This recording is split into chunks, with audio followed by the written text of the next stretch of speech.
Are you having trouble finding the perfect gift? Then why not treat them to the new gift card from Hobbymaker at hobbymaker.co.uk. Simply scroll down to the bottom where it says gift cards, click and you'll be taken to the right place. Decide between posting the card or delivery by email and then decide how much you want to add. You choose the value. So what do you get the crafter that's got everything? Why not treat yourself or them to the Hobbymaker gift card? Here at Hobbymaker, we want your shopping experience to be as simple as possible. That's why you can buy as many items as you like all day and only pay one postage and packaging fee. It doesn't matter what weight, size or quantity of your order or how many times you check out that day, you still will only be charged one P&P. Shopping made simple with Hobbymaker. If you've recently missed your favourite show on Hobbymaker, it's really easy to catch up on our website. Simply visit hobbymaker.co.uk and click TV Guide. Here you'll be able to choose any show broadcast in the last 7 days, which you can watch, pause and rewind at your convenience. And to make shopping even easier, any items featured in the show will appear underneath. With Hobbymaker's Catch Up, there's never a reason to miss out, no matter what time of day. Here at Hobbymaker, we love seeing what you've been making, and it's our job to keep you inspired. So how does a £100 credit to your Hobbymaker account sound? Every month, we're going to be giving away a £100 credit to one lucky Hobbymaker's account. And all you have to do to enter is simply send a photo of your craft you makes to studio@hobbymaker.co.uk. We will be picking one winner each month at random, and we'll announce the lucky winner on air in the 5 PM show on the last Saturday of every month. So what are you waiting for? Get crafting, get motivated and get inspired with Hobbymaker. Want to know what's going on in the next show? Then head over to our website. Click on the TV Guide. This will tell you who's presenting, which guest we have joining us, along with what's going on in each hour. If you ever miss a show, you can catch up by clicking on the day you missed and then click Watch This Show. You can also view what product was on and if it's still available to buy. Catch up on Hobbymaker. When you purchase anything on Hobbymaker, you have a 30-day money-back guarantee, meaning that you can shop with confidence. Happy shopping with Hobbymaker. Are you having trouble finding the perfect gift? Then why not treat them to the new gift card from Hobbymaker at hobbymaker.co.uk. Simply scroll down to the bottom where it says gift cards, click and you'll be taken to the right place. Decide between posting the card or delivery by email and then decide how much you want to add. You choose the value. So what do you get the crafter that's got everything? Why not treat yourself or them to the Hobbymaker gift card? Join us for the Arts and Crafts Book Show with Search Press, with exclusive prices and discounts, author demonstrations and exclusive buy-to-win prizes. That's this Sunday from 1 PM on Hobbymaker.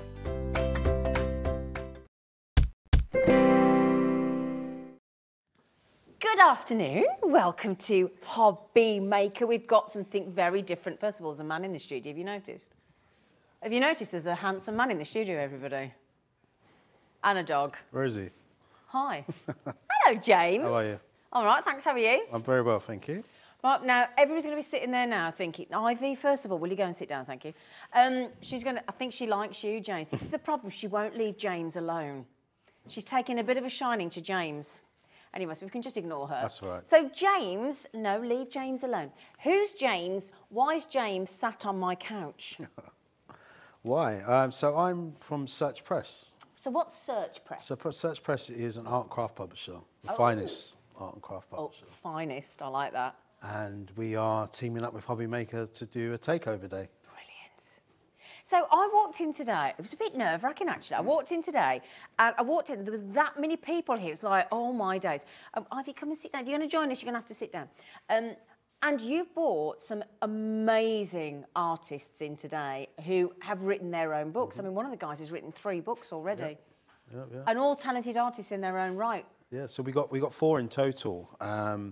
And what we're trying to do is we're trying to showcase what we normally do on TV shopping channels, Right, which is normally soft crafts. So you're sewing, crochet, knitting. So you've been on Sewing Street, haven't Yeah, you, yeah. John? So we've done. Well, I haven't personally, but we do a lot of our authors launch books on Sewing Street. Brilliant. Okay. But the main it tends to be your standard sewing, crochet, knitting. Okay, but we're not those doing that areas. today, are we? So we're not. So the whole point of the day is to look at areas outside of that. Okay, fantastic. So first of all, Search Press. What is it? How long have you been in the business? What do you do for the business? You're sales manager, aren't you? I am, yeah. Okay, so what does Search Press do? What do they look to do? Do you print your own books? How long have you been going? So we started in 1970 in right, okay. So 52 years in business. Wow. Which is quite an achievement in itself. Gosh, that is very good. And it started in an attic in Kensington. Whose attic? It was, so it used to be run, it's a family-run company. Oh, we like that, don't we? And it was started by Lottie Delaboyer, who is, Great name. it's now being run by Lottie's son, Martin, and his wife, Caroline. Oh, so it's still So it's been a family run. business all of these years. And we're based in Tunbridge Wells, so we moved from the attic in Kensington a long time ago. Okay. Based now in Tunbridge Wells. We have our own operation. We publish our own books. Brilliant. About 110 books a year. Oh, wow. Yeah, so we do a fair few books. Oh, my goodness me. I bet that's exciting. It is, yeah. I mean, we do, we cover every single craft pretty much and every art medium. And today you're going to see 4 different types of authors showing what they do best, really. So So how long have you been with the company? So I've been representing Search Press for nearly 15 years now. Oh, so you like it as well then? Yeah, I mean, it's great. The people I work with, we have a fantastic team. Like I say, it's family run. Yeah, you can tell actually. Yeah, I mean, you've met the guys previously. They're great. Honestly, wait till you meet them. They're brilliant. We've got an author here today who works for Search Press. Yep. So, it's very, very closely linked. And, it's a fantastic company to work for. That's Maz, isn't it? That's Maz, yeah. Oh, she's lovely. They're all, and I just said to James in the changing room when he decided to take his shirt off, easy. But I just said, what a lovely, lovely bunch of people. Very humble, very lovely. He did draw the curtain. I did insist. But they're really lovely people, aren't they, as well? I can't wait to see them. And they're going to be demoing from their books as well. So it's just going to be wonderful, isn't it? It's going to be a great show, yeah. So what are you looking to get out of... Why have you decided to take over the whole afternoon? Because that's a big ask, and we've never done that before, have we? No, I've never done it with any. So what are you looking to achieve? What is it that you want to end the day thinking, that's what we set out to do? So what we're basically trying to do is, like I said, a lot of the shows we've done in the past with previous channels that have been very softcraft related. Okay. And we haven't exposed, our art, our drawing, sketching, that kind of thing. So what we're trying to do is we've got some great offers on books today, some fantastic prices. Seriously good pricing, really good prices. And we're trying to encourage people to have a go at something. Yeah, like watercolours, for example. Exactly. Things that might frighten people sometimes. So you get people that tend to craft actually tend to do more than one craft. Absolutely. And are always willing to try something new. Yeah. So I'm hoping by having, we've got a really good selection of books here today, as well as the author's books. We've got some fantastic deals on our bestsellers, some brand new books, some not even published yet. Yeah, because we're doing a pre-order on a very special book today with the author here. And again, the authors are, any book that you buy in the show today, you're going to have the chance to win prizes as well, which is honestly, the prizes are the best prizes I think we've given away ever. And also we'll tell you about that. And any of the books that you buy today with our selection of phenomenally talented authors that are in the studio, they've signed them for you as well. So you will be getting a very special deal today.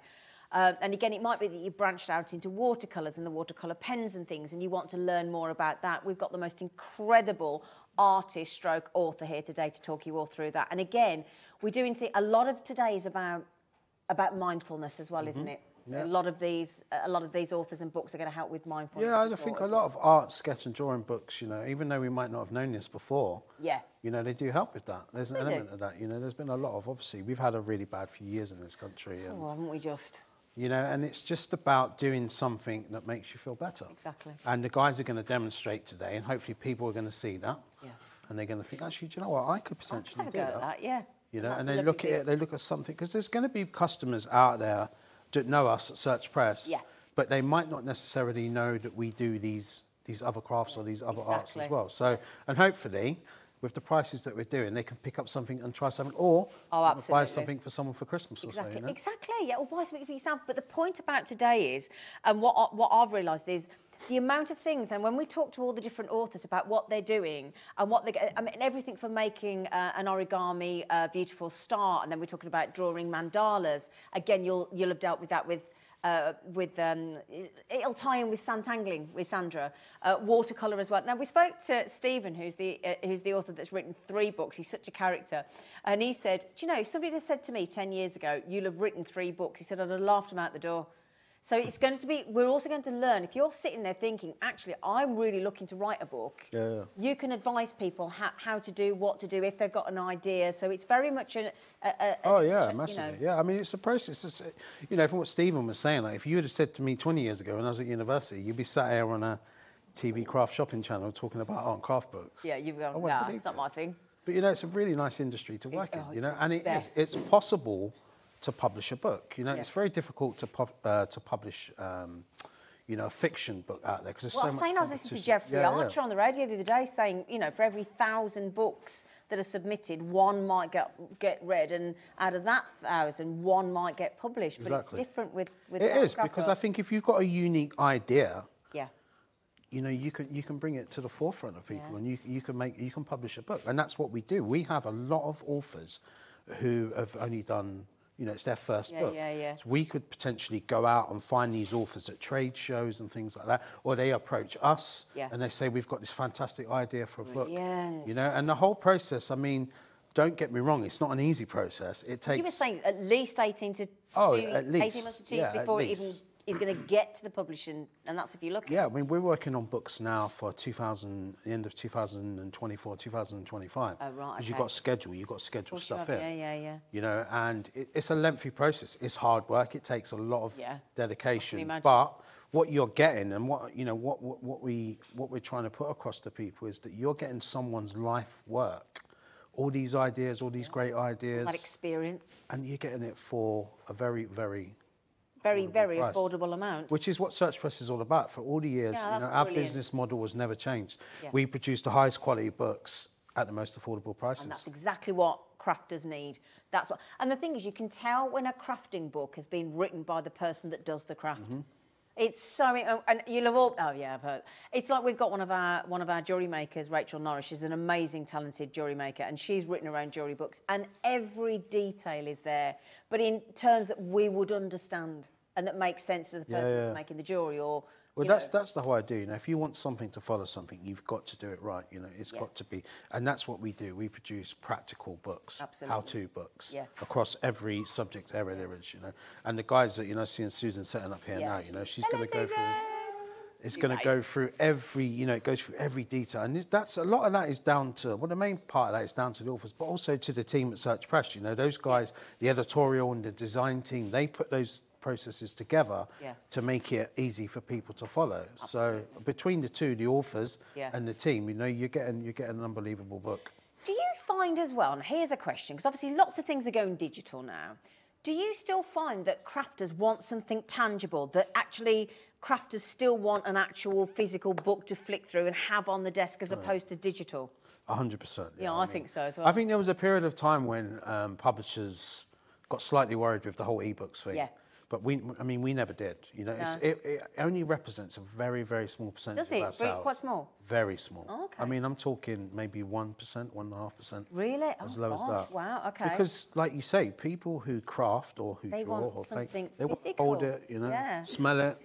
Like, you know, and actually to carry it around with them. And then when you're finished with it, the great thing about these books is you pass it through generations, hand it to your friends, you know, something you might not do something from a book for 6 months, and you can go back to it, refer to it. So I think the whole threat is never, I don't think it even comes into this world, does it? No. Oh, hello, thank you. Yes, thank you.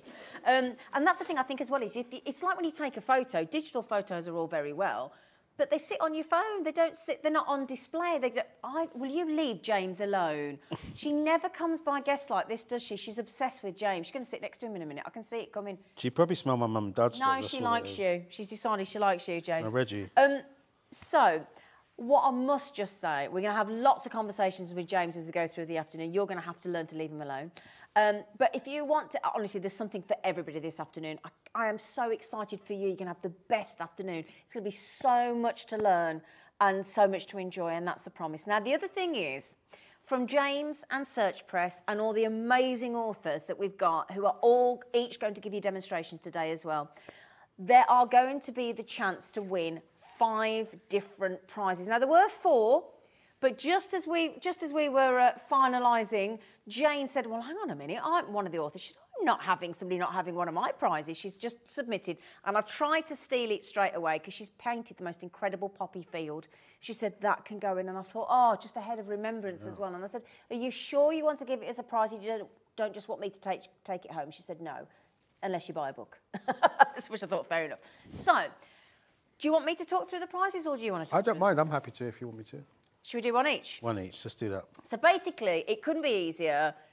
Somebody just needs to buy something this afternoon from anything live on the show today. Yes, every purchase of a book, you'll be put into a prize draw. Okay. Where you could win one of these 5 prizes. Okay. Do you want to talk through the... I think you should go through the selection of Search Press books that you could win. What values worth could you win? So you've got... So the books that we're showing today, outside of the author's books... Yeah. We've got books from a variety of different subject areas. Yeah, absolutely. And we'll be looking at those throughout the show, throughout the 5 hours. Fab. And every book that's shown in now, we're going to put that together as one prize, which amounts to £250. 250 quid? And we're going to give that as a prize, yeah. One person? One person. Oh, right. So that isn't the only prize. The other prize is... Maz that we just talked about, Maz has got the most phenomenal eco-Christmas craft book. And the idea of this is there's going to be a project piece from there. She's deciding which one at the moment. She's got lots of options. But this is all about, I think, especially after COVID, especially after the situation with the cost of living and utility bills and the price of fuel and everything else. This book is perfect for right now because it's the eco-friendly Christmas book that's going to help you save money as well, isn't it? And eco-friendly at the same time. It's a phenomenal book. It is brilliant. It's only been out a year. Oh, is it only a year? Oh. Yeah, we've sold over 10,000 copies of it. Wow. It actually went out of stock before we even got to the Christmas period last year.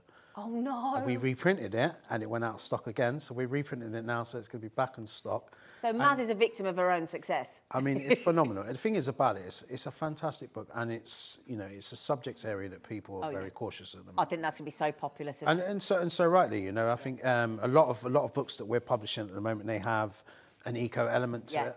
But also, what she does in that book and the cost to make these projects is minimal.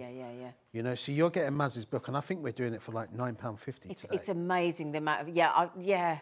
He's giving it away already. Look, he can't keep a secret. Now, am I right thinking that Maz works for Search Press as well? Maz works for Search Press. She's in a design team. Brilliant. So she knows, and she'll talk a little bit about the whole process of writing a book as well later. Right. She'll know a lot more about that. And, the guys that are demonstrating as well, they'll talk about that. We've got some good questions for them. And, just for them, it's really just to relax, just to get an idea of what's involved in the book process. That's brilliant. Absolutely brilliant. So, also, we had that lovely piece of artwork that Jane's handed in as well. In fact, that's right behind you. Can you see that there? That has just been added in as one of the prizes. Isn't that beautiful? And we've left it so you can add your own frame. It's mounted, but you can add your own frame. But that's up for grabs. Oh, it's unbelievable, mate. Jane and Stephen are doing a mounted artwork as well. So, these guys, they put some serious effort into these paintings. So there's going to be two very happy customers if they get those paintings. Absolutely. Now, isn't there a 6-month offering from Susan as well? There is 6 months, Susan, over there. So she's going to be doing 6 months sketching club. Okay. Which Susan would tune in with you a couple of times a month, is that right? Yeah, so there's monthly workshops. Monthly workshops, and that's for 6 months you're offering that, Susan? Yeah, each month a different theme to sketch on. Wow! Yeah, guided tutorials. Oh my goodness me, that's Susan, by the way. She's fabulous, by the way. Can I just mention, there's quite a few. In fact, the majority of the authors on the show today have never been on live telly before. So we need to look after them. Now, Susan has, but do message in, would you please, because it is nerve-wracking. So if you can message in and support them, we'd be really grateful. So, buy anything today on the show. So you've got Stephen, you'll meet him later. Oh, sorry, darling, sorry. Can I have so you've got a piece of his project artwork, a mounted artwork.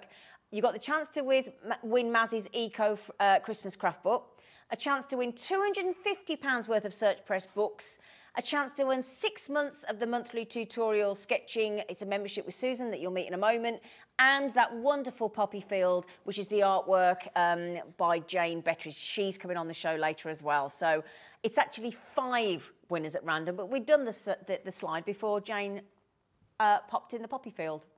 Beautiful painting as well. So that's all up for grabs, all you need to do. And as James said, there's books here today. Now, James, under £10 as well. Now, James has also painstakingly ensured that you will not get these books at a better price anywhere other than here today. Haven't you? I have. You've done some serious deals. I've done a some bit painful. research. Done some. Yeah, it hurts, and I probably won't have a job on Monday, but. Oh, we hope you do.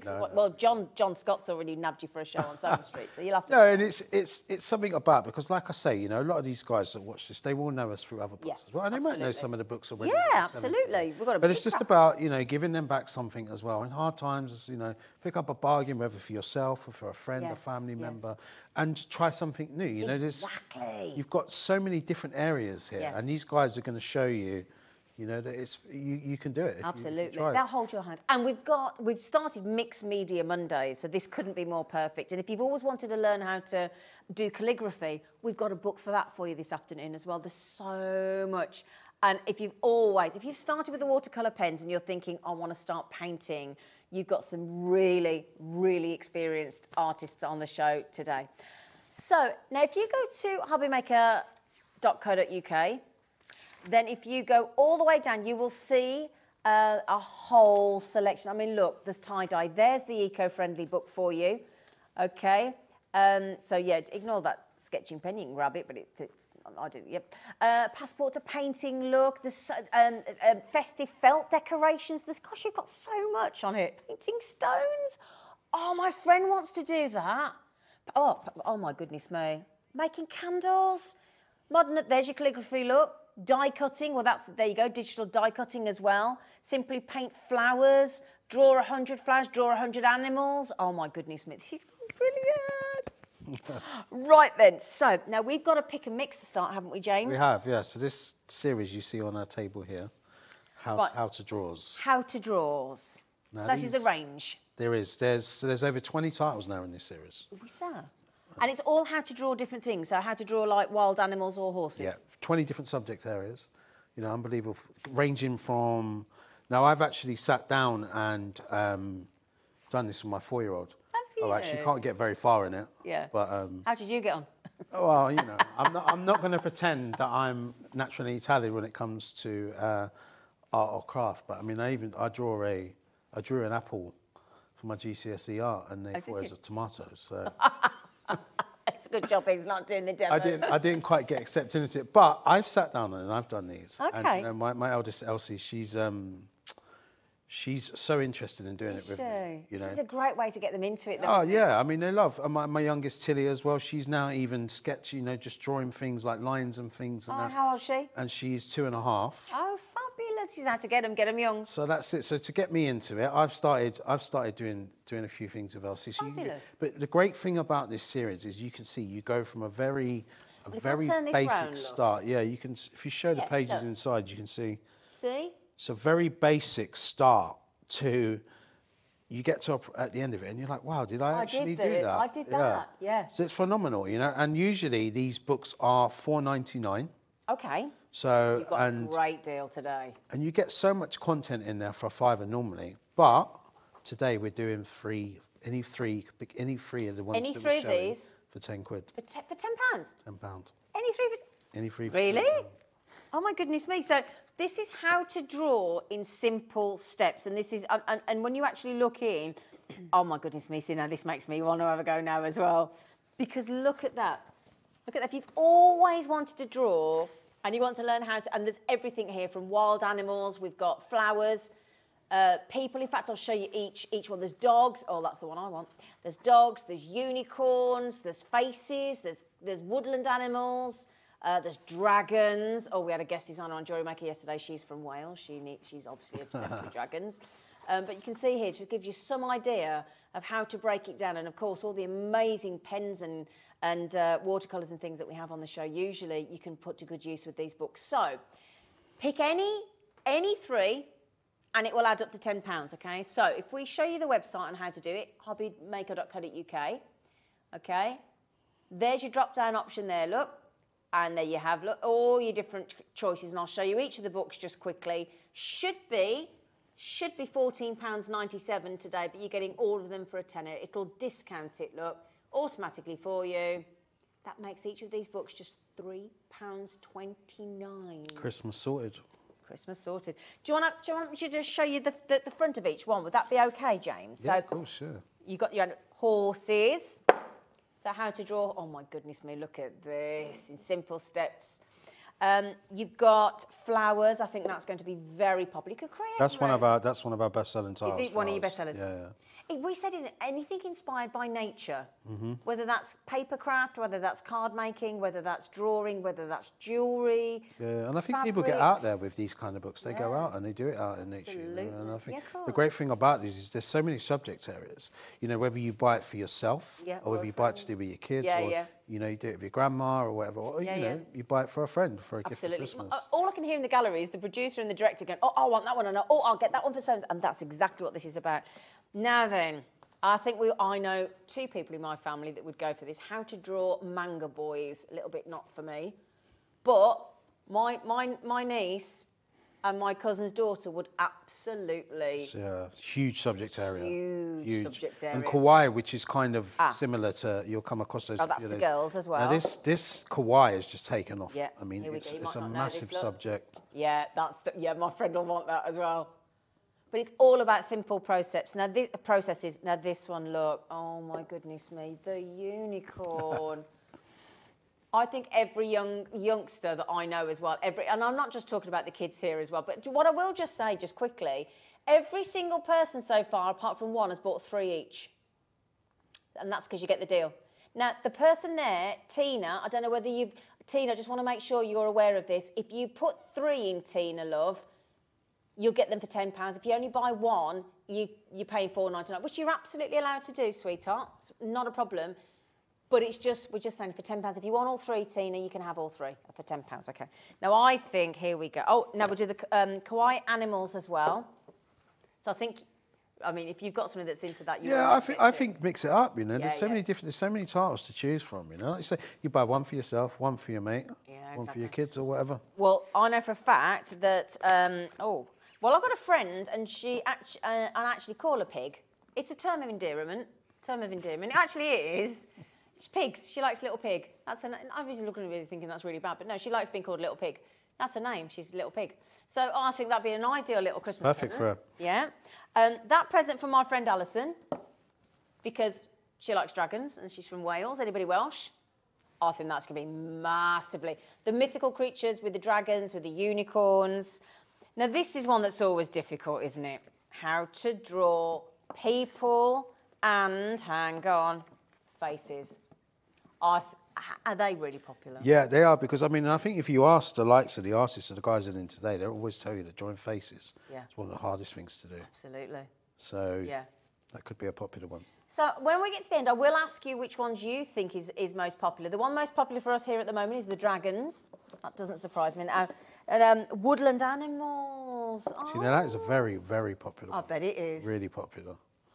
Which What's surprises your top me. 5? Do you know, or top 3? Well, I'd say woodland animals, the kawaii, how to draw kawaii. Horses has always been up there. Faces used to be up there. I'm not so sure anymore because there's a lot more titles. But manga as well. Manga's always in the top 5 as well. Yeah, very dogs popular. And cats. Well, I am ending with my 2 favourites personally, because we got a putty kittens.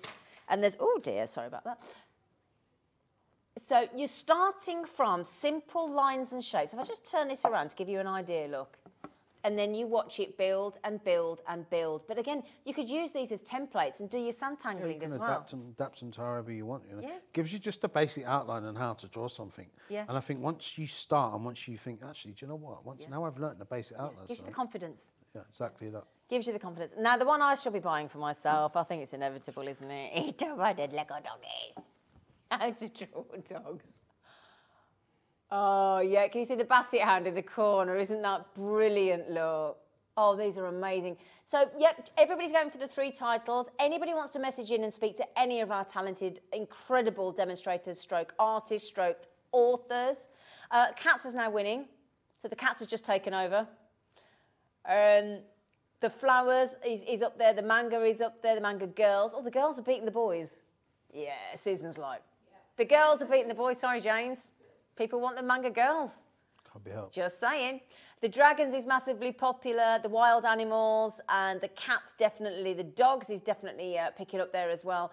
Pick and mix how to draw in easy steps. Any 3 for £10. That and all of you that have bought so far, Bex has just had 6. Good for you, Bex. All of you that have bought so far are now in with a chance of winning 5 fabulous prizes, courtesy of Search Press and the incredible authors we've got on the show this afternoon.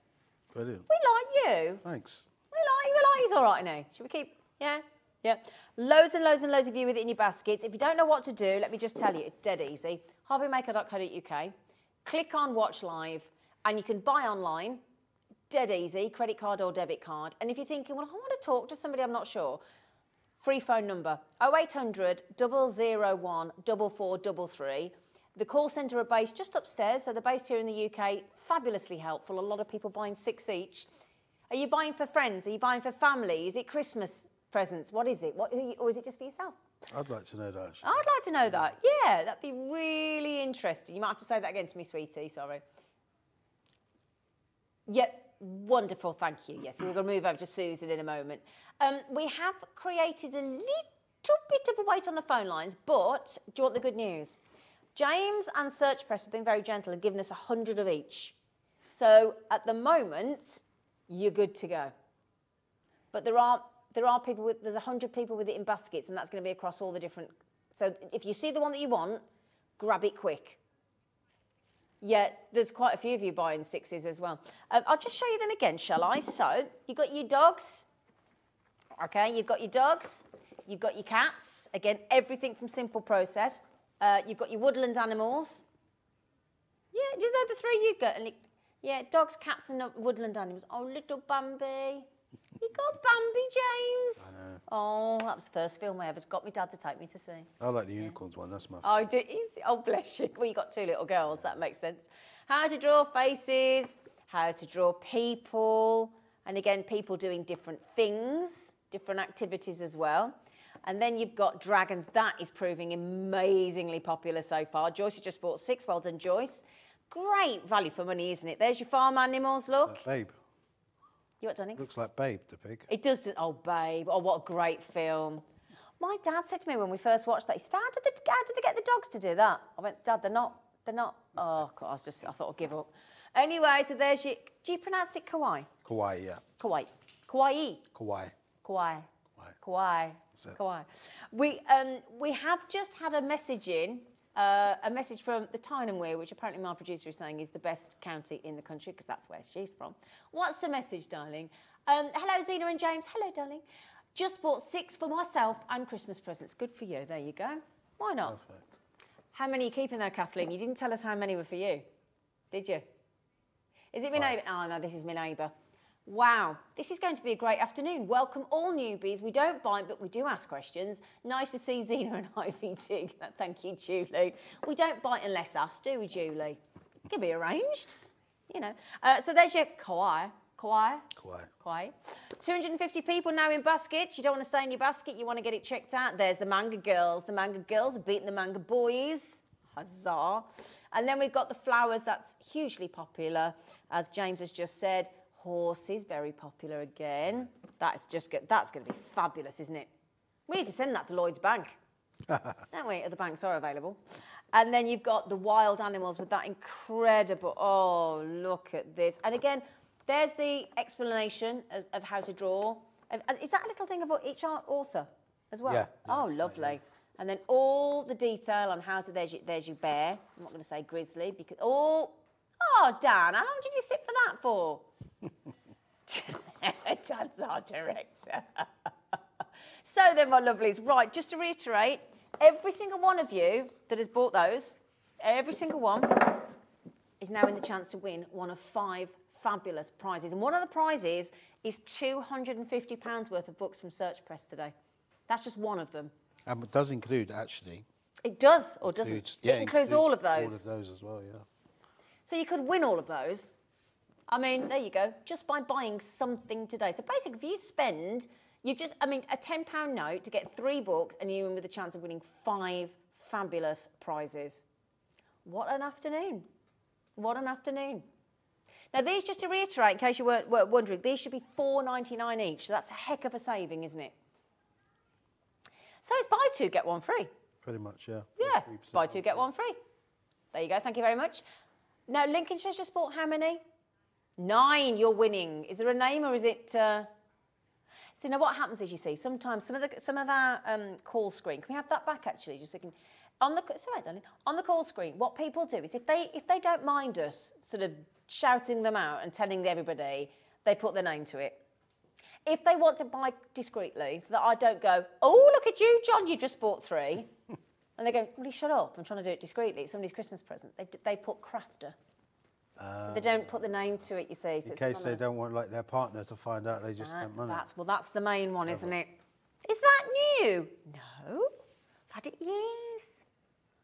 How long have you had those how-to draw books? I've had them forever. Shut up. Right, so number 9 is, you're winning 9. 9's the winner, but, you know, just to let you know, Woodland Animals, I think, is the current winner, followed by Cats. Yeah. Yep, so followed by Cats. Everybody, yep. Dragons is, oh no, sorry, I apologise. Dragons is the most popular, followed by Woodland Animals, followed by Cats, and then Dogs. Okay? Right then. It's interesting to see that, actually. Isn't it? I don't normally see that from my perspective. Isn't that interesting, though? To see what people... But you know what? That's the joy of shopping television. Yeah. So you can see it there, live. It's really interactive, and everybody will be messaging in. So again, the first artist, the first demonstrator, the first author on the show today, Susan, is the only person today that's actually been on the television before. So we're going to go over and meet her. Tiny little break. Keep getting those checked out, because as I said, when there's 3, 6, and 9 checking out, you're gonna have to. Are you coming over with me? Are you stopping there? I don't No, mind. you're stopping here. Apparently, you can sit and have a relax. Have we got tea and coffee and cake for James? Please. No? Okay. Would you like to meet the first of our incredible artists stroke authors? Come and join me in a sec. Well done.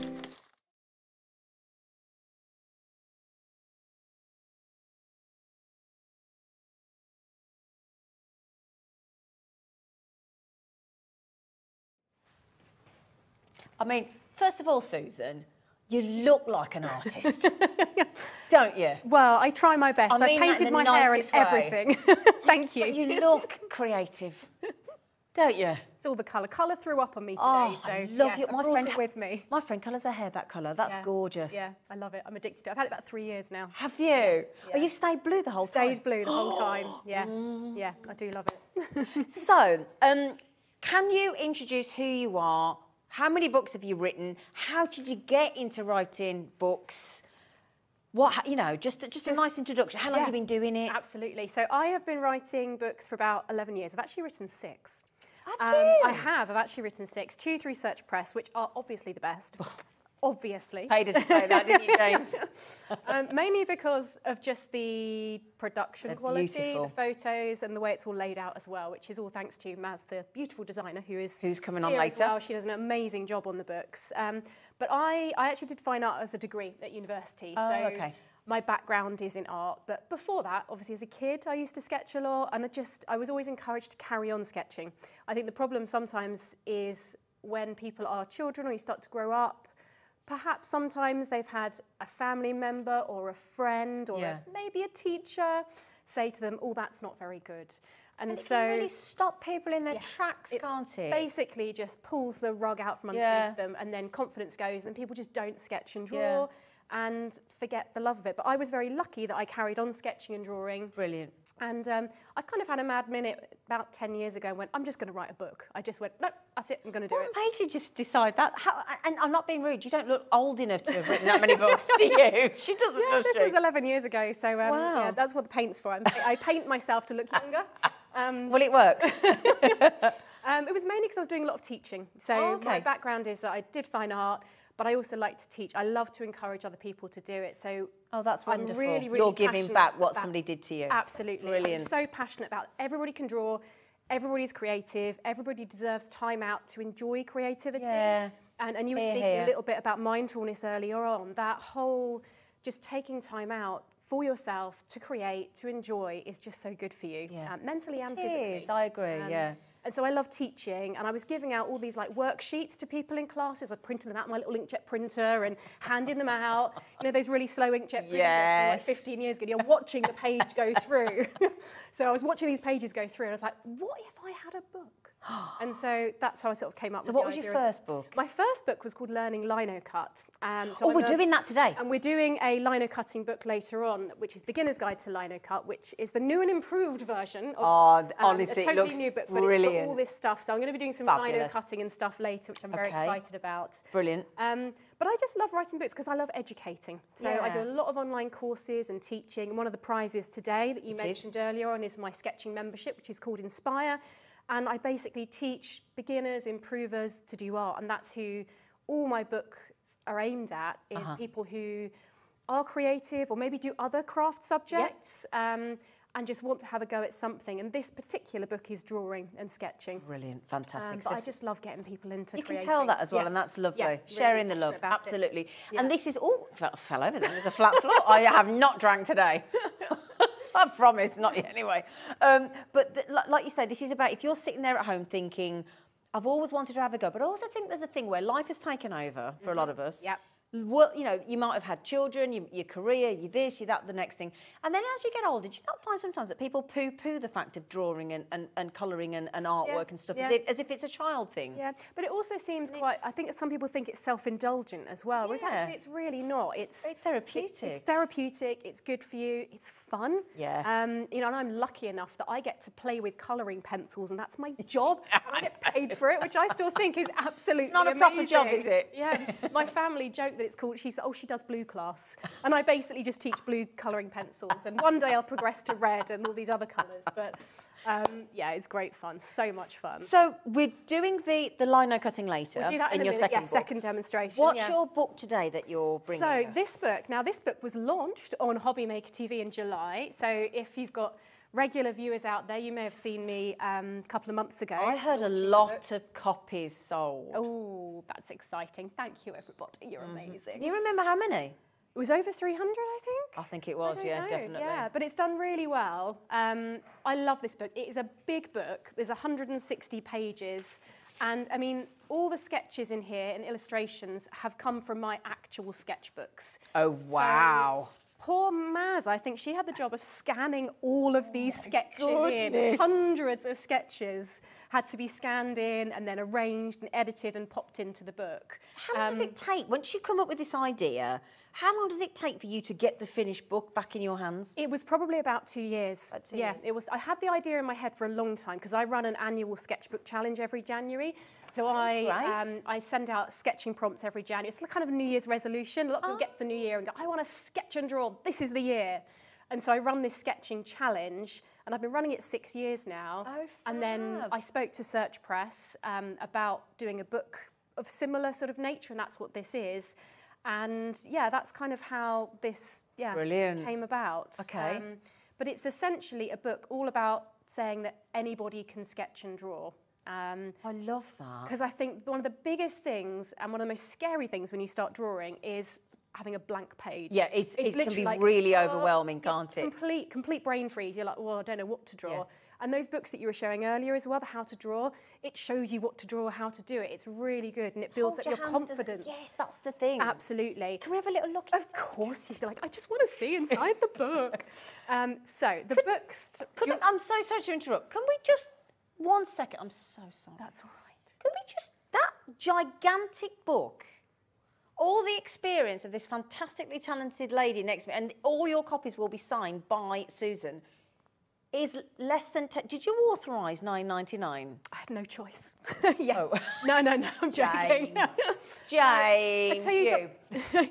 I am really passionate about people sketching, so I would give this away for free. Bless. We're not. I would be like, but we're not. No, that's not a thing. We nearly are. Because I'm really passionate about being affordable, accessible, and that anyone can open up and have a go. Brilliant. Do you want to see inside? Yes, please. So if there's somebody at home now thinking, I can't draw, Susan, what would you say? I would say, yes, you can. Yes, you said, can you hold a pencil? Can you do this? Can you hold a pencil? I can do that. Then, yes, you can draw. Brilliant. So the book starts with a little introduction about who I am. Oh. And, do you like donuts? I actually don't. Oh. The fact that he's got donuts at the beginning, I thought, I just like drawing donuts. Oh, okay, I just that's like fine, drawing just checking. anything. Yeah, no, I'm not a donut person. What are you saying? Did she eat all the donuts? I was thinking she was like, don't, sorry. No, that's all right. No, right, the donuts are here, just in case everyone doesn't know what we're talking about. There's donuts in the book. I drew donuts. No, it's fine. So basically, we talk about why you'd want to sketch, why you would want the sketching habit, and the fact that a sketch is actually a doodle. It's a rough sketch. It doesn't have to be finished. It doesn't have to take 3 hours. It can be just sketching anything, anywhere, anytime. Just what's in your mind. Yeah, just whatever comes to mind. So we talk about what sketching is. And the whole premise of the book is it's giving you sketching prompts. So it's giving you a starting point for drawing. So at the beginning, there's loads of information, but the bulk of the book is sketching prompts. So for example, here, we've got toys and games. Oh, okay. So this will say, right, go and find a toy or a game and sketch that. Chessboard, anything you want. This one is be inspired by water. So go and find a glass of water, a lake, a river. So you use this as a starting point for what to sketch. So it takes that having to think too much away. And my director's just said he loves drawing, but the thing that stops him drawing is actually thinking of the thing to draw in the first place. So having a prompt is a great sort of guide to real help. Yeah, it takes part of the barriers away, the thinking away from it, so that you can just go, right, today I'm going to sketch, pick a colour. I'm going to go red and draw that. Because we get stuck on our favourite colours, don't we? We do, yeah. Yeah. Blue. Blue's my thing. I've spotted that. But the other thing... And warm-up exercises. Yeah, so warm-up exercises, and I did these on the show last time. I did a couple of these last time. We did these mindful circles. So warm-up exercises are 2 to 5 minute things that you can do in your sketchbook. So this one is just drawing tiny little circles over and over again. Because everyone can draw this. Yeah. Absolutely everyone can draw a circle. So you can do this exercise. And then you're like, yeah, I've done a page. I'm good. okay with that. I can do this. This one is a creativity exercise. We've got mark making. I mean, I love playing with paint, playing with pencil. So exploring your materials, understanding them without feeling like you have to draw something. Yeah. Because when you finished article, so to speak. Yeah, exactly. So you can just play and scribble and takes the pressure off, doesn't it? Oh, yeah. Yeah. Because I think a lot of people see drawing and art and think it's art with a capital A. And art can be art, but sketching can also just be playing, just what's coming out your mind. And we've all done it, haven't we? You know, drawn a little flower or a little... Yeah, you're sat on a phone call or in a meeting and you're like, doodly. And then we've got other warm-up exercises. Right. But then another part of the book, which is just before that, is the stuff to do with mindset and sketching. Okay. So it's talking about, it's about the process of sketching, not being perfect. So it's actually about just doing it, and it sometimes doesn't matter what you're doing, just as long as you're doing in the moment and not overthinking it. Yeah, exactly. Yeah. My favourite, gorgeous. This one's my favourite, which is Be Like a Toddler, and I think I've got a 5-year-old, but when I wrote this book, she was 2, so it was a few years ago. Yeah. And just seeing how a small person, a toddler, a 2-year-old, a 3-year-old, would just pick up a pencil and will just, they'll just do whatever comes to their mind. They don't go, oh, mummy, does that look like this? They don't criticise. They'll scribble, and then they'll throw it away, and the next minute they're playing with a ball. Yeah. There's not that preciousness. And as grown-ups, we overthink. We're too hard on ourselves We're as well, way too hard on ourselves. We're our own worst critic. We're terrible. Absolutely terrible. But toddlers... Be like a toddler. So be like a toddler. Yeah, I think so, yeah. Tantrums all over the place. I want this. Fabulous. So, but I mean... That is just a quick people watching. That's a good one. Oh isn't yeah, it? people watching. When you're in a restaurant, that's my daughter there on her iPad. So the time I get her to sit still is when she's on her iPad. Can you see that there? That's amazing. So yeah, just sketching people, and it doesn't matter if they're wow. And it's also a mixture of different mediums. So I use a bit of everything. So I use pencil, pen, paint, like use whatever you enjoy. There's something for everybody. Sketching, like work in museums where I've been to a museum and I've just drawn. This is when I was at university actually. Oh, wow. Yeah, so I did some sketching. Yeah, sketching trees. So there's so much in here. And pets as well. Pets, yeah, I thought you'd like that page. Yeah. Yeah, that's good. So, I mean, these are little doodles. They're tiny little doodles. They're not... Oh, I like them. You know, they're great. They're just really simple play with pen. Oh, So brilliant. there's loads in here to inspire, because essentially that's what I love to do, is inspire people to just do something, start doing something. But it's almost like straight away there, I feel like you've taken... Because I've got to be honest, I've always said I can't draw. I'd love to, and I should. You can. I know, but it's always. I always say, you know, can't draw a straight line with a ruler. It's one of those, and of course you can. But I think when you've been told, like you say, or somebody's every Friday, my stepmom used to get me to try and draw a spider plant. I used to find that so difficult, and I used to fear it, and it just shut me off. Whereas I see a book like that, and I think, well, actually, I do doodle, and I do draw little things, and I'd like to do them a bit better, and I'd like to do. Yeah. So that's a really and lovely way to the idea is it makes it fun, approachable, enjoyable, which is what it should be. Yeah. Like that, you know, art, sketching, drawing, whatever it is you're into. Yeah. We're doing it for fun. We're doing. And most people, perhaps people watching, will be doing it as a hobby. Yeah. So you want to enjoy your hobbies, right? It doesn't need to be stressful. Now, am I right in thinking I'm seeing some incredible mandalas here. What demo are you doing? Yes, I'm going to demonstrate a mandala, which is one of the prompts in the book. Brilliant. Because it's a nice one to explain, because it has stages.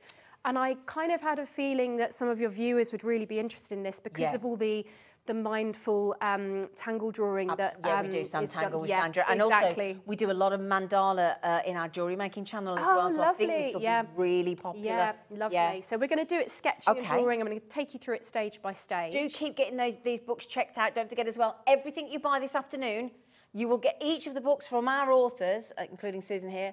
She's hand signed each book, and also there's the chance to win this 6-month of tutorial membership with Susan. If you just buy something, you'll be in the chance to win the draw as well. There's 5 fab prizes this afternoon. Very exciting. Okay, over to you. So the mandala is on page 86, 87 of the book. Okay. I'm going to try and do this in a relatively big sketchbook, so it's viewable and seeable. Okay. Now, I'm going to start getting out rulers and a pair of compasses. We're back to maths class, but it's just for the start to give us a foundation. Okay. So I've got a square piece of paper, which is super handy, but you could just draw a square on a rectangular piece of paper if you want. Okay. And what I've done here is I've divided the page into sections, and I'm just going to show you how I did that. So I'm going to draw this a little bit more dark so it's viewable on camera. So I'm lining my ruler up from corner to corner, and I've pressed a bit harder, so that's a bit more viewable on the camera there, isn't it?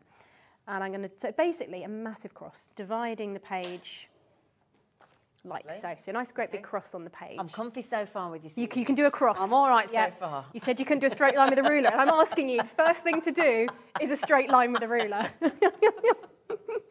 And then I'm going to divide the page into lengthways and horizontally. So this is a little bit like a spider's web. It looks a little bit like a spider's web that we're drawing. So I've just divided the page horizontally, vertically, and drawn a cross down the middle. So it's divided. So we've essentially got 8 equal sections here. And the thing with the mandala that's nice is we get this foundation set up, and then we get creative within those foundations.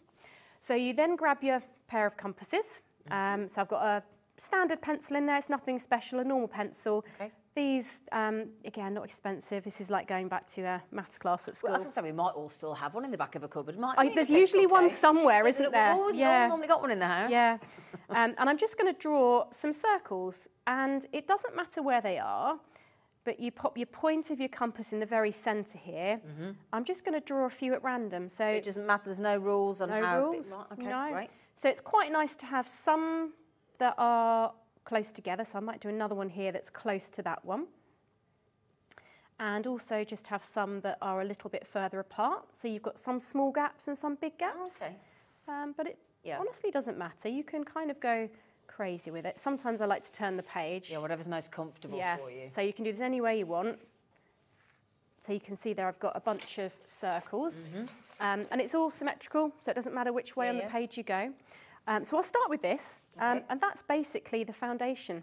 But straight away, because you've done that and you've got two tools, you've got the ruler, you've got the compass, obviously the pencil, but straight away you've taken the pressure off, it feels, from my point of view, because you've only got to work on each section. You've got to do the whole thing. Yeah, so, and you've kind of made a mark on the paper, and I think putting the first mark on paper is sometimes the scariest thing when sketching. So to do it by just doing some few lines, that's doable. Everyone can do that.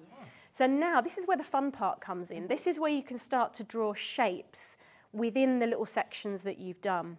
So for example, I'm going to draw like a little arch shape that goes in here between these two lines. Okay, we can draw an arch. And again, doesn't matter if it's not perfect. This is process over perfection. This is where we can kind of relax. And where I've drawn it in one section, we can just turn around and draw it in all the other sections. Now this does look a bit like a spider's web now. This particularly looks like a spider's web. And you're essentially just putting shapes in the sections and repeating it all the way around. So one thing I could do here is a straight line maybe. And I think when you're starting out, stick to just straight lines or simple curves. It's like you're joining the dots. And these designs sort of build. I never pre-plan them. There is no way of going wrong.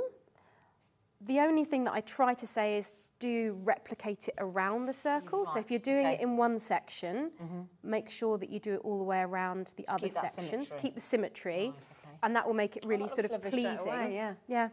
So what I can also do here is I can do some more straight lines. I could come up here. So I've got more of a star shape in the centre. And I often do, I mean, I have sketchbooks where I've started these but never finished them. So I can sort of, I can work on one for 5-10 minutes, leave it, come back to it another day. Like Sometimes you're not always feeling it, are you? Sometimes it just, And you don't have to finish everything in one sitting. So it's a sort of thing that I could work on it for a few days and kind of come back to it. You must make your own colouring book at this stage as well, couldn't you? Yeah, absolutely. Don't give me ideas. James, I'm making another book. So another sort of shape that's quite nice is kind of little arches. So if I draw maybe sort of 3 little curve shapes here, that would kind of work. And you can just get creative with it. And the good thing, I'm working in pencil, so if there is a shape that you put down that you don't like, you can just rub it out. There's no sketchbook police. They're not going to come and get you. It's your sketchbook. Do what you want. Exactly. So, and what I would do is I would keep building in pencil, adding on different sections and building the design outwards as big as I want it. Obviously, I'm doing quite a big one here today, but I have got some smaller ones that I've done in sketchbooks here that are a little tiny ones. One of those, just so you can have a little look. Yeah, go for it. Do show those. Is that okay? We'll come just to give you an idea. Just there you go. Look, just to give you again, you don't have to go for the larger. Oh, these are beautiful, Susan. They're all different, look, but they're all talking about the same concept. Same techniques, but different patterns. So there you go. She's waiting for the next one. I'm waiting for the next one. You want to go big again. Look at this one, just to give you a finished version here. Look at that. Gorgeous. You can make your own artwork for the walls. Yep, absolutely. Yeah, absolutely. Anyway, sorry, lovely. No, that's all right. So what I'm going to do is I'm going to continue on. Another nice shape to do is sort of almost like a leaf shape. That's quite a nice shape to do. So I'm showing different shapes that you can play with. You don't have to put them in the same place as me. You can put them in all different places and see what happens. You have got a lovely steady hand though, Susan. You have. I'm very impressed with that. I'm having to concentrate. The hardest thing is sketching and talking at the same time. Yeah, sorry. No, it's absolutely no problem. I do it all the time because I do a lot of online teaching. So I've got this sketching membership that we talked about. So I do a lot of filming and teaching, and you sort of learn the art of... Great to get that. I mean, that's 6 months, one of this prize that Susan's offering. That's a big commitment, thank you. Yeah, it's such good fun. Like, all the people that I teach are just amazing human beings. It's a nice community, you meet new friends, and it's all like-minded people. Oh, absolutely. And community is fantastic for stuff like this. Way. It's getting there, isn't it? You know, and I might put things like little circles in here so I can start to fill in the gaps with smaller details. And as you can see, I'm still working in pencil, so if I didn't like something, I could take it out, but I tend to just go for it, and I don't worry too much because there's always another page. There's always another day. You can just turn it over, do it another day. What else could I do? Another nice thing to do is just maybe fill in with some like lines. Just simple lines, just filling the space. That's quite nice. That one, And I would just continue on until I've got most of the shapes penciled in. And then you've got options. So you could continue to leave your mandala as pencil. Just stop with the pencil, just fill it out, job done. What I quite like to do is then move on to a fine liner pen. Right, okay. And I'd normally work in a slightly harder pencil with this. I've used a soft pencil so it shows better on the camera. Could you explain a soft and a hard pencil for anyone that doesn't remember? That's a great question. Thank you. So it's a very good question, very good question. So a soft pencil is any pencil that has a B on it, so like 2B, 3B, 4B. That's a soft. And that's a soft pencil, and it stands for blackness or boldness. And so it means the line that you draw is darker, softer, will show on camera, and more graphite from the pencil is on the paper. Okay, and is 2 less or 4 more, or does it go 9, up? like it goes all the way up to like 9. And so 9's the darkest. bigger the number, the darker the pencil. Got you. Wonderful. And then Thank you. a hard pencil, it's the H stands for hard. The bigger the number, the harder the pencil. So it's really light. Okay. So if I was using a really hard pencil here, you wouldn't see it on the camera. It would be really fine lines. So hard, just remember H for hard, and then we know that the B is for bold and black. Right, got you. Thank you. Brilliant. Educational here as well, educational fun. So what I would then do is I'd then start to work over the top of my pencil lines, and that's what I've done in these ones here in the book, and the ones that you held up just a moment ago. So I just continue on, and this is often where I'll start adding in extra little details and just playing with it. And this is the really relaxing bit. So if you've done centangles and stuff before, any patterns that you're used to drawing, you can start to add into the spaces within your basic structure. Yeah, because like Sandra from Centangle, she doesn't call them circles, she calls them bubbles. Ah, so she puts lots of little bubbles and little scrolls and things, and it builds up, and it's amazing. Absolutely. So you can add different patterns that you know within the shape. So I'll often start to sort of add different details in. I could then add lines just in here to fill this out. Oh, yeah. So you can just... That makes me think of the Statue of Liberty, the crown. Yeah. It's amazing what you see in these things as well. It's great. Yeah, it's brilliant. Even just really simple dots just fills a little space. So I'm just trying to show you different ideas and things that you could use. I mean, you can do anything you want, like whatever you love doing. It grows quickly as well, it does, doesn't it? Yeah, it does. I'd probably spend maybe half an hour doing something like this. I'd just while away the time. It's lovely. And I also generally would go slow and steady with it, just enjoy that process of it. That's the whole point. It's supposed to be relaxing, isn't it? It's supposed to be therapeutic. It is. There's and I think rush. No, yeah, exactly. Like I said, the sketchbook police aren't going to come and get you if you haven't done it quick enough. This is for enjoyment. There's no pressure. Do you tend to colour yours in?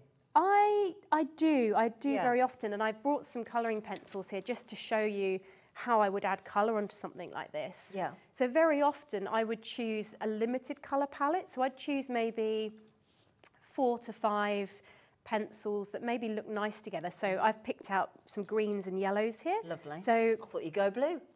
I might sneak a blue in at the top. What do you think? I'm going to sneak a blue in. Yeah, I think I should do. So these are all colours that are harmonious in that they sit next to each other on the colour wheel. Yeah. So they just match. Again, you can choose whatever colours you want. I could pick out things like, reds and oranges. That would be a nice colour combination. But again, it's what you want, isn't it? You don't have to stick to what's supposed to happen. Like this one, for example, that we showed up, this is a rainbow. So it starts with the red in the middle and works out using rainbow colours. That's another really great way of using colour. Yeah. And then once I've done my pen drawing, what I would normally do is rub out my pencil lines underneath. Oh, okay. I've only got this little section here that's done in pen, so I'll just rub out those little lines. And then I can start to add colour. So let me add maybe a little bit of yellow into the middle of this little flower. And these are just coloured pencils. Like it's not like you need anything fancy. You can use coloured pencil, you could use paint. In the book I use gouache paint, which is a opaque watercolour. Okay. But you can use watercolour, you can use anything you want really. Coloured pencils are great. Yeah. Felt tip pens, if you've got felt tip pens at home. And that's the thing, it might be any of those. Oh, just to let you know as well, if you want to be learning and you're sitting there thinking, I want to learn about watercolours, you are in the right place even this afternoon. Got so much watercolour coming up. Yeah, it's going to be great fun, really good fun. Lovely. So that is basically doing the mandala. So I could probably just stand here for the next hour, carrying on. We could stand watching you for the next hour as well.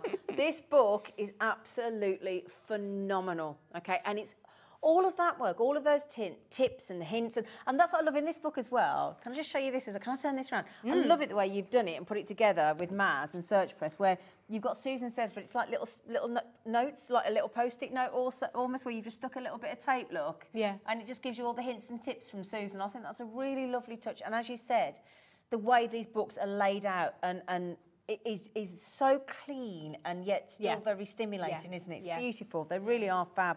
Yeah. All that work for £9.99. And usually all those tips and things, they're the sort of questions that are sometimes the questions you might think are silly to ask. And we all think that sometimes, don't we? Yeah, but they're all tips, and they're things that people ask me in my classes when I'm teaching, like how do I do this, or what's the best way to do that? So it's all advice that is really helpful if you're starting out with sketching, essentially. Brilliant, brilliant. Right, each book will be signed. Each purchase this afternoon gets you the chance to win 5 fabulous prizes. We'll reiterate those through the day. We're going to head over back to James. He's just sprawling out on the couch over there. So we're going to have a sit down with him because he's got 2 more books to come your way as well. And I think you'll be very, very, very impressed with the next 2. And then we're going to come back to Susan, which is ready, and the lino cutting, which is all here, which is the next book that Susan has written, or the one that we've got for you this afternoon, and then we'll give you the chance to get that. Okay, so,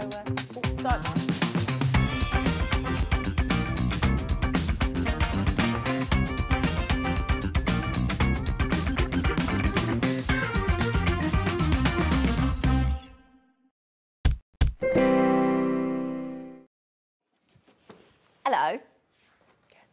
Hello. You're right, James? Very well. Now, James is the sales manager at Search Press, in case you've just joined us thinking, who's that hunk on the couch?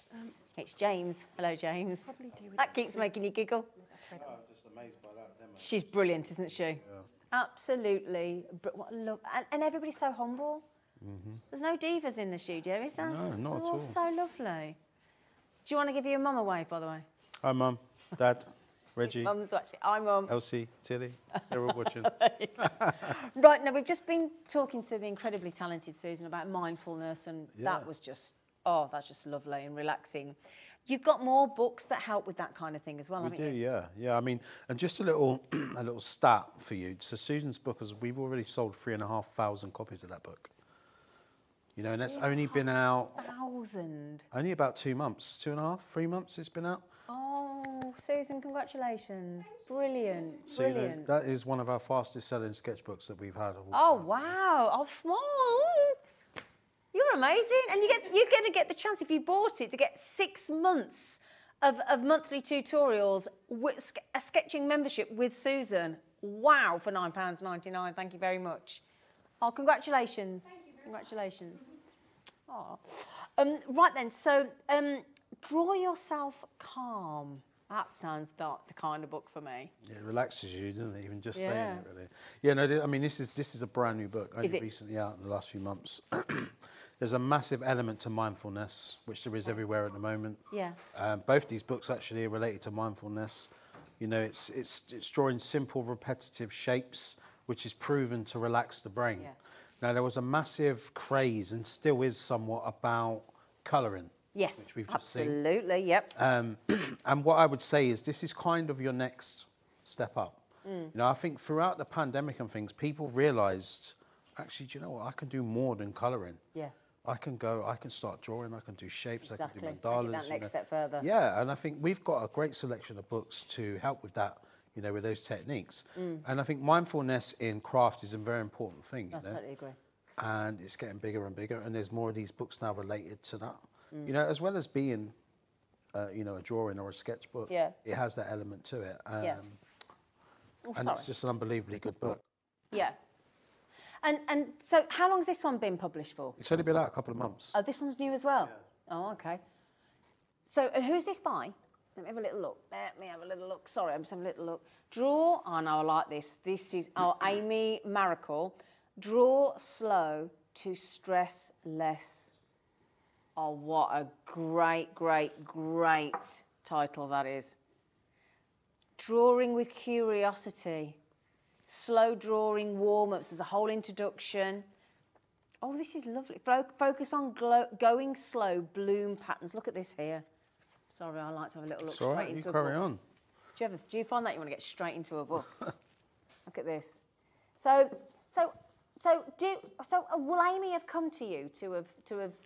Quite possibly. I mean, I don't know the story behind that every particular single author, person. but very much so. Well, we might have seen her work somewhere, and we approached her. You do it that way round. Yeah, so it works. It works both ways. You know, Ah. if someone's got an idea for a book, they'll bring it to us, and we think it's something that's unique and it's going to work. Then we'll take them through that whole process of publishing the book. And do you help with all the sort of, obviously they will bring to you the designs that they've done and whatever, but like Susan was just saying with Maz there, do you help everybody with all the sort of artistic layout and all everything Yeah, from start to finish? The idea, I mean, obviously an author will be involved in the whole process, but obviously that's what we've got there. We've got a team of people that would do the design layout, all of the editorial, which this is the thing that takes months and months to do, you know. And then all the proofreading and everything, there's a lot All of of work. the proofreading. Oh, there's a huge amount of work. You know, like I said, it can take up to 3 years to get a book from an idea to actually selling it in the shops.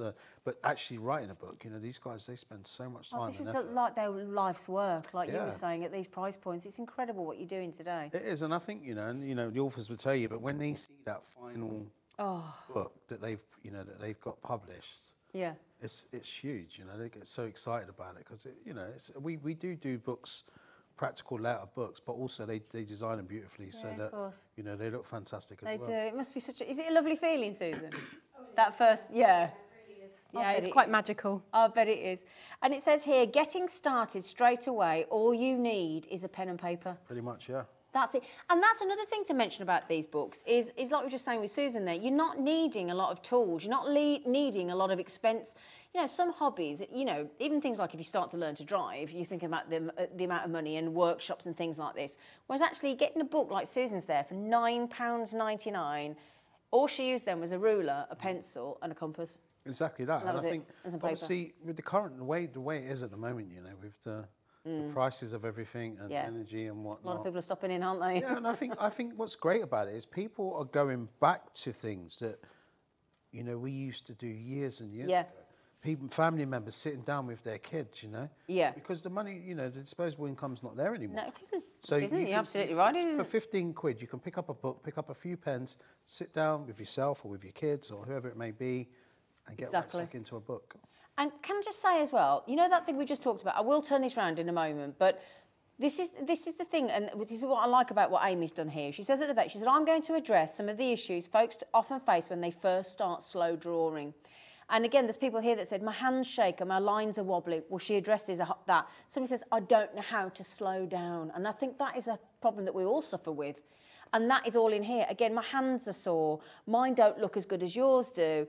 And all this information is in this book. And that way, I just think she's addressing all these. I mean, look at this, getting in the zone and doing a rice pattern. Look at this. Look at that there. Isn't that incredible? But again, you can see here, look, here's the pen, here's all the information, here's the introduction, here's the explanation, here's the finished artwork, and then all the information Amy will talk yourself through. And I love this. It says here, look, get started straight away, all you need is a pen and paper. Nurture yourself creatively and spiritually with 25 beautiful nature-inspired patterns. And Amy here says she's an art therapist, and she gives a playful, no right or wrong approach. So there's no pressure anywhere, like Susan was just saying. No, I think you've hit on the point. I think our lives are so hectic, you know. Yeah. And I say that from being a dad of 2 children. Well, never I'm sit trying to down, work, yeah. You know, Juggle being a parent. job. Yeah, it's hectic, and you know, you're a parent, you're a sales manager of a company, you're looking after all these incredible artists and incredible authors, and then you're on telly. Right? Right. what price did we do there? Was it, sorry, $9.99? My goodness me, that's amazing. And again, I'm right in thinking all of these books as well, even though we haven't got Amy here in the studio because we couldn't have every author in today. We've got a lot today. But again, every single one purchase gets the chance to win the 5 prizes. Every book you purchase, doesn't matter whether it's one of the author's books Brilliant. or the other books we've got. Brilliant, brilliant, brilliant.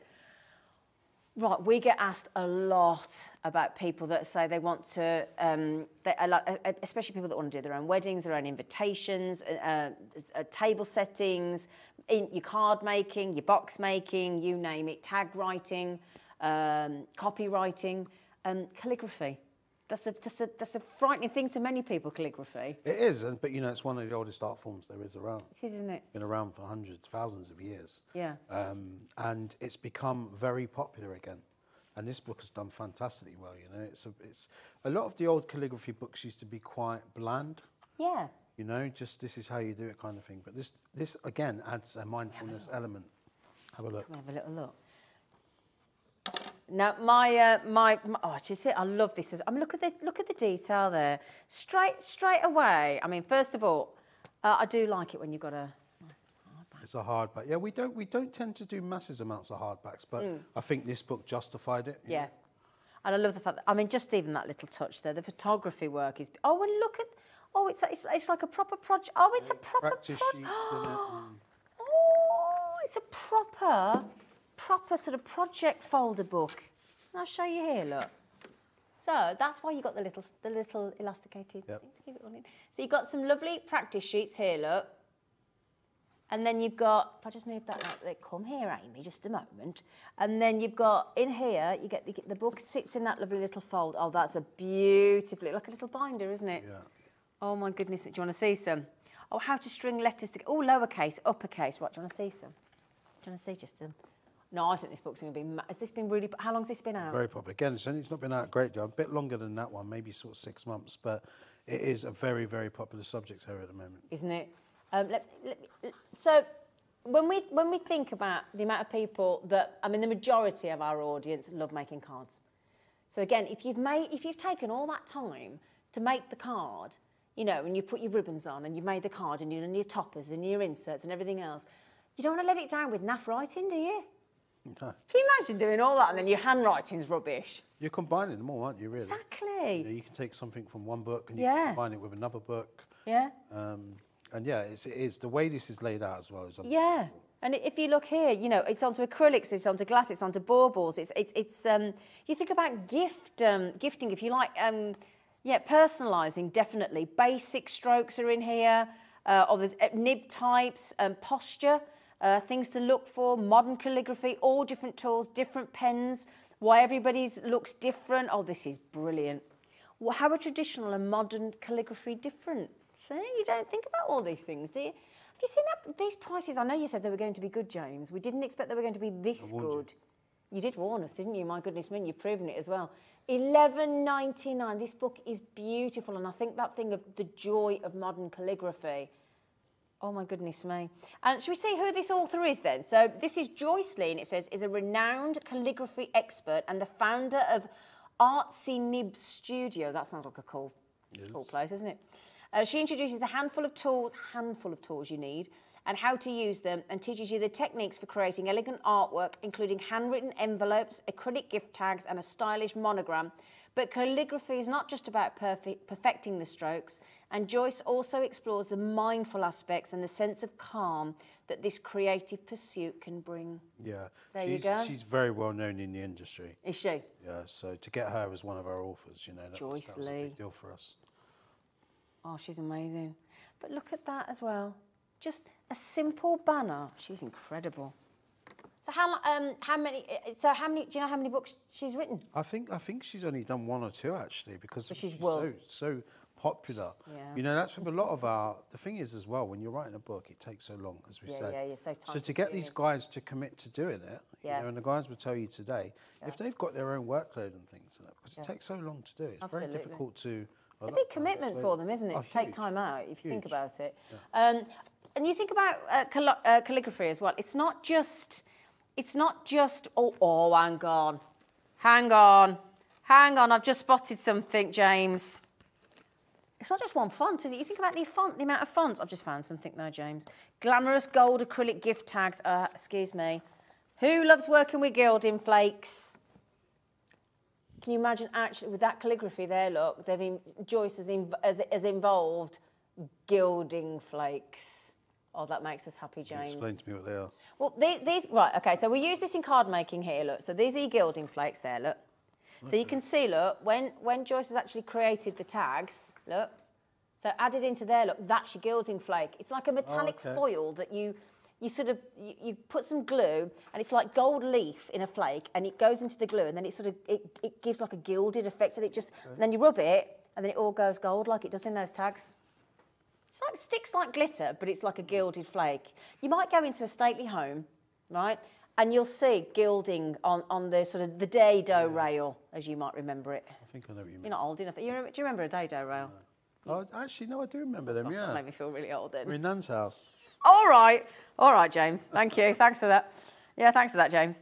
But there's so many different types in here, different inks, watercolours, which nibs to use. Look at all that on nibs. Who knew? £11.99. For your calligraphy. That's a nice Christmas gift. I think this is a perfect Christmas present, so. Especially if you know someone's into that kind of, or someone who just was a bit of inspiration for someone. I think for anybody making cards, this is essential. Exactly. Yeah, absolutely. Right, well, James, thank you very much. I like dipping in and dipping out with you. It's fabulous. Right then, my lovelies. So we're just going to go to a really, really quick break. All of these are on order, by the way, on the web, so you don't have to wait for us to introduce all these books. If you see something you fancy, get it grabbed and you're in the chance to win 5 phenomenal prizes, one of which is 6 months tutorials monthly with this amazing artist author over here. And we're going to go back to Susan now to learn all about the lino cutting, so see you in a minute. It couldn't be easier to watch Hobby Maker. You can join us on Sky, Freeview, on our website or on YouTube, so you can watch at home or on the go.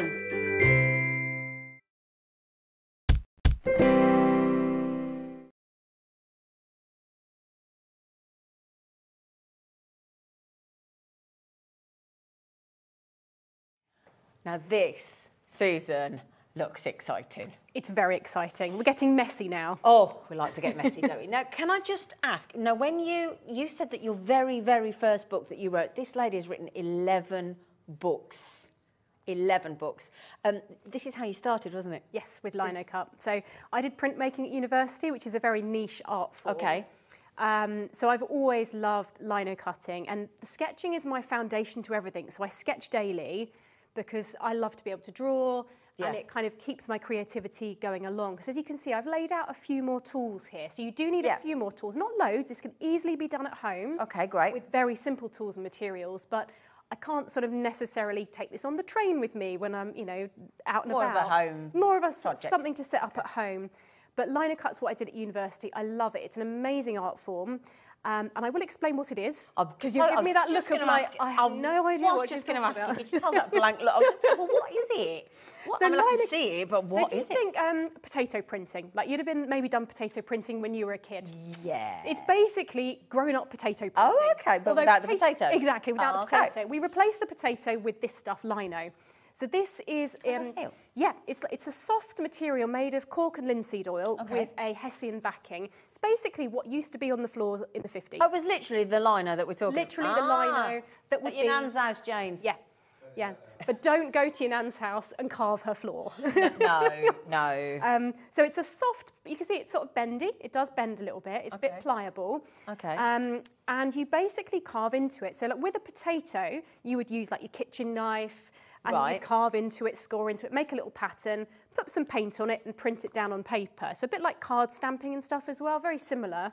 But with this, we use these specialist carving tools. Okay. You carve out, and I've got some examples here of ones that I've done.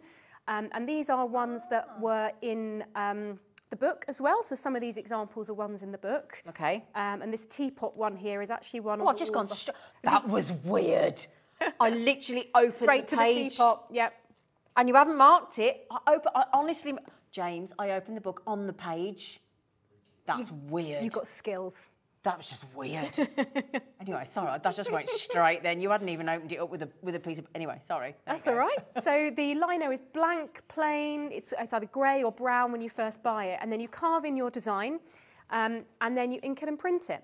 So what I'm going to do today is I'll quickly show you how you carve, but the carving stage takes a little bit of time. So I'm going to do here's one I made earlier. Oh, I like it. Yeah. And what I'm going to do is print this little teacup, which is a cute little one. And I've chosen blue because it's my favourite colour. So I'm going to print it in blue just to show you the process of printing, because it's kind of hard to imagine it from this to a finished thing. Yeah. So we're going to do a bit of printing today. Brilliant.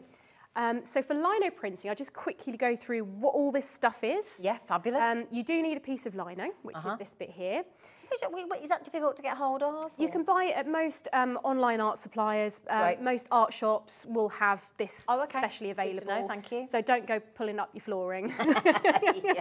A pencil or something to draw with is great. So if you've been doing some sketching from my other book, you've got some designs you can use to then sketch onto here. And you can literally use a pencil to sketch in. So if I was going to draw a teacup, I could just draw it on here. Hard or soft pencil?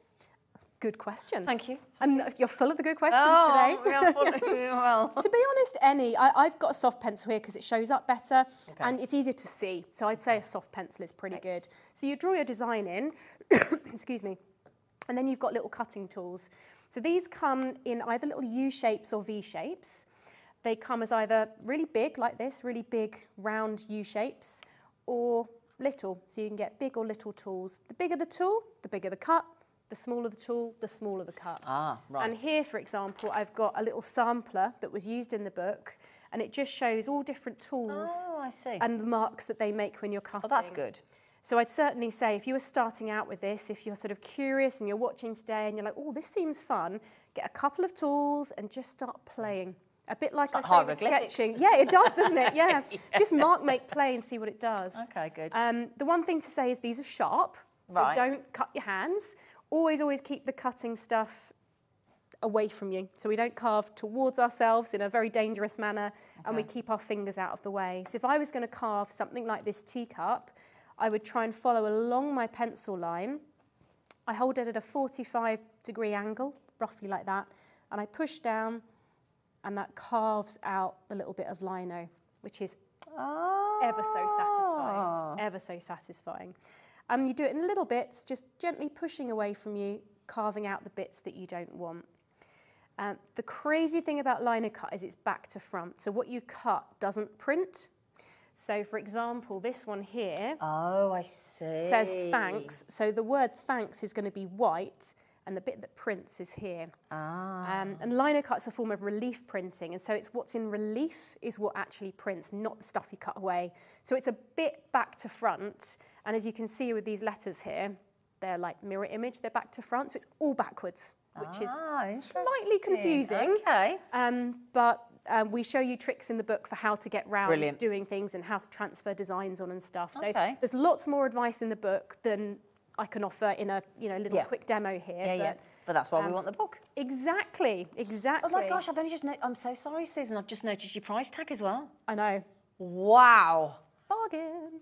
Bargain. Yeah, James, thank you very much. £7.49 for the whole Beginner's Guide to Lino Cut book. That is incredible value for money. Yeah, and in the book there's 10 different projects. Fabulous. So lino cut can be used on paper to make fine art prints, or you can do stuff like this. You can make greetings cards. This little Robin guy was a little greetings card that I made. You can print onto fabric too. Yes, you can. So I've got these little jam jar covers. So these go on the top of a little jam jar, and you can make your own homemade. Wow, who knew? So if you're someone fancy that makes their own jam, which is not me, don't cook. You haven't got the time. Tea towel, you picked up the tea towel. Look at the tea towels. These are brilliant. Yeah, so lino cut can be used on paper and fabric essentially, which is really cool. And so the book guides you through 10 set projects. Brilliant. And it includes this one as well, doesn't it? Includes that one, a tea towel, a little wash bag, jam jar covers, cards. And one of them is a mark-making sampler to get used to your tool. So it kind of guides you through learning it in a nice, easy, step-by-step, relaxed way. Nothing stressful. No. Never anything stressful. So that's a quick how you cut the lino. But The printing part is super fun. Okay. Super, super fun. So that's what I wanted to show you today was the printing. So this is where we get a little bit messy, but it's all water-based, so it will all wash out with soap and water. So don't worry. I wanted to just go slightly, if I just check you over a little bit. Yeah, I want to go that way. There you go. I don't want to miss it. Thank no, you, that's lovely. all right.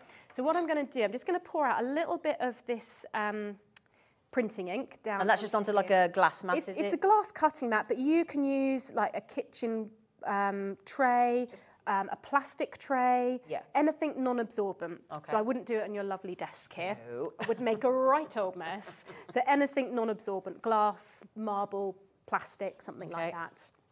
And then I'm going to get my little roller. Oh, okay. And this has got little stands, so I just flip it over so the stands are upways. And then this is where we start to get messy and we make a nice noise. And we just roll this out. Oh, it's quite sticky, isn't it? It's really sticky and thick, yeah. Yeah. And you just roll this backwards and forwards so that you get an even covering of ink over the roller. And it's a really relaxed, gentle hold. I'm not pressing for dear life. It's super, super gentle. And all I'm doing is spreading the ink out evenly. It's a great sound, isn't it? Yeah, it's all the guys in the gallery are going, oh, that's so satisfying. It's so satisfying. Yeah. So, I mean, I could just stand here and do this. Yeah, what a lovely colour as well. Yeah, a really lovely deep cyan or blue. Yeah. So that's my roller prepared. So if I put that there, then everyone can see great. that. Yep. Now I'm going to choose my bit of lino that I want to use. And I think this little teacup is pretty cute. So I think we're going to use that one. So you can reuse these once you've done them? Exactly. Okay. So once you've carved a lino block, you could print it, 10 times on paper. You could come back to it and use it as a greetings card next year. So you can make your own Christmas cards, which is super cool, super fun. So yeah, once you've got it, it's like done. making your own stamps, really, isn't it? Essentially, yeah, essentially. So my lino is clean. I say clean, it's stained because I've used it before. Okay. But it's clean as in it's got no bits on it, no little bits of lino stuck in. And how do you clean them? I literally just use a cloth. So you just wipe it down like this. Yeah, right, so just a cloth. Or like if there's it's a bit of water, is it? Or bit of water, soapy water. Like at the already eaten ice cream tub. That's the one, That's the one, yeah. Reuse, recycle. I have the same ice cream as you. It's good ice cream. It's great ice cream. So whatever you need, stop for an ice cream break. Yeah. So what I'm going to do is I'm going to pick up the ink from where I've rolled it out on the roller, and I'm going to place it and just roll it onto the top of my lino block. Oh, it takes well, doesn't it? Yeah. Wow. And what happens is it just sits on the top of the lino and it doesn't go into where I've cut. Okay. And that's the thing. So when you're carving into lino, you need to carve kind of, I don't know, a couple of millimetres down so that your ink rests beautifully on the top but doesn't go into your little cuts. I love this, making effectively whatever stamp you want. Yeah, it's great fun. Brilliant. And what I do is I sort of pick it up, transfer over. I do it a few times just to make sure it's completely covered. And again, you can take your time with this. There's no rush. You just enjoy, transfer across. And I think that's... You've got a good covering. I think I got a good coverage there. Just a quick question. Is lino quite expensive or is it not? It's not. No? It's actually quite an affordable material. Brilliant. So compared to some art forms, it's pretty affordable. So yeah, it's a good art form to get started with. And once you've done it, that stamp's yours. Yeah, you can use it again. So I'm going to move this over so that we hopefully can see the printing stage. Okay. See, I'm already getting mucky. Things are getting mucky, but it's good fun. We love it. So what I'm going to print on today is just some basic cartridge paper. So this is the sort of paper that you'd find in sketchbooks or in your basic art store. So you can get really, really fancy, beautiful papers, but to get started, you just need basic paper. And I'm going to pop this inked up lino face up in the middle of this piece of paper. I'm going to get my printing paper, which again is another clean blank piece of paper. I'm just going to pop it over the top and let it go down. Okay. And then I've got this high-tech tool over here. Oh. It's a very high-tech piece of equipment called a wooden spoon. This must be the best 50p I have ever spent. Yeah. So the thing with printing is a lot of people assume you need really fancy, expensive printing presses. You don't. But you don't. A simple wooden spoon and your arm and you're good to go. Okay. So really simple. Now this does require a little bit of hard work because I've got to push down on the back of this. The fancy name for this is burnishing. Okay. But essentially it's just pressing down on the back of the bit of paper. And I am using quite a bit of force as I push down. And what this is doing is it's transferring the ink from the lino and it's putting it up onto the paper. And this does require, a little bit of pressure, a little bit of strength. It's a good little free workout. It is, yeah. I've got biceps of steel now. And when you're doing this, it's important to keep your non-dominant hand, so for me, my left hand, because I'm right-handed, just holding on to it so it doesn't slip and slide all over the place. And my right hand and arm is doing all the hard work. It's lovely seeing it come through as well, You can isn't sort it? of just see it, can't you? You can just see it. It's an odd shape. The great thing about lino is it doesn't have to just be a square picture, and I actually work in lots of different shapes. You can see you can actually cut the lino down to different shapes and sizes. A pair of scissors does the job. Wow. So once you've cut your design, you can chop off the excess, make all sorts of funny shapes. Now, I think this is brilliant. It's great fun. I'm getting in my own little zone here. No one's watching, are they? Well, I'll tell you what somebody is, because they've just sent you a question in. Oh, great question. What's the question? A message. No, it's not a question, sorry. It's a message. I do apologise. Messages from Collection Merseyside. I tried this medium years ago and I really enjoyed it. Seeing Susan's demo has encouraged me to get my kit out again, so thank you. Oh, that's awesome. That's so nice to hear. It is so fun. It is Brilliant. enjoyable. Good for you. I'm so pleased for you. That's brilliant. Right. Hopefully more of you will too. So, Absolutely. I'm going to have a sneaky peek to check this is working. Okay. Because I have a feeling people are watching. Yes, it's working. Oh, they definitely are. So what I normally do is just have a quick sneaky peek to check that the ink's transferred. And then we have our peel and reveal. This is the super fun bit. The peel and reveal, where we lift this up. And then we get Susan. our cup. There we go. So there it is. And so you can see where there's white, that's what I've carved out. Do you know, it's one of those, when you do the peel and reveal like that, it's one of those that you're thinking, right, I can make my own stamps here out of lino. I can get as creative as I want to be, using for my card making and my boxes and my tags and everything else. And then that's yours. You own that. So you can, if you want to sell your own cards, you can, because you've made it yourself. You've made your own stamp. Yeah, absolutely. So you could make this into a work of art. Like, so these up here, these are all lino cuts. So you can frame it, put it on the wall, or you can make them into cards, or the projects in the book you can use as well. So there's plenty So you've got ideas. 10 print projects here as well, haven't you?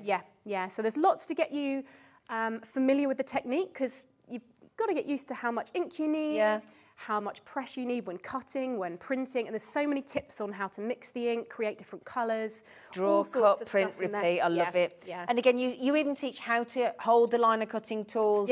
And again, you can see there, look, like Susan's just said, you know, she just said about getting the different sizes of the tools and actually working out which one makes which shape and all that kind of thing as well. Exactly. There's so much you can do. This is just a little snapshot of it, but it's great fun. And there's more tuition as well. I've got a course on it on my website as well. Oh, brilliant. Okay. If you want to have videos of me doing it too to accompany the book, I'm always there to help you out. Right. Now, in case anybody, when everybody wants to go to your website, what are we looking for, Susan? So it's my name, basically. It's susanyeates.co.uk, and I've got a funny spelt name. So it's Susan Yeates, Y-E-A-T-E-S. And I've got loads of examples, demonstrations, courses, and a membership on there. So that's how you spell it correctly there. Yeah, I'm sorry we haven't spelt it right on our graphics. That would have been most helpful. But it's all right, it happens. It could have been our graphics were right and the book was wrong. But thankfully, thanks to Maz and Search Press, it isn't wrong. But look at this as well. How to create your own seed packets, look. These are so cute. What a great idea that is. Yeah, so fun. Oh, I love it. There you go. Great for gardeners and like to grow their own. Brilliant. Okay, so there you go. So £7.49. You'll love this book, absolutely. And working with text, and oh my goodness me, gorgeous. It's really good value, and it's a really good step-by-step practical book. So you just follow the steps, have a go, enjoy, and then you can get creative with your own designs and stuff. Fantastic. So it's really good fun. We still got your first book here, darling. I do have it. Because that's the one that we've got for £7.49. If you weren't watching earlier, we had the Sketchbook Challenge book from, now this was launched in July, and we sold how many copies? It was 300 here. 300 here, just on Hobby Maker. This is an incredible book. It's relatively new. 100 prompts for daily drawing. We talked about it earlier in great depth. And if you're one of those people like me that thinks, I'd love to draw, but I really, you've told yourself you can't, that book. I'm going to tell you, you can. So you You learn can. to draw here, then you transfer it to lino, and you make your lino prints. Make your own stamps for your card making as well, amongst other things.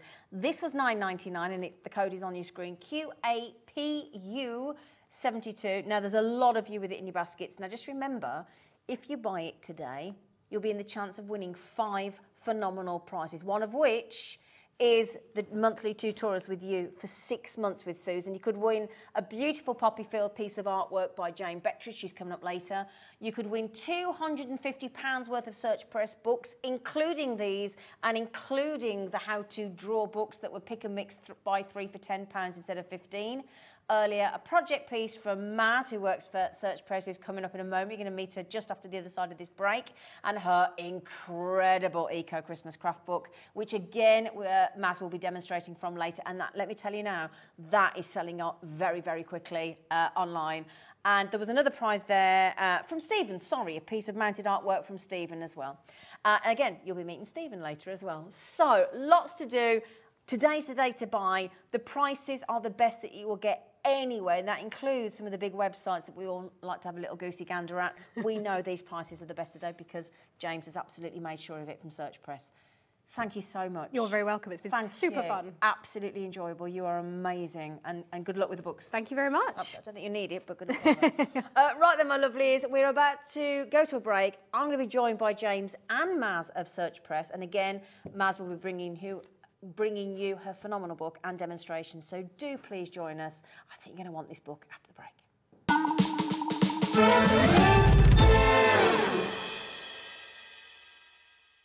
When you purchase anything on Hobbymaker, you have a 30-day money-back guarantee, meaning that you can shop with confidence.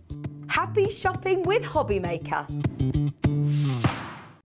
Here at Hobbymaker, we love seeing what you've been making, and it's our job to keep you inspired. So how does a £100 credit to your Hobbymaker account sound? Every month, we're going to be giving away a £100 credit to one lucky Hobbymaker's account. And all you have to do to enter is simply send a photo of your craft you makes to studio@hobbymaker.co.uk. We will be picking one winner each month at random, and we'll announce the lucky winner on air in the 5 PM show on the last Saturday of every month. So what are you waiting for? Get crafting, get motivated, and get inspired with Hobbymaker. If you've recently missed your favourite show on Hobbymaker, it's really easy to catch up on our website. Simply visit hobbymaker.co.uk and click TV Guide. Here you'll be able to choose any show broadcast in the last 7 days, which you can watch, pause and rewind at your convenience. And to make shopping even easier, any items featured in the show will appear underneath. With Hobbymaker's catch-up, there's never a reason to miss out, no matter what time of day. Hobbymaker are proud to work alongside some of the biggest brands in the industry. Keep watching for these brands and many more here on Hobbymaker. Our call centre is based in the UK and available 24/7. Just call 0800 001 4433 or email help@hobbymaker.co.uk.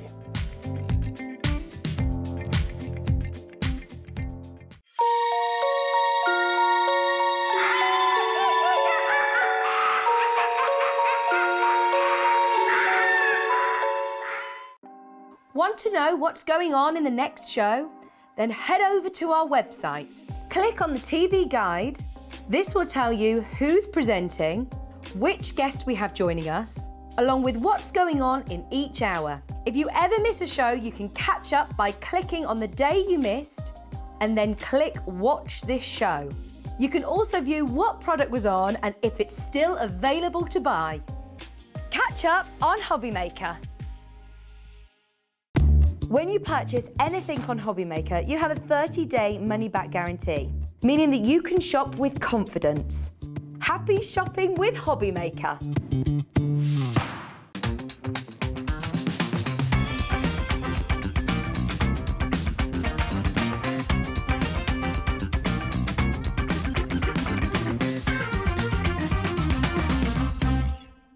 Are you having trouble finding the perfect gift? Then why not treat them to the new gift card from Hobbymaker at hobbymaker.co.uk. Simply scroll down to the bottom where it says gift cards, click and you'll be taken to the right place. Decide between posting the card or delivery by email, and then decide how much you want to add. You choose the value. So what do you get the crafter that's got everything? Why not treat yourself or them to the Hobbymaker gift card?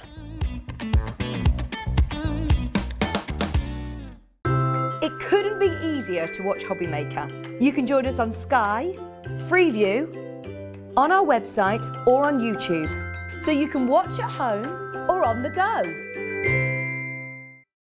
Here at Hobbymaker, we want your shopping experience to be as simple as possible. That's why you can buy as many items as you like all day and only pay one postage and packaging fee. It doesn't matter what weight, size or quantity of your order or how many times you check out that day, you still will only be charged one P&P. Shopping made simple with Hobbymaker. Join us for the Arts and Crafts Book Show with Search Press, with exclusive prices and discounts, author demonstrations and exclusive buy-to-win prizes. That's this Sunday from 1 PM on Hobbymaker.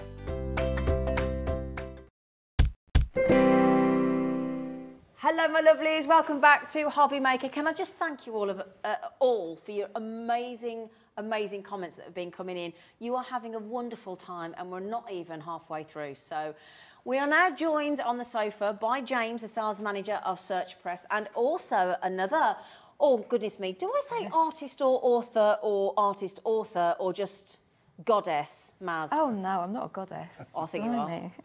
I only wait to see what she's doing this afternoon. You will think so as well. No, I just see myself as one of the designers at Search Press and an author as well. I'm just lucky, really. You are indeed. So how long have you worked for Search Press? It's coming on about 15 years. Oh, so you're about the same, you two, then? Yeah. Did you know each other before you joined, or? No, because I worked for a different company where we represented Search Press before. Right. And then I went on to join Search Press, employed by them. Okay. So I've worked associated with Search Press for that period of time, but full-time for them, I think it's going on 7 years now. Almost close to 7 years. Oh, interesting. So Maz beats me on that. Oh, right. there you go. Really. Now, I was asking James earlier, I said, out of all the books that we've got on the show today, is the one that sells better than any other one? This one right here. This one here? Yeah. That's your bestseller? That's our best-selling book of all time. Of all time? Of all time. How many copies then have you sold? So we are up to about 210,000 units. So it's been reprinted 15 times. 15 At least 15 times, yeah. That's been reprinted, How to Draw Animals. Just keeps going and going and going. Yeah. Animals are always popular. They are. Yeah. Well, we saw that when we launched the how-to draws, the smaller versions, and we had, how many, was it 12 different titles we had earlier? About 15, I think. 15 was it, sorry. And there was we had people and faces and things, and there was animals and whatnot. And you were just saying, if you bought some of those books, there's some of that content in here, isn't there? Yeah. So this book is a combination of some of the how-to draws. Okay. So I've got them listed here. So if you've bought the horses, the cats, birds, dogs, or wild animals, that content will be in there. Is it all of the content or some of it? Pretty sure it's just bits and pieces. Yeah, I think a few may have been taken out to get the right page extent. Right. So Okay. just be aware if you've bought those books, if you've bought those 3 books, you don't need to go out and buy that. Yeah. Or you might decide you want the one all in one. Exactly. So the choice is yours. Exactly. Okay. So you can either get the pick and mix books early, but again, that incorporates the cats, the dogs, was it the wild animals? Wild animals, birds, okay, and horses. So there'll be some content of that in there. So, but again, the choice is yours. You can either, because you might have been buying different things like the horses for somebody and the cats for somebody and the dogs for yourself. So if that's the case, you'll still want to get this.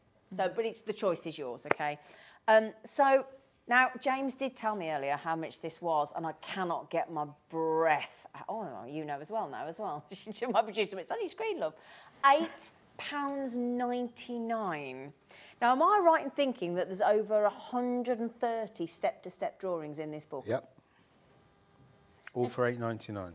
So could we divide, just out of interest, we like to do this, Maz, £8.99 by 130, that's the minimum. Yeah, that's massive. Can you do that, James? I can't do maths. Say it again. 8.99 by 130. Come on, James. Be Tick. 130 divided by 10 would be 13. So 0.06 pence. Pretty much per project. Per yeah. Or per illustration, so. Goodness me. And as you said, I'm sorry, I go dogs every time. I can't help myself, can I? Look. Oh, but there's dogs, there's cats, there's horses, there's kingfishers, there's, I'm just looking here at the back, there's lions and tigers and bears. Oh my. Look at that. But it starts really simple.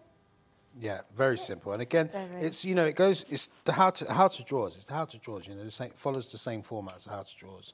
And I think I'm right in saying this book was first published in about 2013, something like that. Right, okay. But, you know, we're still selling phenomenal amounts of this every year. Yeah. I think it's just true to the fact what you get for your money. That's really, incredible, isn't it? But to keep selling that amount of books every year, it's unbelievable. And the simplicity of it breaks all the animals down to the smallest shape and easiest shape, so that you can literally just pull those shapes together and build it up. It's incredible. I mean, it says here, start with the basic shapes. 4 popular artists show how easy it is to develop circles, rectangles, squares and ovals into an exciting selection of creatures including cats, dogs, horses, lions, elephants, monkeys, penguins and eagles and lots more. What a great idea. So it's all the method, all the result, and then you get that fantastic result at the end. Yeah. And if I just show you in here, look, just to give you an idea, it shows you all the artists at the front of the book as well. And that just gives you an idea of how many different, and that's not all of them there. You can even draw a magpie. Don't know what. See, magpies, thank you for that. I just had it in my ear. You can even draw a magpie. Thank you, that's very helpful. Brilliant. An old English sheep. Oh, you've got a lot of different types of dogs there as well. I mean, yeah, so that's sort of content from, you know, the how to draws. Yeah. So there's a content, well, it is all the content from the how to draws. So, you know, just it's got so much content in it, like you said before. You know, it's almost, what, 5 or 6 times the size of the how to draws, page-wise. Yeah. But what I like about this as well is, like, you're doing the horses, and then you've got horses in every kind of different position, and, you know, standing, sitting, lying down, on the back. So again, it's whatever sort of position you want them in as well. It's absolutely beautiful, this book, and I can't quite believe that you can draw 130 plus different animals for £8.99. Would you think there's here's a question. What do you think about minimum age? Is there a minimum age for drawing? It's funny, I was just going to say that, actually. I often get asked, well, who is this aimed at? Yeah. You know, and I think the honest answer is everyone. Yeah, I agree. Because like I was saying earlier, you know, some of these projects I can do with my daughter. You know, some of them you can do, even if you're on advanced, you could pick up the steps at a later stage, or there might be, an area that you're not particularly good at. If you're struggling with something. Exactly. So I think it covers all levels, you know, all levels of, from beginner all the way up to, you know, to advanced. But that's your best-selling book, and it's been reprinted at least 15 times, and it says it all, doesn't it? Phenomenal. And we've got it here for £8.99. Wonderful. Maz, can I ask you a question? Of course. If you wouldn't mind, lovely lady. If anybody's watching at home now and thinking, do I have what it takes, or I've got an idea and I actually think I would like to publish a book, could you talk us through that and tell us what the process is? And can anybody write an art book? Yeah, pretty much. Anyone can do it. If you've got the idea and, you know, the skill, the know-how, anyone can. Okay. So you would start by sending in your ideas to our publisher, and she would look it over. They have an acquisitions meeting, as, you know, a big department of people. See if it'll work, or we might look at it and think, well, we love that idea, but we might need to adapt it slightly to make it usable in a book. Yeah. You know, so that all happens, and it will be a yes or a no. Okay. And then after that, contracts are signed. Okay.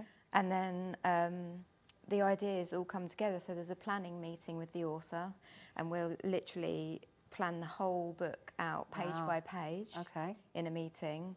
At that stage, as one of the designers there, we, as a department, we put a little mood board together. Oh, do you? So that we can show the author the kind of design for the book that we had in mind. Yeah, so they can get a visual. Yeah, and that will be taken from their content as well. Like people may have websites or their Instagram pages, things like that. Yeah. All social media and their platforms. Sketches and things and stuff. Yeah, we'll look at their personal pages and be taking inspiration from that to make sure we get them in the book as well as their craft. Yeah. So that it is about them as much as, you know, what they're doing, and you know, they love it basically. We just want them to love it as well. Yeah, of course.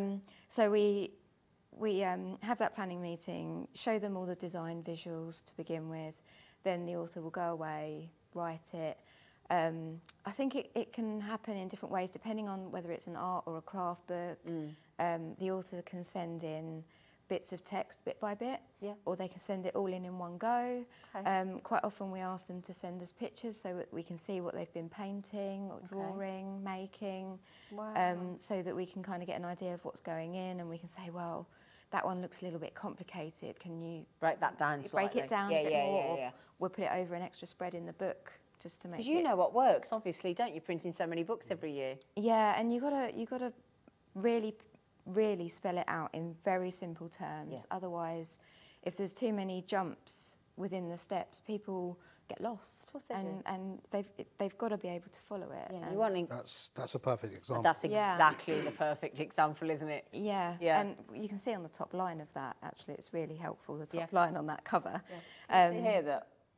And from that point... from there, look, as you go to... that. So it's just in the light there. So all of our books will follow that kind of format. It has to go from beginning to end really simply, visually and with words. Yeah. So we work really closely with the editorial team to bring the insides of the books together so that they obviously say what they need to, but visually they've got to explain it as well.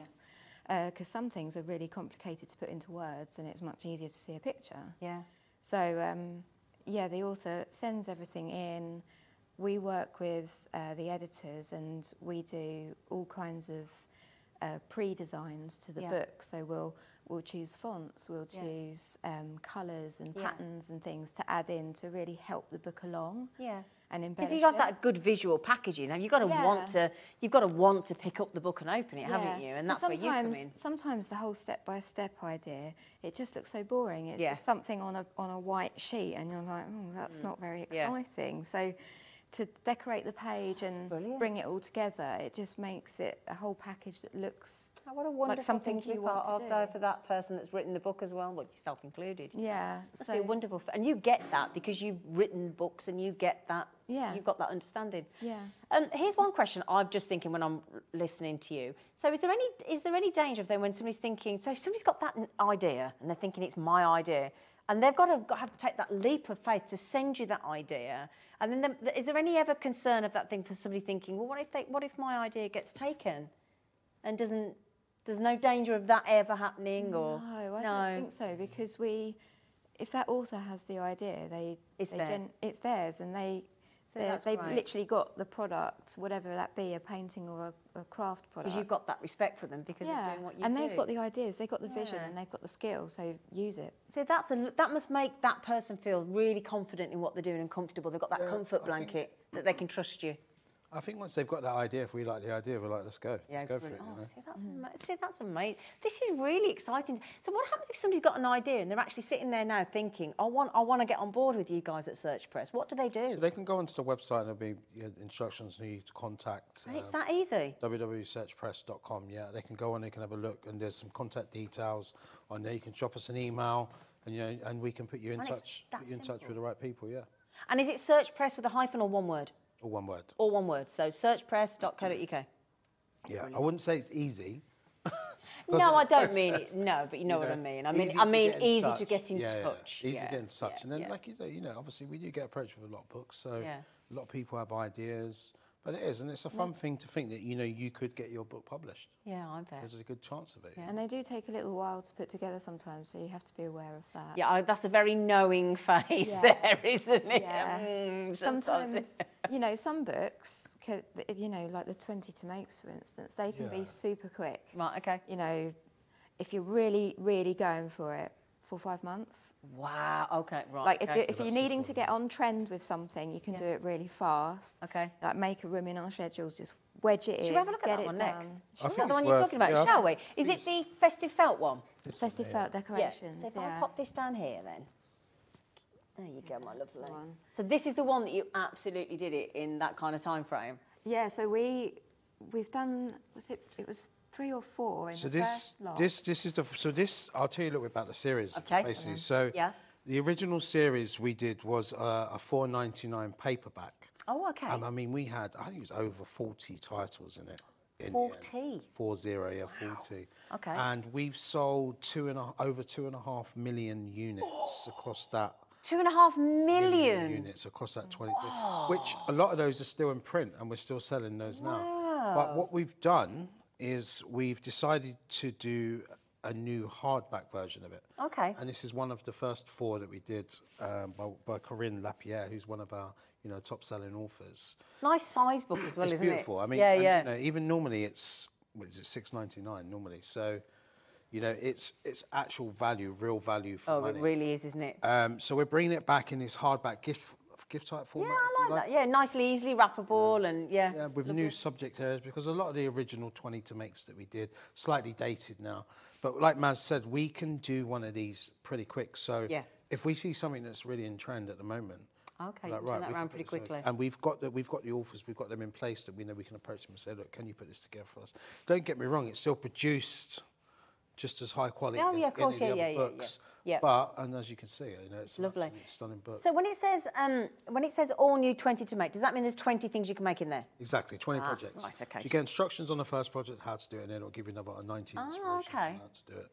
So now this is brilliant as well, because we do have felters on our jewellery making channel as well, and obviously on our sewing street. So the fact that, and I don't know about you, but I think festive felt and things like that, I think that book is really popular here as well. It come out, I believe, the 1st of August.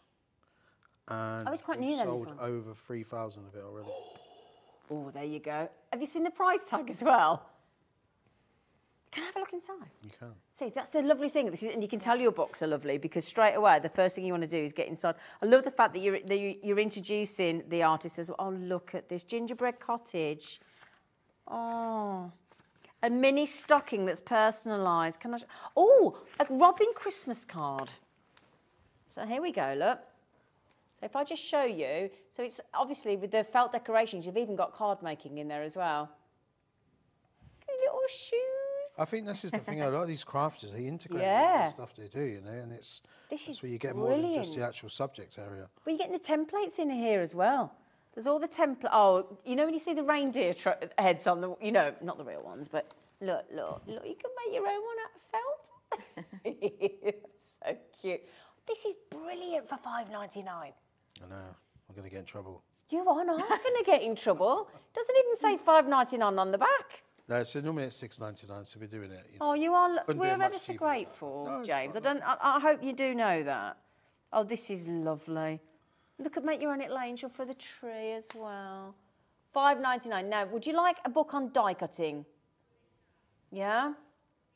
I think we do a lot of die cutting, obviously, because of that's our thing with the likes of Hunky Dory and Creative Crafters Companion. Got our own die cutting machine. I want that one. Making candles. Yeah. Where is it? Is it? It's going to be right at the bottom, isn't it? Isn't it? There you go. So can you talk us through that one, lovely? Well, You wouldn't mind. this one is one of our favourites, actually. Is it? Yeah. The projects are really, really lovely. I don't know whether you can see that. Oh, yeah, if we put that on that, there you go, that camera. Just all die cuts layered up. So a die cutting machine looks a little bit like a printer. Yeah. And you can link your phone or your iPad or whatever up to it. Yeah.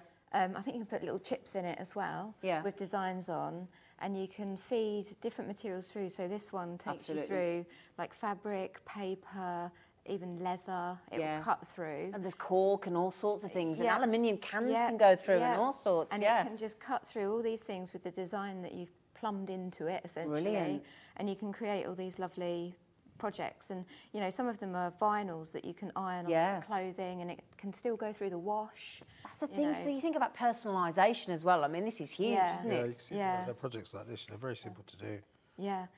But and this is like a really good beginner's guide to it. and now, if you can't go into a craft shop these days without seeing No. die-cutting machines. Well, the thing is, when we're here, I mean, Gemporia, which is our brand, we've got our own die-cutting machine and embossing machine, and then we have the likes of Crafter's Companion coming in with Sarah Davis. They've got their own Gemini range as well, and they've got everything from handled ones to, I mean, we've got them all around the studio, to electronic ones, to different sizes, and juniors and full size and whatever. So this book, I've got to say, I think this digital die-cutting book is going to be massively popular to our audience. There's nothing else like it out there. No, that is. Now, how long has this one been in publication? This come out about July.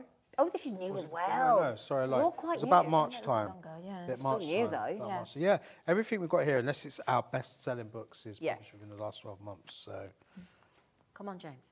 keep selling it. No, can I have a go?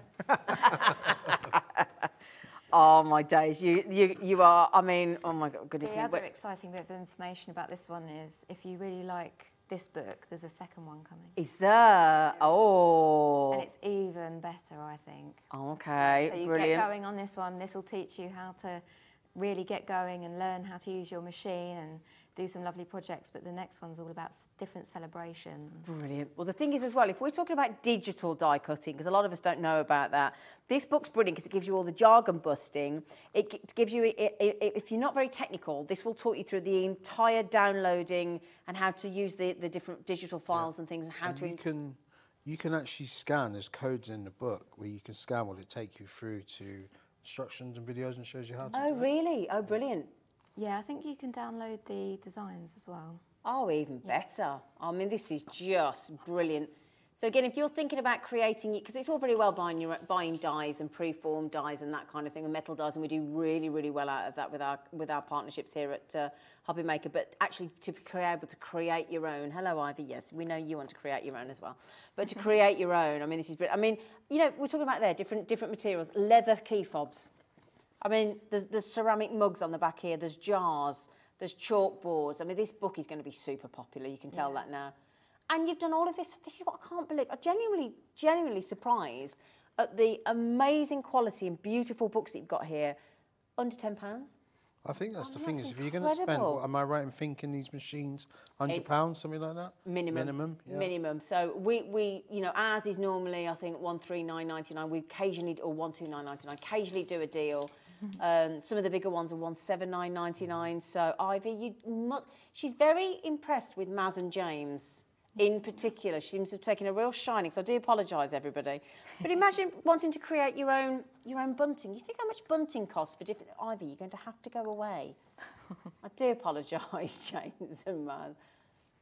But there you go, your own bunting as well. You know what she's trying to do? She's trying to get in between the pair of you. That's you know right. that, Yeah, don't you? yeah. You can tell that, I'm can't you? I'm inviting her too. Can I just say, yeah, she'll be up there in a minute. James, you give her 3 seconds.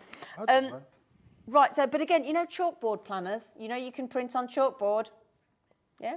Now, I'll tell you what then, Maz, because you're here and my poor dog is trying to jump up and sit on your lap, you are encouraging her, though I can see you. I'm sorry. No, don't apologise. She's like, I want to sit, she's going up.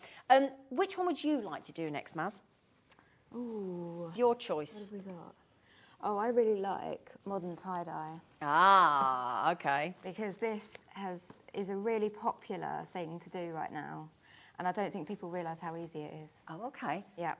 And there's some great projects in here. There's leggings, there's jumpers. We see the leggings and things. Yeah. Let's find them. There's so much in here. I mean, there's even a little bag. Oh, wow. Like, so you can you see start that, from look? going really simple to a bit more complicated. Because it used to be huge. Was Shorts. it in the 80s? Lovely pair of shorts. There's Yeah. So it's much making in a here. massive comeback at the moment, isn't it? Yeah, definitely. Lovely. Oh, yeah. Sort of hoodies. It's great, and there's even a bit in here that links through Is to... that a denim jacket there? Yeah, Is that have a a denim look. jacket? I've actually done a T-shirt out of this. Have you? What, with this book? That book. Why didn't you wear it, James? A bit bright for TV. No, it's never too bright. But look at that. You know when you buy like a simple vest, go to the charity shops. Ah, now we're talking about eco-friendly, we're talking about cost-efficient. You go to the charity shops and get a top and you might think, don't like the colour, tie-dye it. Yep. Yeah? Yep, definitely. If you've got tops with marks on and That's stuff... a very good point. Like, rather than throw it away, it's got quite an eco-friendly kind of feel That's the to thing, it. if you've got a stain on or something that you can't get rid of, There's you've dropped a also bit of some- curry. I think there's a little bit of information about natural dyes in there as well. If you're even not better. keen on using all the kind of chemicals and stuff, there are some natural options. Oh, look at this, everybody. Look, oh, you're going to want to be doing this, aren't you? What a great book. An eco-friendly guide to colouring your own clothes and accessories. Oh, what a top book. Turn your wardrobe and accessories into a stylish kaleidoscope of colour and dip into the world of tie-dye. Oh, there's everything in here. This is brilliant. Because didn't you used to have to put it all into a washing machine, was it? I can't remember. I haven't done it for years. There's so many different ways of doing it, and people I think, can be a bit put off because, you know, there is you've got to put it in your washing machine and then it marks your washing machine and you don't want to wash anything else after it in case it gets colour in it. Yeah. It's not like that. I mean... No, she explained. I've just seen here. You can do it in a bowl. Yeah, I've just seen that then. Sorry, Maz. But there you go. Abby actually shows you how you can just do it in a bowl, so you don't even have to involve your washing machine. Yeah, and I think... Yeah. We've done quite a few sort of dyeing books recently, so I might be cross-referencing different books here, but there are dyes that are cold set. Oh. So you don't have to use hot water or great. anything like that, yeah. So you haven't got to involve your heating? No. But the thing is, these things are things that we all have to take into consideration now when we're doing our different arts of mixed medias and whatnot. You know, there's costs involved, but these books are... Save on your heating and save on the price of the book. I like it, James. But the you know, shibori, the trousers that you can buy, and vest tops and little T-shirts, and this is beautiful, absolutely beautiful. Right then, my lovelies. So I tell you what I think we should do. I don't quite know how to put this really, Maz, but your book, your wonderful eco Christmas craft book, is proving to be one of the fastest sellers that we've got on the show this afternoon. Is it? Yes, it is, my darling. That's Ooh. nice. So I think if you wouldn't mind, I think you and I need to relocate. Okay. We need to leave James to Ivy so they can just have a little bond. Yeah. And I think we need to see you in action with your incredible book, if you wouldn't mind. Is that okay? Of course, yeah. Right, so join us in a second and we can see Maz in action.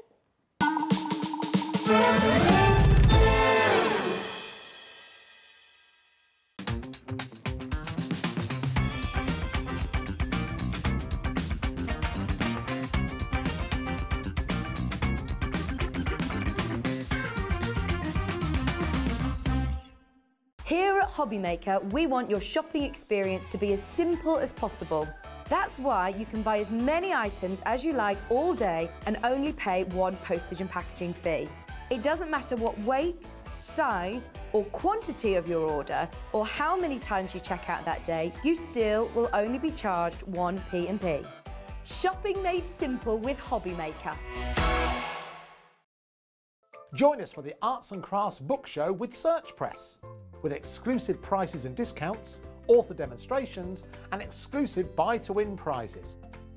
That's this Sunday from 1 PM on Hobbymaker.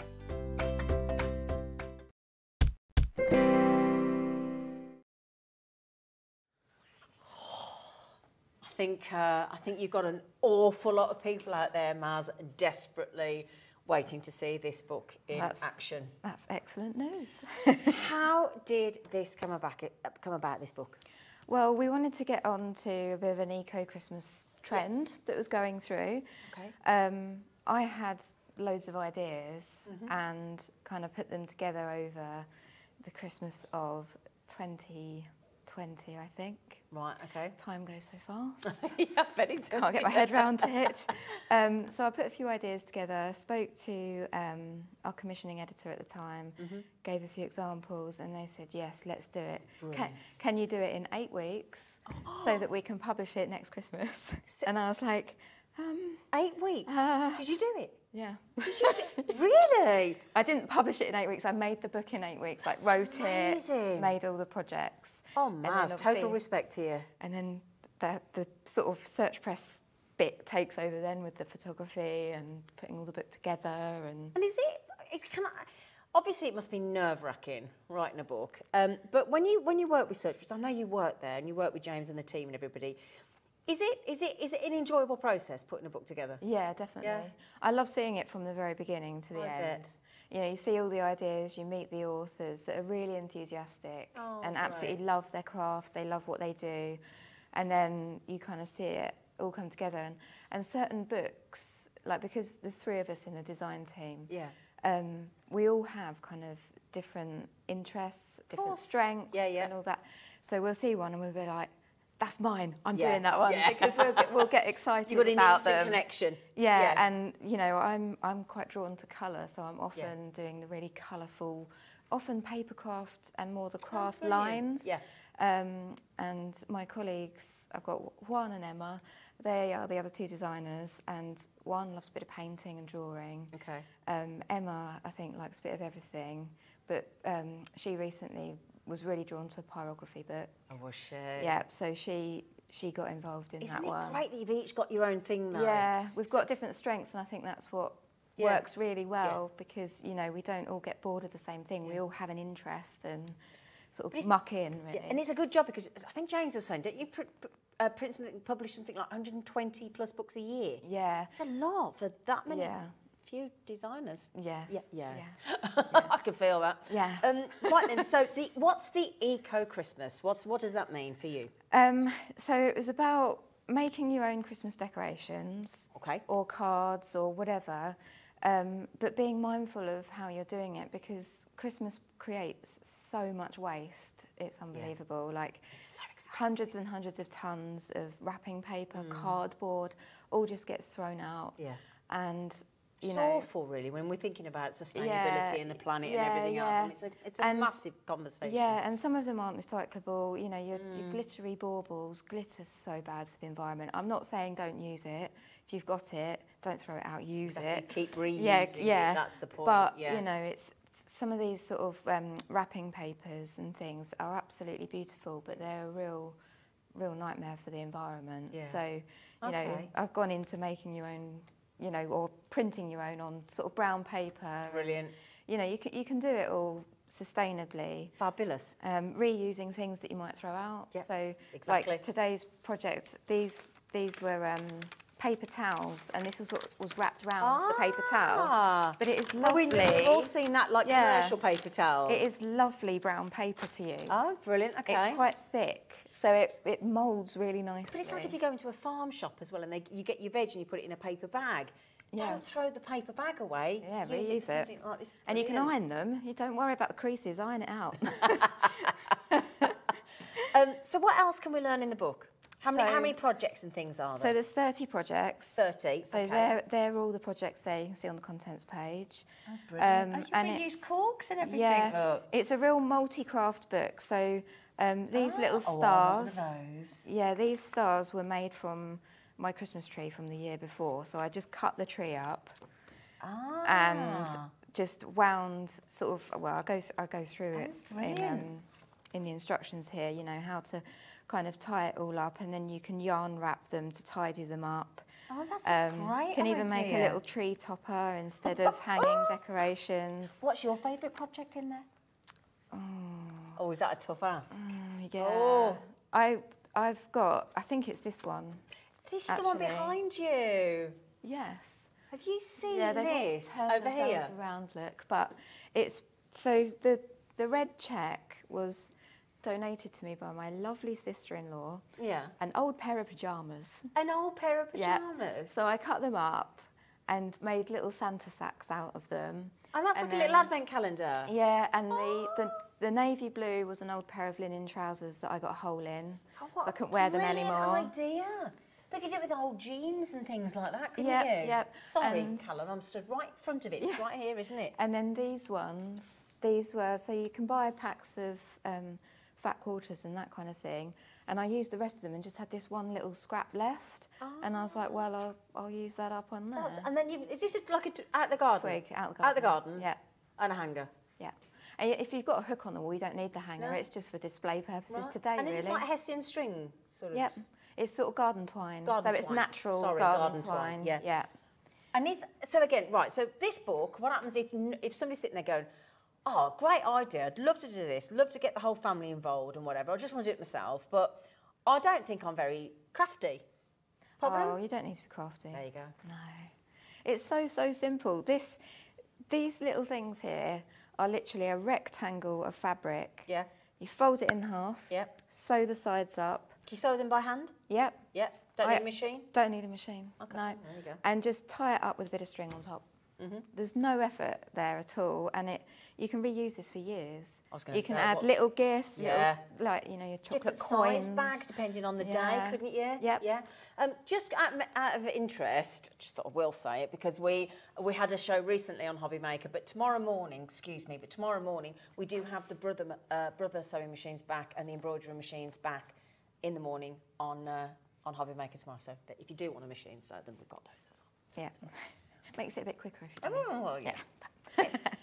Now, am I right in thinking as well you do some origami in here? Yes, so one of the techniques at the very front of the book is how to make an origami star, which is here. And this is, once you've mastered the technique, it takes a little bit of practice, but once you've mastered it, you can do so many projects with it, as you can see behind us. Have you seen these here? This is Callum, what I'm gonna make for you. Yeah. But you can add them to anything. You make a little tree and you can stick a star on the top. It can be an origami star. These are fab. And do you show us how to do the eyelets and everything? Yes. Oh, great.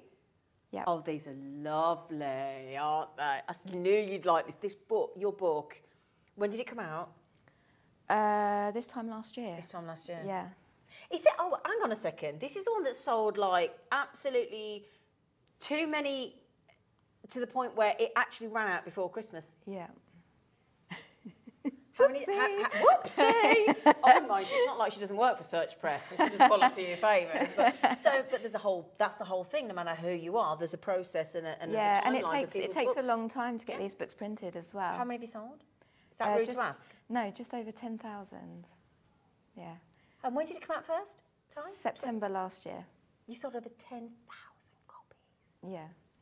It's on its, I think, how many reprints? second or third reprint, I think. Oh, congratulations, Mars. Thank you. Congratulations. That must feel amazing. Right. Can we have a go? Can you show us how to... Now, bear in mind, my producer is that excited about this. She's in the gallery. She's got her scissors ready and she's going to be working and making along. That's keen. If that's okay. That's very keen. Do you keen. give the templates in the book as well? Yes. Oh, great. So there you go. Can I just mention this incredible book where you can reuse all sorts of things in your house? Was it 30 projects, Maz? Yes. Yeah. £9.49. That's going to be the best £9.49 you've spent today. And a great way to teach people to recycle and upcycle and don't throw things away. Brilliant. Yes. So here are the templates in the back of the book. Fabulous. Trace them out. So I've traced them out and then I've written on them what the sizes are so that I don't get too confused. Okay, brilliant idea. Because me and maths, just not very good at all. Me and numbers generally. So yeah, trace those out. Oh, we're good at everything, lovely. Oh, I know. And then obviously you take the paper that you want, and it can be any paper. So here I'll show you in a minute, but I've got lots of, you know, you get these from magazines. You tear out a page, you know, sometimes it's double-sided. You can see I've already cut some out there. Right. You get all these different papers that you can just reuse. Don't throw them out, reuse them. And we have all of this here. I mean, we launched some beautiful paper cardstock on the channel the other day with American Crafts, and we've got all our Honky-Dory and Crafter's Companion, all of these amazing paper pads as well. So this is going to be perfect for that. Exactly. And so I'm going to demonstrate with the brown paper because it's a real favourite of mine. Yeah. So what you do is you draw around it. Obviously, you do this, draw around it, then cut it out, and then you start folding. So if you do not want to see that pattern, I quite like it. Yeah, it has to be. So we have to do it like this. Okay. So we fold it. Does it so that explain how you fold it? Yeah. So the pattern that you want has to be underneath. Okay. So as you fold it, it folds up to you. Okay. I'm hoping I've got that right because my brain does things backwards sometimes. Doesn't matter. Yeah. We'll take either, Maz. So what we're doing is folding in half. Okay. So it's a pentagon, so you get this sort of angular, and you keep going round. So you do it, it's quite repetitive. So you do one fold, and then it just repeats as you keep going. See, I've got a bit of a curly edge there, but don't worry about that. Okay. So you keep going round. I do lose track sometimes, and I don't do quite enough folds. Okay. So you have to kind of count as you go and just keep checking yourself. How many is it in total? Do you know? Oh goodness, how many folds? Yeah. Probably 5. That's 5. And then there's 10, 15, it's probably 20 folds. Oh, okay. Ish. Okay, yeah, okay, Ish. okay. So we've done that. As you can, it's probably easier to see that side. You can see the kind of crisscross of patterns where you folded to the point each time. So you want the pattern on the inside because it's not very festive, is it?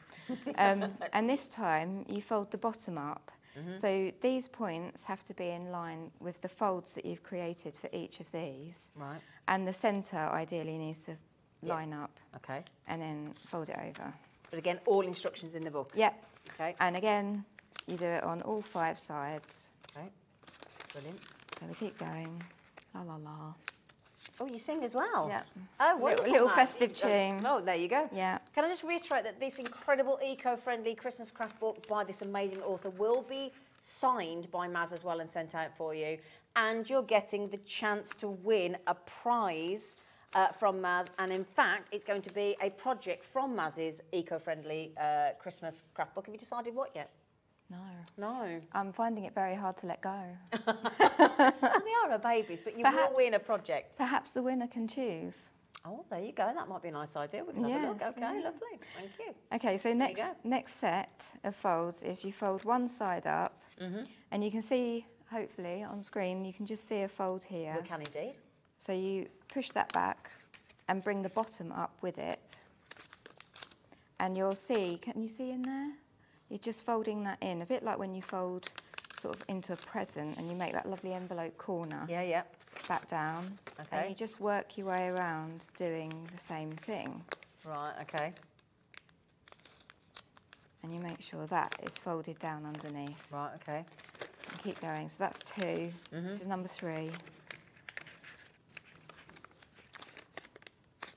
It does look more complicated than it is. Like I say, No, we can see what you do. once you practice, Yeah, it took you me do a few rhythm to practices, do. yeah. Okay, And that's good to especially, like I recommend that you actually do it with plain white paper to begin I with. was just going to say, I think that would be easier than the pattern. Yeah. It can put you off a little bit. It can, Yeah. yeah, Good idea. and especially if you use maybe brown paper, you can see the folds a bit better. With white, Yeah, that's a good tip, actually. you're yeah. not going to see them Yeah, so I think well. doing it with a pattern first is probably a little bit more difficult. Yeah, so I isn't it? think I've done each of those, haven't I? Yep. Yep. So you can see it's sort of folding itself up into Okay, yeah. a bit of a scrunch. Yeah. And then each of the corners, you can see, has a kind of pointed fold. Oh, yeah, I see, yeah. And if you kind of just pinch them in, it naturally kind of just does Oh, wow. that itself. And that in itself is quite pretty. Yeah. But we're still that not was finished. Brilliant, Maz, yeah. Yeah, so you turn it over, Yeah. and you have this, which is also quite pretty. Not a star yet, though. Not quite, no.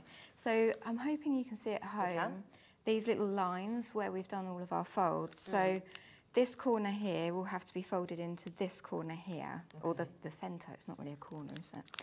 So you fold that over and sort of gently tease it so that it's into a point at the end. And then you gradually work your way around. So the next sort of triangle, if you like, or point of the star, just tease it so it's a nice point and fold it over. Oh, I see how you get, yeah, you can really see it Yeah. start to take shape now. And can't you? sometimes, like, you can reuse some amazing papers. So you could use wallpaper. Yeah. You got any, like, you always end up with half a roll or whatever left yeah, over. yeah. It makes lovely stars. It can be a bit thick, which you can then just, I'll show you in a minute, you can stick the centre down. So on the last one, it can be a bit tricky. Okay. Because if you look inside, there's a lot of kind of paper sort of folds and bits and pieces Right, in there. okay. So you need to kind of lift this one up and pull it over so that it just tucks underneath. And again, just tease that so it goes to a nice point. And there you go. Ah. Unfortunately, I've got a little bit of pattern peeking through, but, you know, hide it. You did that, I think you did that beautifully. But if you do thicker paper, like I was saying with the wallpaper, Yeah, yeah. sometimes they end up doing this Right. and opening up and not really sitting flat. Okay. But if you get a little bit of hot glue or something like that, just stick it down. Oh, okay. And it stays down. Okay. So that there was you go. Brilliant. And then how do you attach that then? So I've just realised that I don't have my little hole punch with me. Let me just check down here. Don't worry if you can't. You can talk us through I've it. put It's it okay. in a different... Oh, no, is that it, Maz? Here Maz? it is. Oh. Here it is. In my other box of tricks. Don't want those. But I've got one of those at home. Never used it. It's a rotary hole punch. Yeah.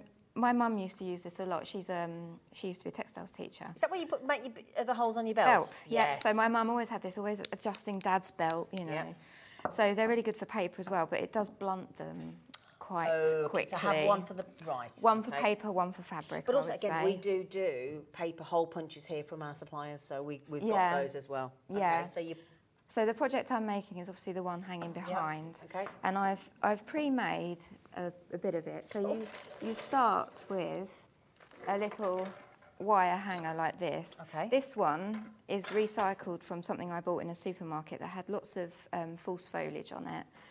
And it just gets dusty and a bit sort of bruised in your cupboard, you know. And you want to give it a fresh lease of life. So this one's got a bit of a sticky up metal bit on it, but some of them don't. So the one I've done doesn't. Okay. Just so I can demonstrate. So I've made one ready here. Brilliant. So I've put those 3 on. The next bit is this eyelet. Yep. And it's very easy. You don't have to do this. You can just literally make a hole in the top. Yep. And then just hang it. But an eyelet obviously gives it a bit more protection. It doesn't rip. Yeah. If you get it stuck or caught on anything. And it makes it look more professionally finished as well. Yeah, it does. Yeah. So all you need to do is, I've got a 5mm hole here. And so you just make sure you go roughly in the centre through all the layers. You have to give it a bit of a squeeze sometimes. I don't know whether you heard that click. Yep. It's gone all the way through, so there you go. Got a hole. Yep. So the next thing to do is I've got a little bag of eyelets here. We do the eyelets and these little pegs as well on Jewellery Maker. So if ever you need to go to jewellerymaker.com, then just search for these, and they are there. I'm going to do it in one of these rose gold ones. Lovely. It's nice that you've got all 3 colours, yeah. Yeah. So I've also got these eyelet maker, holy squashy thing. I don't really know. Technical term. Yeah, technical term. Very important. So you pop that in. Yeah. And you put, so with these, there's one edge with a blip on it and one with a hole. And you have to make sure you get it the right way around. Yeah, the right way round. So you just pop that in there and then squeeze it. You have to squeeze quite hard. Really squeeze it. And then there you go. Ah, lovely. And then all you have to do, here's what I made earlier, is thread some cotton through. Now, from an eco-friendly point... Pull that down a bit if you could. Yeah. Thank you. Thank you. From an eco-friendly point of view, this very gold yarn is probably not the best thing, but I happen to have it, and I say if you have it, use it up. Absolutely Don't throw it away. Yep. So that's what I've done. I've got it, so I'm going to use it. Right. So all you do is thread a piece through, and then obviously you just tie it through the hole, which is a bit fiddly. Okay. And I also have started securing it with pegs because it just holds it in place, because on this frame it's quite a smooth painted surface, so it can be as well. Yeah, and then you can, you know, take them off, move them around, do whatever you want really. Is this not going to behave? No, because everyone's watching. Do you know what it is? This is the joy of live television. Yeah. We get this all the time. Everyone's watching. It's like so if somebody it's wants just to thread not a needle, gonna behave. and they go, and we've got the camera on them. They can't do it. The second the camera goes off, needle's threaded. So there we go. Lovely. Because you were talking and taking. My fault. Blame me. It's fine. Blame me, man. Yeah. And then if you want to, you can put a peg on. I'm not going to on that one because it's quite thick at the top here. I've got one all ready for you. Oh, sorry. It's fine. Sorry. And then, so there you go. That's the finished product. But that's lovely. You can obviously, like we say, add your pegs. You can also add a little bit of foliage in the top to make it a bit more festive. And you can always put the foliage back out for the birds. Yeah. Or the wildlife, whoever wants to eat it or make a bed out of it, really. Absolutely. The whole eco-friendly. Can I just ask, once you've obviously got the templates and you've learnt how to master the origami stars, yeah, I take it you can obviously, people can put their own twist on these and adapt them to their own colour schemes. Oh, definitely. And, yeah. And like this one behind, you can add to it and add to it and add to it, and it becomes this big sort of, you know, star display. So yeah. you just have to, I don't know whether you can see there, but you just literally tie them onto the back of each other and they just dangle down. That's gorgeous. And there I've just used brown paper. There was an old book of music sheets that wasn't being used, and I... Well, if you go down the tip, speaking of recycling, if you go... I love going down the tip. Yeah. Do you like going to the tip? A little bit. Yeah. Go down to the tip. They've got those blue... They might not be blue where you go, but at our tip, they've got those blue bookstores where people put... And there's always music in there. There's always books in there. Sheet music, yeah. Sheet music in there, absolutely. So it might be that you're still reusing it. You don't know necessarily where it's going. Do you take some of that? Yep, exactly. And wrapping paper or anything. Yeah, don't. It's just great. Great. This is going to be brilliant. Now the book. Can we grab the book again, my lovely? Of course. Now this book was launched. So was it last year, last September? Yeah. Yeah, last September. How many copies gone so far? 10,000-ish. 10,000 plus. Yeah. More? How many more than that, James? 500 more than that. So at least 10,500 so far. That's before this afternoon. Okay, so I think we'll have it over the 11 soon. Also, there is a chance to win. Now, Maz hasn't decided which of her projects, which are like children to her. What are the options? So there was a wreath. There's a wreath. Do you have a look at the options? Well, one of the options I haven't got a picture of, so I can explain that. Oh. So, I mean, if people would like this, I can send this. So this might be one of the prizes, okay? Yep, so the one hanging up there or the one we've just made. Okay, that's an option. We've got, let's have a look, hang on, because these are the projects that don't travel very well. You're better off storing them at home, but they don't post very well. Don't they? No. So we've got some I wreaths. like that. Oh, I like that. There we go. Oh, a ruffle wreath. So we've got this with the pine cones or a selection of others. Oh, I like those. Or... we up it a bit, we give them 3 prizes out. 3 prizes. Oh, I got Three? I got James, love. James is the sales manager at Search Press. I've just said these are her babies and she's struggling to part with them, and now you're saying she's got to part with 3. Trying to create some room around her desk for her, that's all. Yeah, this is very true. They're all hanging about in boxes around my desk at the moment because I don't have room at the home. Right. I don't have room at home.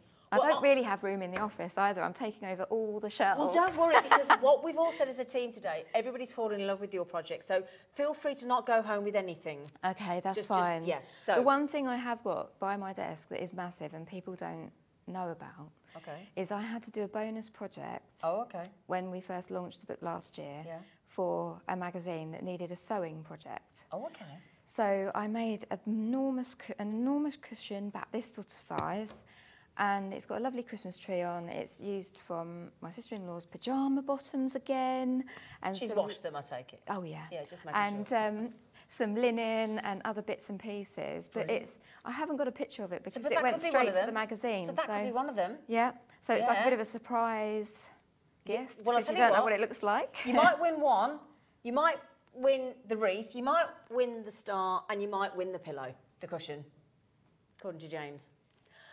Now then, before we go back to that naughty man over on the sofa... He's cheeky, isn't he? He is cheeky. Is there any other demos you wanted to do with the pine cones or anything? Time frame? How do we feel? I think we're getting on with some more of the books now. You want to do some more books first, do you? Get some watercolour going after Then we're going to watercolour. Okay, lovely. Can I just say, these are absolute... But these are in the book, aren't they? Yes. Yeah. So the project is the one with the salt on. Okay. So it's just literally PVA glue, which you can even make your own version of at home. Oh, wow. That's eco-friendly. Is that in the book? Yep. Oh, great, and in the book. So 49. You put glue on it, stick it in a bowl of salt. Just salt? Yep, let it dry, and then stick it to a cork that you've cut in half. Oh, that's a wine cork? Yep. That one, no, they're actually champagne corks. Oh, well, I didn't like to say. One's got a fat bottom and one's got a skinny bottom, depending on what end of the cork you've got. Depending on what beverage you like to drink. Yes. And this little one here, this one, if you don't feel like dipping it in salt and having salt sort of shed itself when you move them around, that's just some old paint that I had lying around, and you just paint the tips. Could you do that with correction fluid? Probably. Yeah. Yeah. See, I'm in your zone now because of that book. You just use stuff up. Don't throw it away. Use it up and don't buy more. No, brilliant. Honestly, I truly believe, and I'm not saying this just because the author is stood next to me, I truly believe that thinking about Christmas, and it comes every year, nobody's going to take Christmas offers. I think if you want to make sure that you, that pain when you see the wrapping paper just getting discarded and the cards just getting discarded in the bin or possibly recycled, recycle them to their best intention. And I think every household should have this book. And it's only £9.49, and you get the chance to win one, if not three, of those projects from Maz because of James. There you go. Right, we're going to mosey on back to the counter. Cheeky little break. Can we go through some more of these fabulous books as well? Of course, yeah. Oh, all of the books that you buy today from Maz will be signed by her as well. Okay, and the chance to win. Right, come with us and we'll see you after the break. It couldn't be easier to watch Hobby Maker. You can join us on Sky, Freeview, on our website or on YouTube, so you can watch at home or on the go. If you've recently missed your favourite show on Hobby Maker, it's really easy to catch up on our website. Simply visit hobbymaker.co.uk and click TV Guide. Here you'll be able to choose any show broadcast in the last 7 days, which you can watch, pause and rewind at your convenience. And to make shopping even easier, any items featured in the show will appear underneath. With Hobby Maker's catch-up, there's never a reason to miss out, no matter what time of day.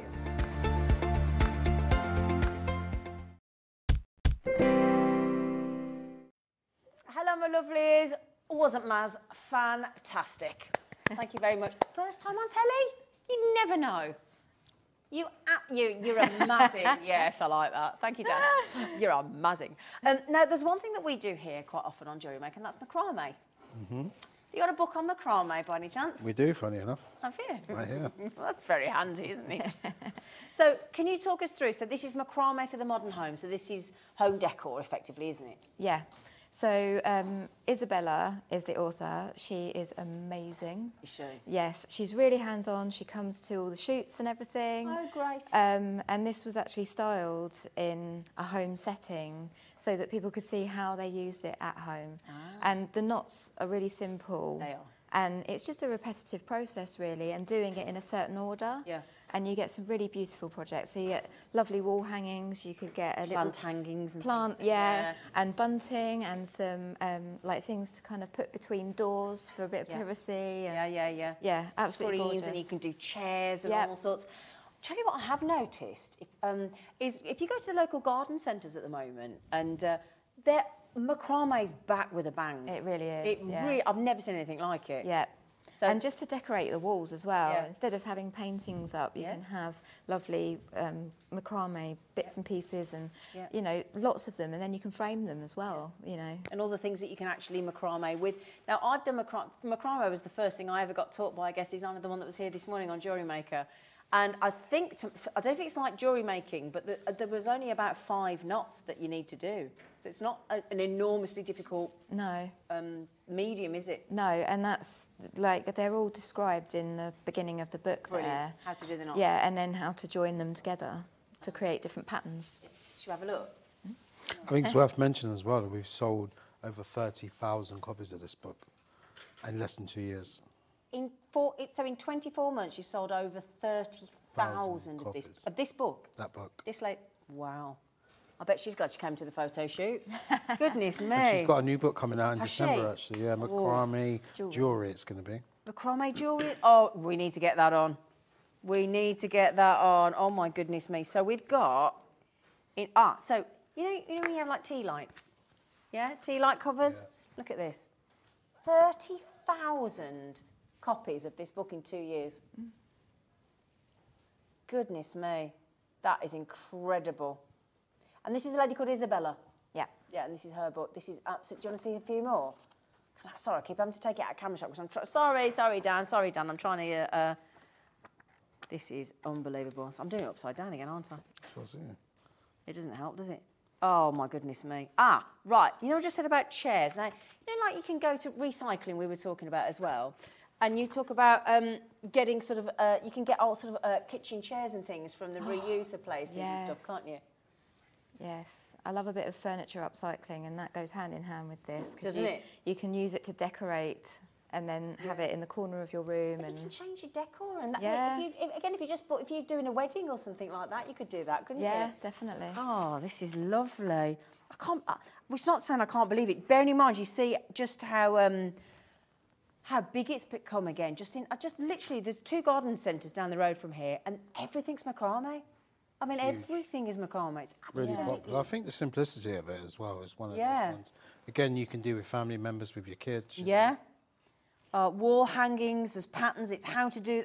here we go, look. Just to show you, and honestly, I've tried macrame, it is not difficult.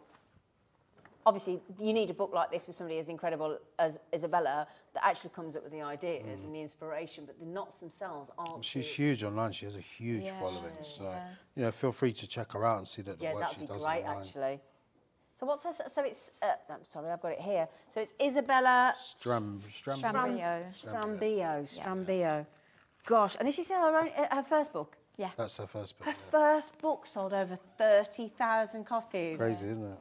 Is that like huge for a first book? Oh yeah, I mean, if you sell over 3,000 copies of a book in a year, you know, it's pretty good for an art and craft book. She's done 10 times that. She's a bestseller, isn't she? By macrame by a long way. Yeah. Oh, what is the criteria to be a bestseller then? I mean, it depends where you're being a bestseller, I guess. It's quite loose. Yeah. But for us, by far one of our best-selling books ever. Wow, good for her. For us, best-selling just means how many copies they've sold, isn't it? Yeah. Right. But other platforms, it means different things. But Right, for okay. us, brilliant. This book's beautiful. This book is absolutely beautiful. She's created some incredible designs. I mean, just look at that. No, you've just recycled one of your twigs. Isabella's done exactly the same thing. Yeah, she does actually. But with macrame. Yeah. She goes out hunting in the forest like Does I do. she? Yes. Oh, this is fantastic. Over 30,000. Have you seen the price tag as well? All that work, £8.99. Now, we don't just do macrame on Jewellery Maker. We've just started doing it on Hobby Maker. Okay, all the different threads and cords. You think of all the different materials you can work with. Yeah. And she talks you through how to dye as well, naturally. So how to dye the colours to create... Natural to dye, dyes, naturally, natural dyes again, yeah. I don't mean you, I mean the actual material that you're working with, ideally. Yeah. That didn't sound very good, did it? But there you go, and again, beautiful photography. Honestly, the way you put your books together, honestly, they are fantastic, absolutely beautiful. Good to know, good to know. No, but they are. This is so lovely as well, though. So you're not just here representing, obviously, your own book and your incredible work and talent, but James Maz was saying that there's only sort of 3 main designers that, so you're doing 120 plus books a year that you're publishing. You're working these girls very hard. That's not me, but they do get driven hard, yeah. No, it is. I mean, this is the thing, is because it's such a sleek operation now as well, because we've been doing it for 52 years, it's not something a publisher could just put together and, you know, it takes a long time to establish yourself to that, you know, and obviously these guys know the ins and outs of how to produce a book better than, you know, any other craft publisher, without a doubt. Yeah. So, yeah, it shows. Yeah. But, you know, beautiful. I do stress they work very hard to put these books together. So. Absolutely. Just quickly, if you want to make your own, you know, when you do sort of like tie-backs and tassels and the ones that you put on the doorknobs and things like that, yeah? Look at that. See that one there? Sorry, Callum, on that side. There you go. Isn't that beautiful? Beautiful. Right, what should we do next then, James? I know which one I got my eye on, but it's up to you. I think you know which one I got my eye on, don't you? Couple of you in the candle making. Oh, yeah. But I think we do a couple of that one as well, the flowers. These two are fantastic. Oh, yeah. Now, these are brand new books. Brand new, out in the last few months. I want that one as well. Do all 3 of them, because it's all paint art. Can I put these down so I don't have to keep leaning over? So which one should we do first then? Lovely. Do you know, I really like this one. Well, let's do which one you... Passport to Painting, How to Paint Retro Style Travel Poster Art. Very, very different. Very different book, you know. We do, like I was saying before, we're known for a lot of our soft craft books, but we publish, out of the sort of, you know, the 100 odd books a year, about 25% of that is art or drawing or sketching, you know, in that area. Right, okay. But actually, it accounts for around 40% of our total revenue. Interesting, okay. So it just goes you to show the popularity of art. And it's just got stronger and stronger, especially in the last couple of years, you know. I think lockdown's had a massive Well, this is impact. it. I think people have crafts. realised, you know what, I can actually do that. Yeah. And this And book... have the time to do it. Exactly. I think it's been important. Exactly that. Yeah. And this book is, I think this book is unique. You know, I don't ever recall seeing a book, anything like this. Brand new, out, only a couple of months old. I've spoke to the author, Susie, quite a bit, you know. Yeah, Susie West. Susie West, yeah. And, you know, it's the first book she's done. Now, she is one, I think, that we really had to persuade her to do this book because she's so busy. Oh, right, okay, yeah. She's a really busy lady, and she hand paints all of these, obviously, all of these passport pictures. They're amazing. And she's done, I mean, check out her website because she's done these in so many different towns, not just in the UK, but worldwide. Wherever she goes, yeah. So this is Susie West. I mean, you've got I mean, Lisbon, Portugal. God, everywhere she goes, she's got the Trans Mountain in the national parks. So, oh, look at Tower Bridge. Let's keep it in the UK for a second. We'll have Tower Bridge in London. And these posters are so popular everywhere you go at the moment. You see them, don't you? They're everywhere of your local town. And if you find one of your local towns, it's like, yes, I've got to have that, you know. But she teaches you how to do it? Yeah, and they've got a real kind of history in design as well, because these go right back to like the railway posters. I was just going to say, when you sit like in a coffee shop or something and it's attached to one of the railway museums and things, we've got one in the Cotswolds and things, They've got a real nostalgia for some people. They're brilliant. Yeah. Oh, these are fabulous. What a gorgeous... So this is quite new then as well. Oh, yeah, it's literally only been out a matter of weeks. And I think this is the kind of book that if someone's... I mean, you know, you can learn from it, but I would say this is more aimed at people maybe who are an artist. But want to do something a little bit different. Yeah, you know, absolutely. to your standard painting or whatnot. And this, when I see this book, I was like, wow. Yeah. I mean, that on the front there, you know, is just an iconic jacket, if you like. Oh, it really is. And can I just show you? So... Let's say Sydney Opera House, look, if you just want to see what Susie does here, starts with all the explanation and what you'll need and the drawing and then all the paints and whatnot. But then if you see how detailed this is and the incredible artwork and book that Search Press have put together here and the design team, look, and you see it grow and grow and grow. And this is just one design, look, and it's still growing and it's layer upon layer upon layer, isn't it?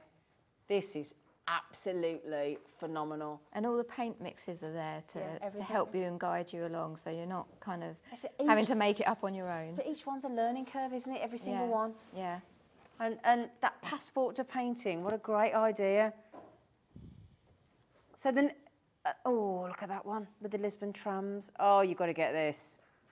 Different, and flowers as well. There's everything in here. Trees and foliage, and how does she come up with all?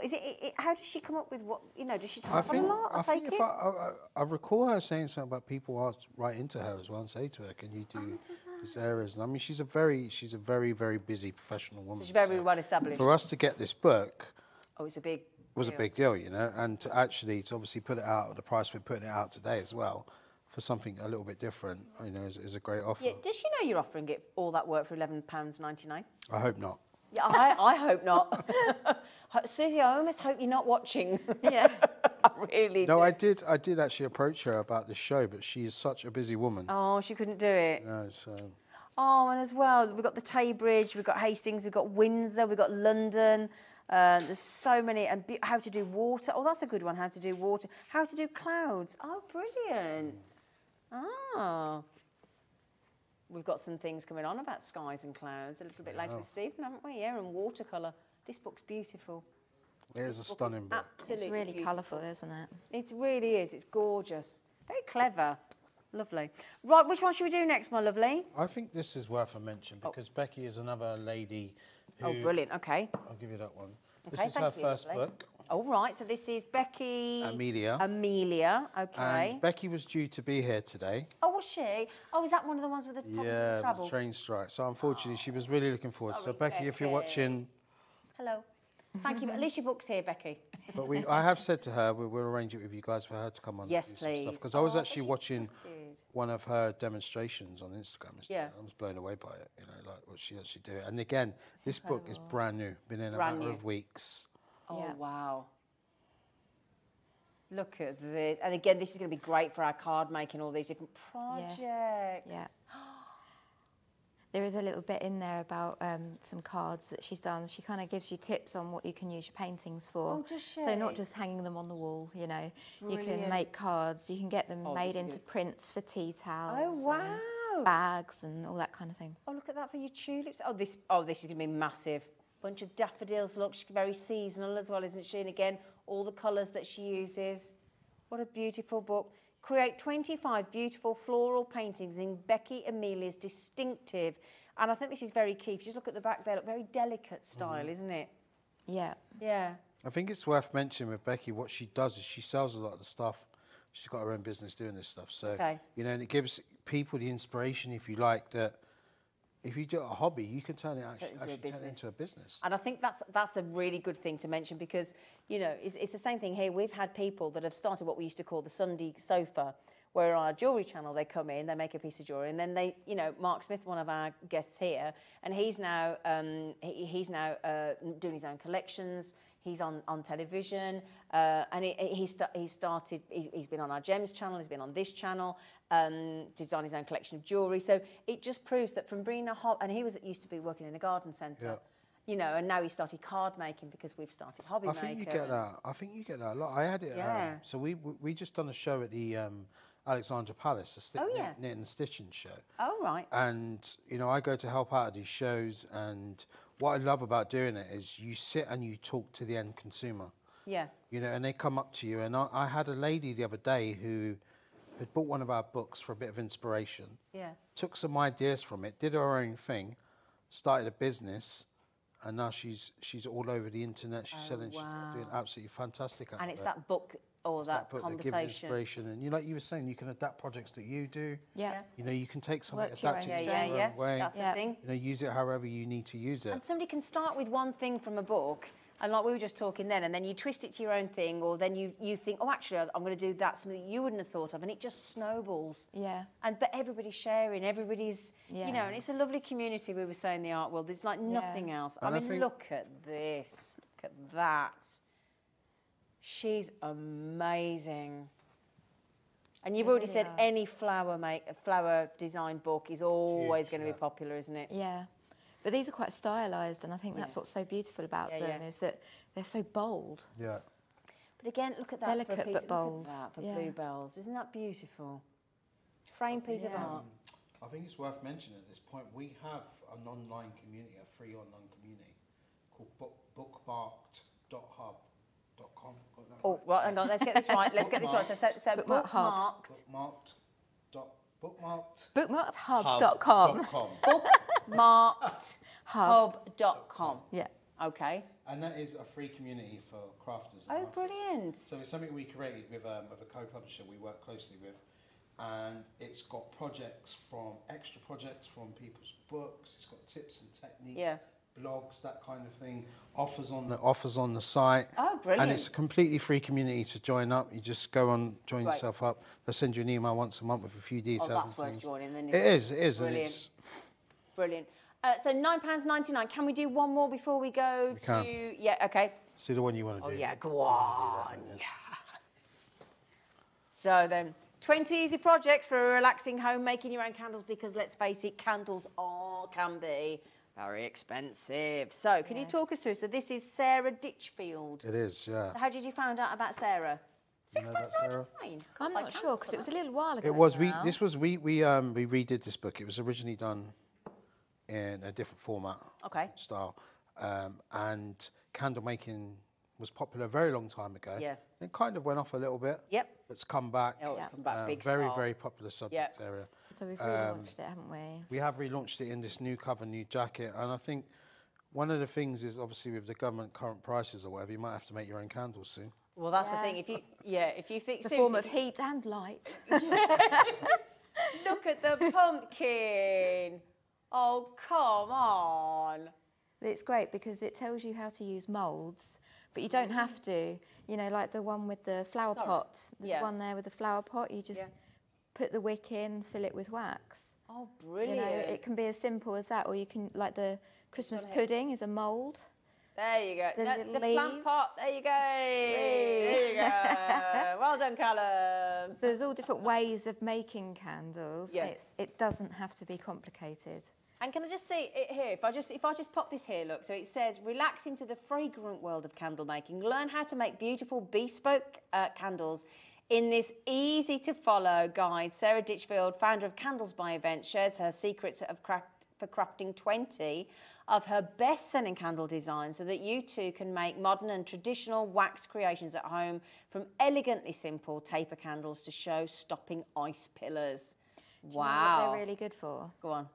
Wedding craft. Oh. Little candles for your wedding tables or favours. Oh. I actually used this book to make candles as favours for my wedding. Did you? Yes. Oh, this one? Yeah. Oh. So we get hooked, even though we work at Search Press. Yeah. We get hooked and buy them ourselves. And if you look here as well, we were just talking about upcycling, recycling, weren't we? And there you go, look, bottle caps.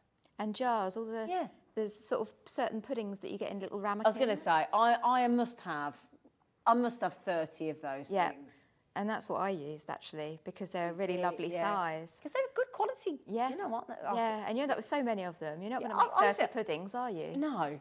I've started just taking them down the recycling because I didn't know what to do with them. I literally cannot cope with any more of those Make candles, dishes. give them as Christmas presents. Yeah, what a great idea.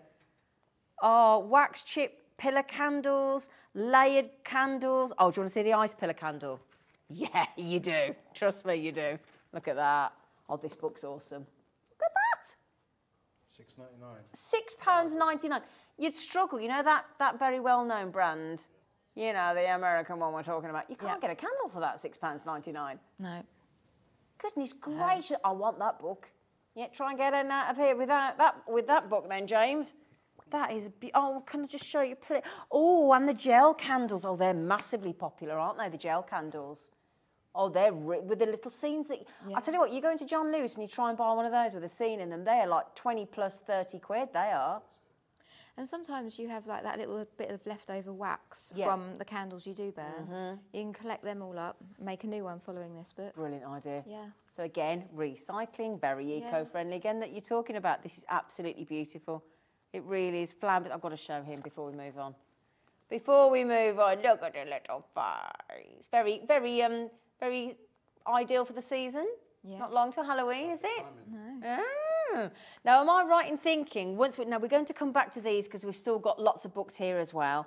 Thank you so much for your insight. Honestly, we're having a lovely afternoon.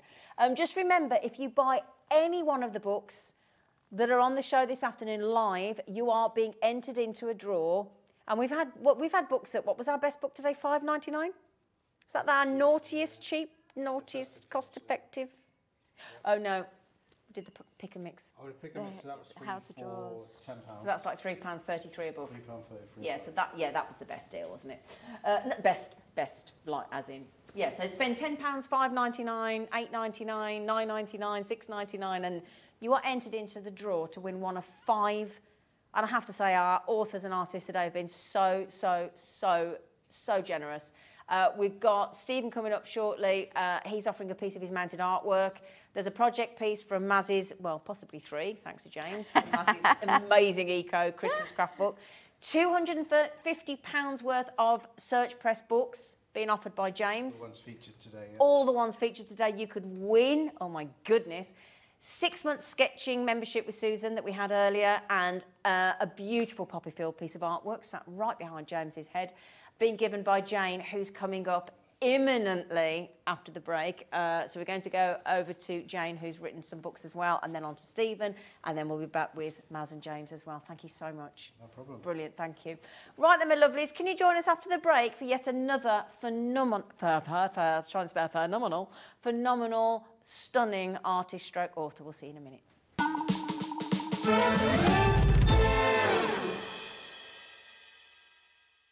When you purchase anything on Hobbymaker, you have a 30-day money-back guarantee, meaning that you can shop with confidence.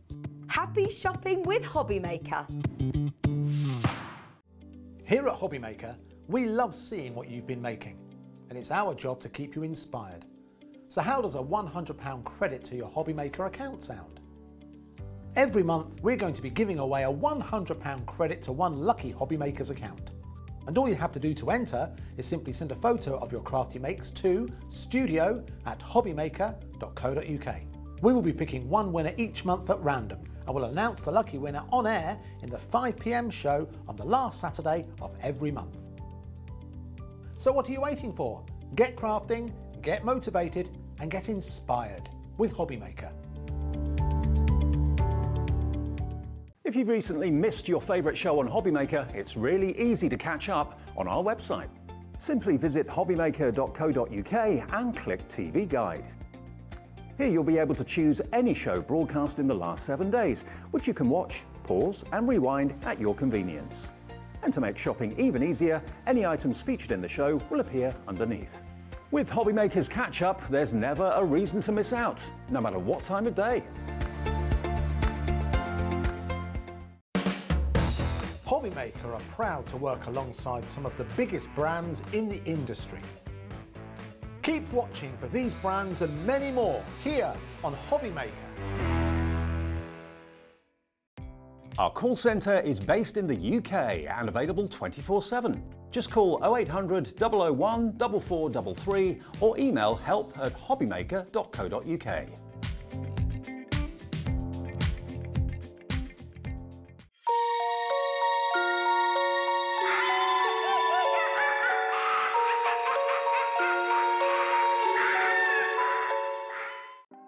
Want to know what's going on in the next show? Then head over to our website. Click on the TV guide.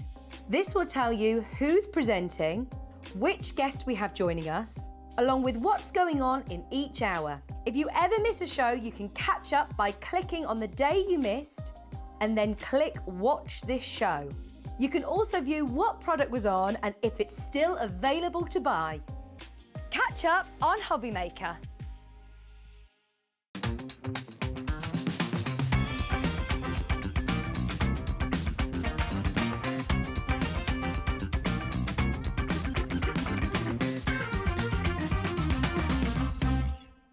Are you having trouble finding the perfect gift? Then why not treat them to the new gift card from Hobbymaker at hobbymaker.co.uk. Simply scroll down to the bottom where it says gift cards, click and you'll be taken to the right place. Decide between posting the card or delivery by email and then decide how much you want to add. You choose the value. So what do you get the crafter that's got everything? Why not treat yourself or them to the Hobbymaker gift card? It couldn't be easier to watch Hobbymaker. You can join us on Sky, Freeview, on our website or on YouTube. So you can watch at home or on the go. Here at Hobbymaker, we want your shopping experience to be as simple as possible. That's why you can buy as many items as you like all day and only pay one postage and packaging fee. It doesn't matter what weight, size or quantity of your order or how many times you check out that day, you still will only be charged one P&P. Shopping made simple with Hobbymaker.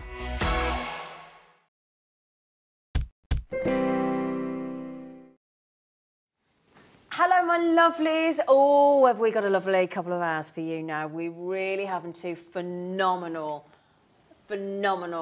artists and authors coming up for you, both Jane and Stephen. So can you talk us through the incredible talents of the lady stood across there that everybody's about to meet, please? I can, but you'll see it when she does her demo. Oh, yeah, I mean, her work is fantastic.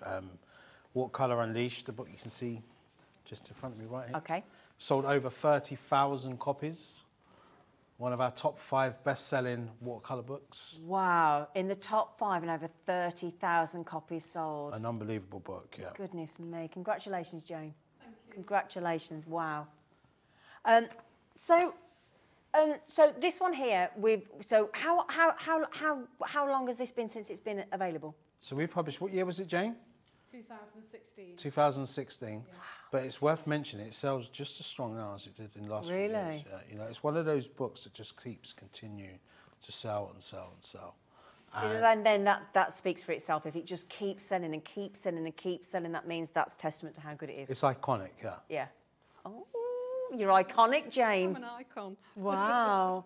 This is so Watercolours Unleashed. Now, when we go across to Jane, you're going to actually show us some techniques for watercolours, because it's one of those areas with watercolours people can be a little bit scared. A little bit scared of, yeah. Absolutely. I can't wait to come over there and chat to you as well. No disrespect, James. No, I'll leave you to it. But, you know, just I think I said I need to say it. Like I said, I think the demonstration will show. And, you know, and I'll just mention at this point, Jane has got a new book coming out in December. Yes. Now, the thing is, normally you'd have to wait to December. But because we've got... Now, Jane is also signing every one of these books that gets ordered today, bought today, and the new one. You can actually... Jane and Search Press are letting us pre-order that book, aren't we? Yeah. Now that is big, yeah.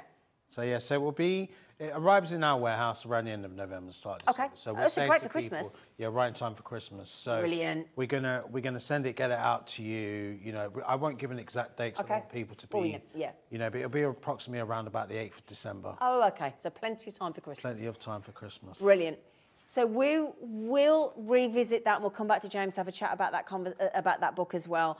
But this one that has sold over 30,000 copies since its release in 2016 is available at £10.99. So bear with me. I'll jump over to the lovely Jane and you're going to get to see this amazing, amazing artist in action. Here you go. It couldn't be easier to watch Hobbymaker. You can join us on Sky, Freeview, on our website or on YouTube, so you can watch at home or on the go.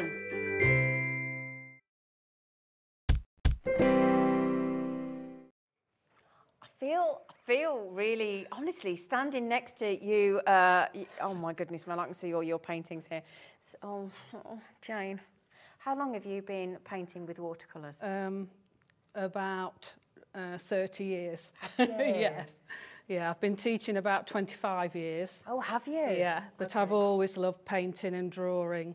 But it's the watercolour that really excites me still. Is it? Yeah. Did you start how did you first get into it? What made you pick up the first brush? Okay, well, like I say, as a child, right, you know, I've always enjoyed painting and drawing and everything. And then I decided to do my A-level art. Oh, okay, yeah. And when my children were growing up, and that really got me into art again. The best thing I ever did. Oh, fabulous. And we tried all different mediums there, and it was the watercolour that stood out to me. Yeah. And then I was just hooked. And I think, you know, if someone who's never painted before, watercolour is you need so little equipment that it's a good one to start with. Yeah. And you can play around with them, and watercolour paints, they've got their own characters, they granulate. You were telling me about granulation earlier. That sounds... What I love. Oh, this sounds honestly amazing. I love granulation, and a lot of paints have come on so much. Have they? Since I started, yeah. And you can get paints now that do all sorts of things. You know, you can put them on the paper and they'll split into 2 colours. And things like that. Yeah. Oh, you wow. get sparkly bits in them and all sorts. Oh, gosh. Oh, so it's come a long way then? Yeah, come a hell of a long way. And so it's even more exciting. Wow. And do you know what's lovely? All those years on, 30 years on, your face, every time you talk about it, lights up. Yeah. It really does, doesn't it? If you can see that. Absolutely. The passion is there. So, so you've done teaching. Yeah. Okay, so at what point did you think, I'm going to write a book? Well, how it happened was, you know, I started getting into it, and then I went to local classes, local watercolour classes, and then the man retired and I took over the class. And then I did a teaching course, actually, an adult education teaching course, and then I started really getting into it, and decided to, you know, exhibit, have my own exhibitions and everything, and I did an art fair called Patchins in Nottinghamshire. And Search Press are always there selling their books and everything. And one of the recruiting editors came up to me and we got chatting, and she really liked my work. I'm not surprised. And she asked if I'd be interested in doing a book. So I jumped at the chance, and it all snowballed from there. Oh, wow, how flattering as well that is. It was, it really was. I couldn't believe it. So is that your first book? This is my first book, yeah, this is my first book. How did that feel when that book was unwrapped? How did that feel to see your name on your work on that book? Well, you know what? There's no feeling like it. I bet. Because you work so hard doing it. You have to be really disciplined with your time, and you're not only writing a book, but you're painting as well. Oh, sure, and yeah. that painting has got to be correct. And I can't do a painting straight off every time that I'm happy with. Yeah. So therefore, every painting, you start picking fault with yourself. Of course you do, because we're all very self-critical, Yeah, aren't we? yeah. And you think, oh, I'm going to do that again. So it takes, you know, triple time to actually imagine to write a painting book. But then you go and spend time with Search Press, who are really, really helpful. Are they? I get that impression. Oh, fantastic people to work for. And you have your own editor and you can ring them anytime. They're so helpful, you wouldn't believe it. So approachable. Brilliant. And they really put you at ease. And then it all comes together. And when you receive a copy, you receive your first copy through the post.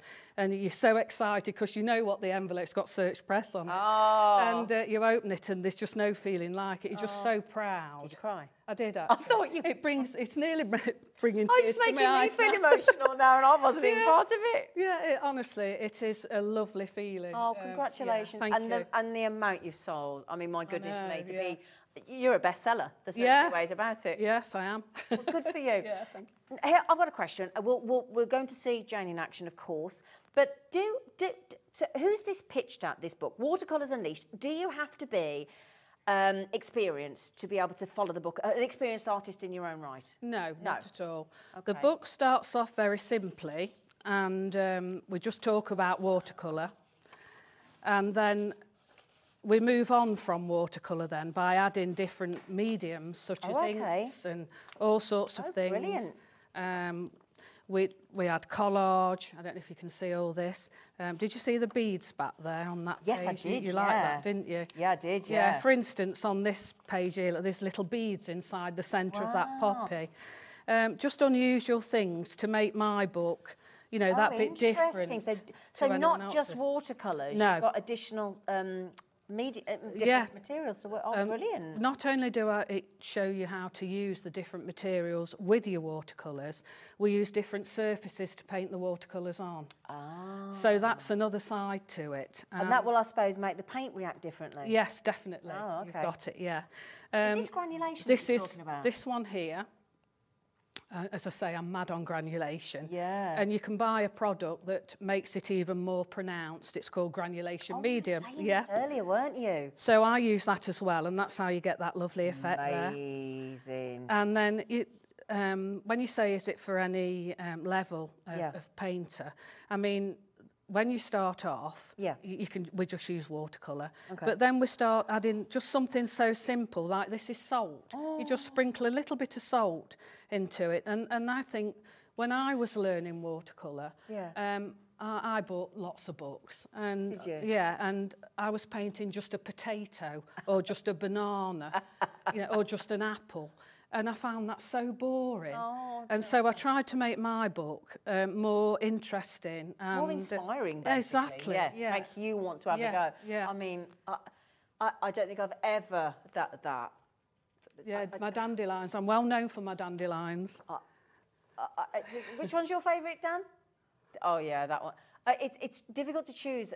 I mean, I love that one behind. I mean, I would have any one of these. I think your work is awe-inspiring. Oh, that's I really very kind. do, Jane. Thank I you. think it's exquisite. I really do. It's so the book goes through just by simple things. Using plastic food wrap. Yeah, this is it'll show you on here. You apply paint, and then you can get such a simple thing like cling film. Oh gosh. Or screwed up tissue paper, and just place it on your paints.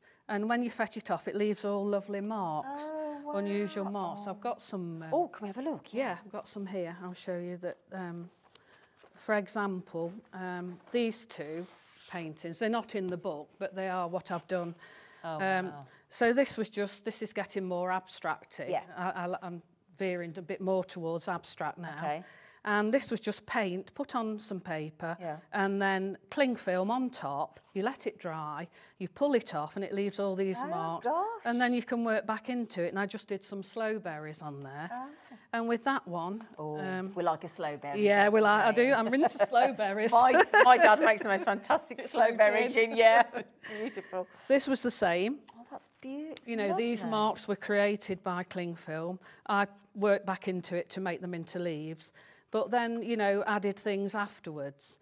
And oh, Jane, they're beautiful. so it's also, it can never be repeated. You know, if you use this as a paint, one of your methods of using watercolour. It's going to be unique, isn't it? Yeah, no one can copy it. No one can do an exact copy because you can't control the cling film every time, how you put it on and everything. So, yeah, that's... Yeah. Even following the book, every single piece of art is going to be totally different. Exactly, yeah. This book is... oh, wow. And then this is just some collage. We move on to collage. And on this seascape here, we've got little tiny shells added on. And this was done on a board, which I prepared with a product called Watercolour Ground, which makes the board accept watercolour paints, because watercolour paints were meant for painting on paper. Yeah. Not canvas or anything else. So if you do want to paint on canvas or anything, you have to prepare the canvas or board or whatever with that product to make the surface correct for the watercolours. Okay. Else they just slide straight off. So you can diversify with what you're painting on, but you have to make sure it's prepared properly. Yeah, as easy as that. And that adds another dimension to your work. Of course it does, yeah, because your paints will work differently on different surfaces. Exactly, yeah. Okay. Now, this is one I did a collage, and this is, I live in Ashby-de-la-Zouch in Leicestershire, and this is Ashby Castle. My friend lives there. Really? My friend lives there, I'll have to ask you later. Yeah. Might know. So this is Ashby Castle, and I've got print and all sorts in there, And then, I'm trying to think what's at the end, I can't remember. Oh, yeah, this is really going to town with the inks and... a lovely moorland. Yeah, like I say, you know, but we start off with watercolour and we keep it really simple, but what I hope the book does is ignite... Yeah, that's a dandelion. Yeah, I can tell, I'd buy that in a heartbeat, that's gorgeous. That's showing the colour wheel. Yeah. But how to mix your paints. Oh, great. You know, all the basics as well. Yeah, and colour mixes, you know, different mixes with your paints. And then that's a simple watercolour. And then these others, you know, that's just a very, very simple abstract stormy sky. Yeah. Well, there's nothing to it. Right. There's hardly, with my work now especially, there's hardly any drawing involved at all. Right, okay, so brilliant. And this is, we add gauze and things like that, so there's just so much you can do, it's just never ending. Because one thing can lead to another, but if you wanted to, you could just stick with the watercolour. Exactly, you haven't got to go to the other... No. Yeah. So... can I ask a massive favour? Yeah. Can we see you in action? Yeah, of course, if you really have to. Can we? Yeah, well, and then we're going to unleash the second book that we can pre-order, which we've been allowed to do, which we've at Search Press have never done before. Every book that you buy this afternoon with the authors that are in the studio, including Jane, will be signed by the author before the book gets sent out to you as well, and you get the chance to win. I'll go and fetch the piece of artwork that Jane very kindly popped in. It's the Poppy Field, which I'm very envious of. I'm going to have to buy one of your books because I want to be in with a chance to win that. So, okay, I'll get ready. Those and yes, give please. us a demonstration. What are you going to show us then, lovely? I'm going to paint something like this. Oh, look at this. Which is quite seasonal at the moment, isn't it? Although blackberries are just about gone over now. Yeah. But this is so simple. Now, as I said before, you know, when you buy books how to learn to paint, sometimes the subjects can be so boring and it's so precise. I'm a loose painter, and everyone who I teach, most people say to me, I want to be loose like you. How can I be loose like you? You know, but there's only one way to do it, and that's just go for it. What does a loose painter mean then? Not a lot of detail and nice. Right. A lot of people paint with watercolour very dry. Yeah. And that doesn't give the correct effect. Watercolour is about water, and it's the water that makes all these lovely effects happen. But some people are a bit too scared to really let go. Right, okay. But at the end of the day, it's a piece of paper. Yeah. So it doesn't matter, does it? You can turn it over and use the other side. So you have some nerve. Yeah, exactly. Just go for it. Did you want this? Yes, this is the one I'm going to paint. Okay, brilliant. Now. So what is this that we're working on? This, I talk about the paper and the paints and everything in the book as well, so that'll help. But this is a piece of paper, proper watercolour paper. It's a heavy piece because when you wet your paper, it cockles. Most people paint on £140 paper.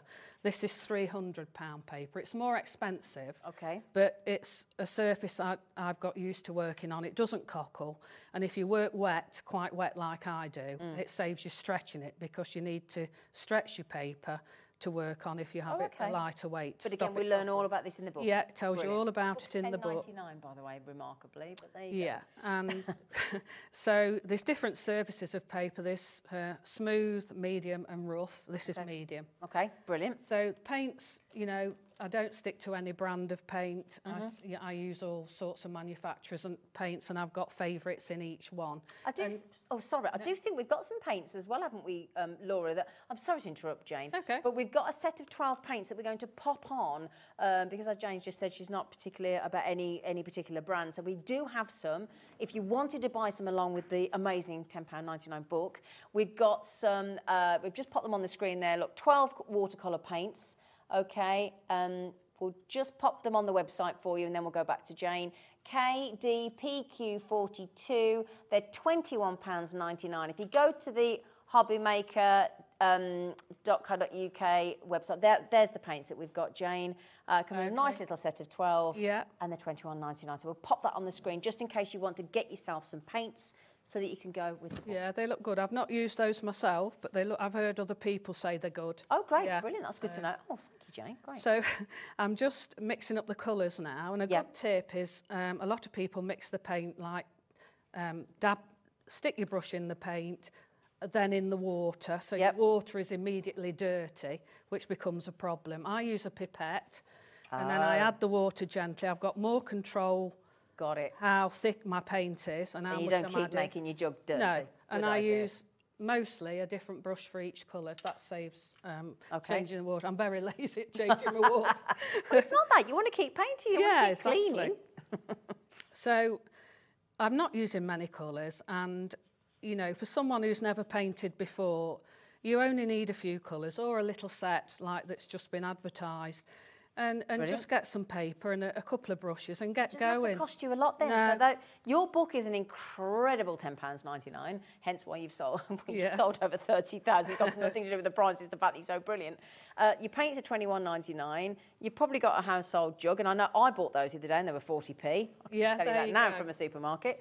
And some brushes and some paper. And when you go in, you know, out on location or whatever, or I keep these obviously by the state of them just for painting. Yeah, I hope so. And your beans in there. They all stack inside one another, which saves room. I think you probably went to the same shop. I think I did. Yeah, 40p each they were. Yeah, bargain. They were exactly that, yes. Yeah. So I thought I'd demonstrate just a simple watercolour with nothing added. Okay, great. You know, and then my next demonstration, I'll add some ink and granulation medium. You can see the difference. I want to see the granulation, Jane. Okie dokie. Now I'm going to wet. You can either work straight onto dry paper or onto wet paper. When you work onto wet paper, it's called wet in wet. And I like the effect of wet in wet. You get, because all the colours mix on the paper themselves and create some really lovely effects. So you're just putting water on there at the moment? Yeah, I'm just putting water. The main, the focal point of this painting is obviously this bindweed, and so I want that to really stand out, and I need to make it show off, you know, the white show off, so I need dark colours around it. Got you. And then I'm just, this is how, you needn't worry about it, just put some water on like this and the paint will go wherever that water is. You needn't worry about a thing, because when you work like this, you can always alter things. Yeah. And, you know, if you were painting really dry, you'd have a job to move it around. Right, okay. But when you work wet in wet, you can. So don't be scared. No, don't be scared. It's just water. Exactly. It's just a sheet of paper at the end of the day, and so I'm starting with this nice purpley colour. It's called bright violet. Right, so I'm just... Oh, look at that, when it interacts with the water. Yeah, it starts bleeding away, doesn't it? And so I'm coming down there a bit. What I don't want to do is a big halo of all the same colour, because that'd look ridiculous. Okay. So I've mixed a bit of this bright violet with a dark blue, and now I'm going into that on top of it, because I'm going to suggest distant blackberries and stuff. Okay. So I'm going to just put a little bit of that up there, and probably around there. Yeah. Now, before I start any painting, I always test the colours on a piece of scrap paper to make sure that when they meet on the paper, they make a nice colour, not a horrible colour, because some colours are friendly towards one another and some aren't. They're like people, they just don't get on. Yeah. If you think of the colour wheel, opposites. Oh, look at that, the way it's moving. Yeah, and you can see in that paint there's some granulation look in the paint, and that's the stuff I like. Oh, yes. So we'll put a bit of this. But that moves, travels more because of the water, does it? Yes. Right, okay. So we'll put a bit of this, it's olive green it's called. Right, okay. Put this down there. And so I'm not thinking about anything really, just I'm visualising, you know, this bindweed in the hedgerow and... what does inspire you? Have you got like a favourite subject? Yeah, I love dried stuff, like dried hogweed, honesty, dried cow parsley things, and I teasels. love cow parsley. Love oh, it when you have all. like, is it iris? It's not iris. What are the ones that are? I saw one of your paintings had it in. I'll find it in a minute. But yeah, so dried things like that. Yeah. Right, okay. Honesty, do you mean? Those little silver That's the one I mean. Yeah, that's the one I mean. Thank you. I've always loved those as a child, you know. You used to collect them and save them, you know, and you peel about 3 layers off Exactly, them. that's it, yeah. Have you got your own studio? Yes, I have. Have you? Yeah, I've got... what, in Ashby? Yeah, it's at home, but it's a separate studio. Oh, it's joined onto the house, but great. I'm very lucky. I didn't have it straight away, but when I started doing a bit better, you know. Oh, good for you. And I teach in that sometimes. Oh, fab, do you? But I usually hire halls and that. Yeah. And I also teach in St Ives. Oh, right. In Cornwall. Yeah. And wow. but the pandemic's kind of I've not recovered from that yet to organise stuff. But right, you'll get there. Yeah. Oh yeah. Let's add a little bit of this. What sort of brushes are these as well? Are they particular? You can get various brushes, and sable hair are the most expensive. Sable hair, okay. I don't use those though, because these are kind of middle of the road synthetic. Okay. They're not the cheapest, but they're not the most expensive. Something like this would be about £10. Okay. Yeah. Okay. And they last ages. Do they? Yeah. I really, you know, like these brushes, and I use them all the time.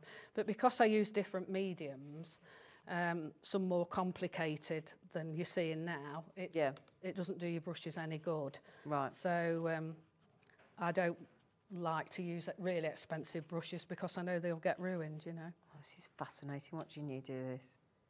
So I'm thinking, you know, I'm leaving space to paint some blackberries in a little while. But how did you decide where? I like a direction to my work. Right. Yeah, I either go one way or the other. And you never, obviously, I wouldn't place that bindweed dead in the centre. Right, you never place so it's anything. offset. Yeah. Okay. Yeah. Oh, it's fascinating, It is. Mrs. Jane. So I'm going to do some distant blackberries now. So I've mixed the paint a little bit thicker. And I'm just dabbing here and there in the shape of the blackberries while the paper's still wet, because they'll make them look distant. Yeah. Because soft edges go back, hard edges come forward. That's another thing I'm always saying to my students. Just remember, you know, soft edges go back, hard edges come forward. That's a great thing to learn. And it's a good way of painting, you know, perspective. Can I ask another question? Yeah. Is this okay while you're working? Fine. What would you say is the biggest challenge to anybody that wants to paint with watercolour? What would you say? I think the biggest challenge for anyone is painting too dry and trying to get everything perfect. Okay. And also, what I would say as well, and I advise people to do, is just get some perhaps cheaper paper. Yeah. And, you know, when you've got nothing to do, just play around with some paints, put them on. See what happens, see what colours really go well together. Basically. Yeah, and just play around with them. But that's why your book's brilliant, because you give lots of people, not just the watercolour techniques, but then introducing other things to keep... Exactly. Because like you say, different things appeal to different people. Yeah. So it's nice to be able to have the watercolours, but with that, your book, honestly, I've just been flicking through your book, it's incredible. Yeah, it has, everyone speaks really well of it, which is lovely for me. And look how popular it is. Yeah. How exciting for the next one to come out. Yeah. Very soon. Very excited. Yep. So now this centre of the bindweed flower needs to have some shadow, and this, if you look to bindweed flower, there's a little stamen in there. Yes. So I'm going to try and paint around that, because you can mask these things out. Okay. With masking fluid, but then you have to wait for it to dry, etc. So I'm going to be brave today. Yeah, go on. And just make a suggestion that there's a stamen in there. So this looks quite dark. You're thinking, oh crikey, it's a white flower. Yeah. But I'll wash away in a moment. Okay. That's the good, you know, like now, if you just start, you think, oh my God, you know, that's too. Just drop some water on it. You know, let it. You're in control of the paint. The paint isn't in control of you. Very good point, Jane. And so we're adding some shadow to the centre. Oh, lovely. And I'm just bringing in a little bit of that colour from the background, just so it sits in to the picture rather than looks like it's in space. Yeah. Yeah. So just by touching the edge, you still got to remember it's a white flower, so you haven't got to get too carried away. But then you've got to remember the shape of the flower. I'm calling it a flower. Yeah, we know. Yeah, it's rounded, so therefore you need to just get a tiny little bit of some colour on your brush and curve it that way. Yeah. And then you're giving the shape of the flower by using your brush on the side and curving it round like that. Right, okay. It's letting everyone know it's round. Yeah, yeah. You know, it's rounded. It's not flat. Yeah. And same that way. See the petal formation then, can't you? Yeah. That's amazing. You're brilliant. Oh, do you think so? Yes, I do. I think everybody else does as well. Have I converted you? Your artwork's converted me. Your book's converted me, Jane. And seeing you in action, well. Well, now we need to add mix some brown and do a few twiggy bits. How do you learn about what colours you have to mix to get the different colours? Again, it's practice. Just practice. Yeah, practice. or look at books. You know, I've got lots of colour mixes in my book. Great. And what I find as well, you know, you can lose yourself when you're painting. It's really good for relaxing. Yeah. And you know, you can forget all your woes and you get carried away, and the time just flies. You know. Yeah. How often do you paint? Every day. Every day, do you? Every single day, without doubt. Even if it's say 10 o'clock at night. Do you? Yeah. I'm just lifting a little bit off those distant. Is that just with some paper towel? Yeah, just paper towel, just so they're catching the light a little bit.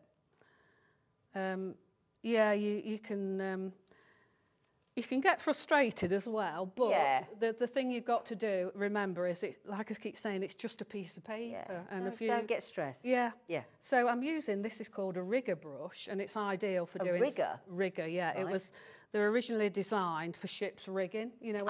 Yeah. Right, okay. And but it's ideal for doing twiggy, branchy bits like that. Yeah. So I'm just running this hit and miss through the painting. And sorry. No, I'm so fascinated. I'm just mixing it a little bit thicker, Yeah. so that it doesn't disperse everywhere. Okay. How long? I know it depends on the water, obviously, that you use and the amount and whatever, but roughly, how long do you have to leave watercolour paintings to dry? Oh, only about half an hour. Seriously? Yeah. Oh, wow. You can always finish off with a hairdryer as well, Okay. you know, which I do sometimes. Right. Does that not move the paint? I wouldn't. What I don't do is I wouldn't put it on now, Right. because that's still settling and Right, working. okay. Especially when you use the inks and granulation medium, which I'm going to show you in a bit. So, you know, but it's fine. You know, that area down there, you know, is not so wet. That'd be fine to dry now. Okay. Yeah. So I'm just looking. I could watch you all day. So do you still teach classes and stuff at the moment? Yes, I do. Yeah, you do, in person and online? Yeah, I haven't got any online at the moment. All the ones I've got are booked up. Oh, brilliant. Until next Easter. Oh, really? You're fully booked up? Yeah. Oh, my goodness. Good for you, Jane. Yeah, so... that is an achievement, especially because I think that it is struggling to pick back up some people's workshops, but yours are obviously clearly very popular. Yeah. Good for you. Thank you.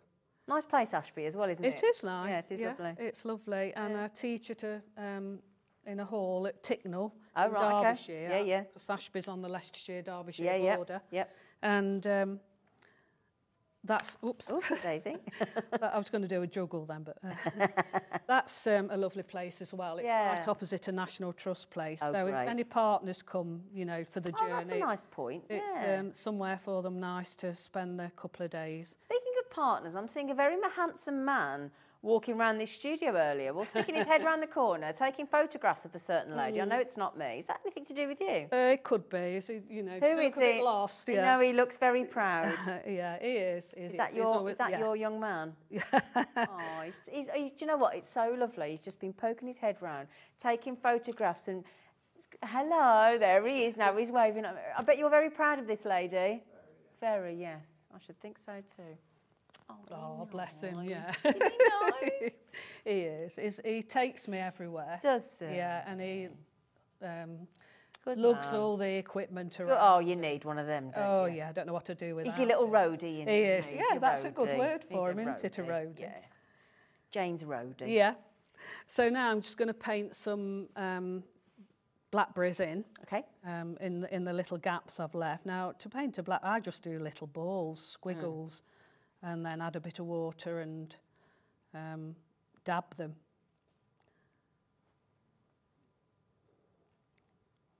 So I'll add some green ones and some reddish coloured ones in a moment. Are we all right for time? Yeah? Yeah, are we okay for time, Jane's just asking Laura? Yes, we're okay, lovely girl. Okay. Because you think a demo's going to take 10 minutes or something. No, and you're then, doing it great. It's lovely.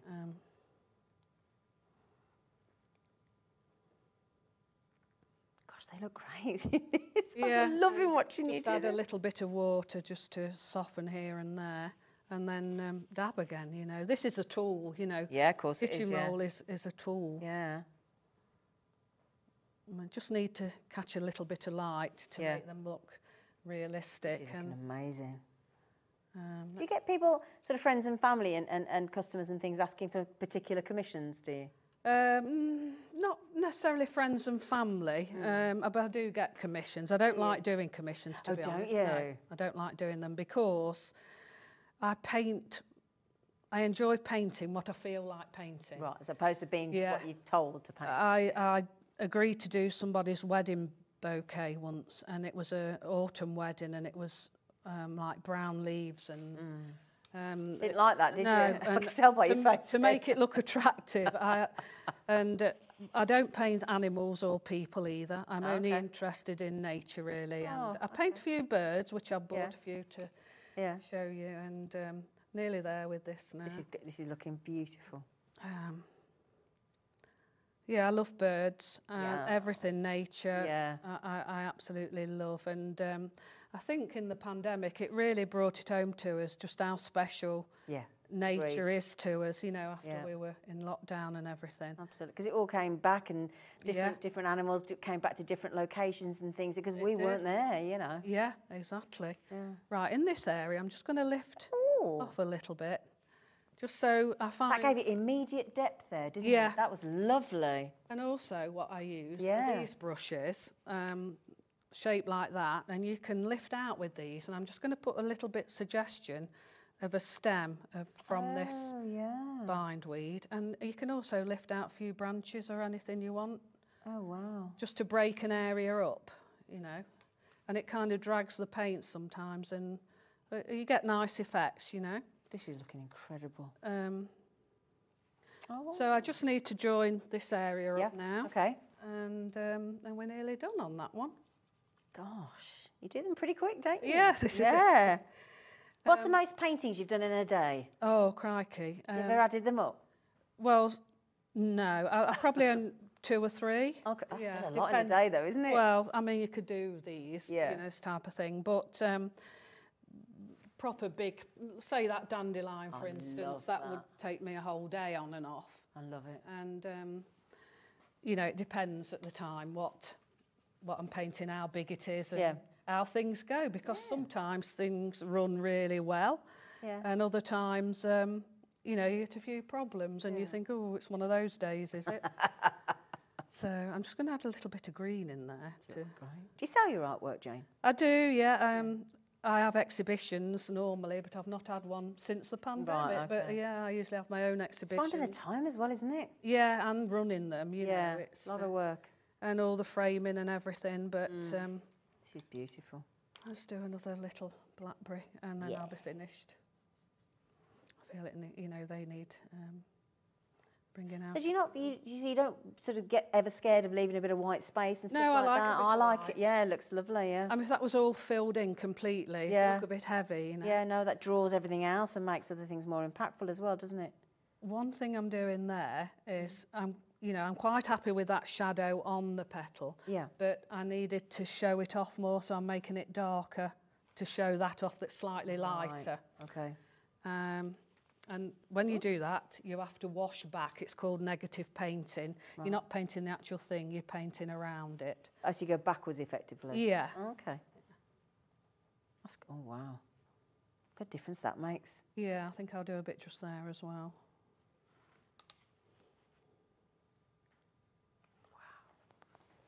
Oh, okay, so I've got a little mount somewhere I thought I'd put round. Oh, there you go. That's, Oh, is that it? It's this small that one. Okay. So, yeah, it's, you know, how long has that taken? What, 10 minutes? And look at that. So that looks, it looks okay, doesn't it? And that's what I mean, you know, that was so simple. And anyone can do that, and I really mean that. With your book, I think, Yeah, oh, obviously, you know, I encourage beginners to be really loose and let the paint do what it should be doing. And that's mixing on the paper, creating and mingling other colours, you know, to get more colours out of just the 3 or 4 I've put on. Wow. And it's as simple as that. And you could get any piece of paper, you could just paint one thing like a daisy or you could just put a background on and then paint on top of cow parsley or something. You know, just get to know your paints before you move on to other things. And then the book carries you through. Thank you so much. You're welcome. Thank you so much. Can I just add in as well, I've just popped it over here, I think. Right, just before the show, this amazing lady, as well as offering you her incredible book that has sold over 30,000 copies since it launched not that long ago for just £10.99. She also offered anybody buying anything on the show this afternoon from any of the artists and authors today. This is one of the 5 prizes that is up for grabs, which I'm gutted about because I want to buy it. It's absolutely stunning, The Poppy Field by Jane. That is now in the mix. If you buy any book this afternoon, you are in with a chance of winning this beautiful Poppy Field creation by Jane. Okay, so thank you so much. You're welcome. Thank you.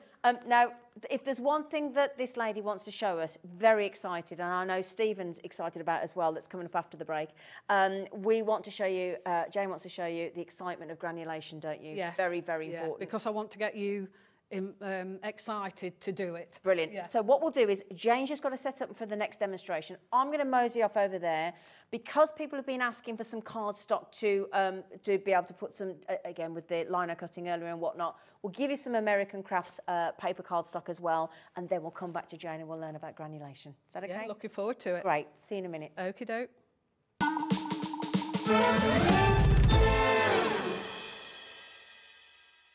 Here at Hobbymaker, we want your shopping experience to be as simple as possible. That's why you can buy as many items as you like all day and only pay one postage and packaging fee. It doesn't matter what weight, size or quantity of your order or how many times you check out that day, you still will only be charged one P&P. Shopping made simple with Hobbymaker.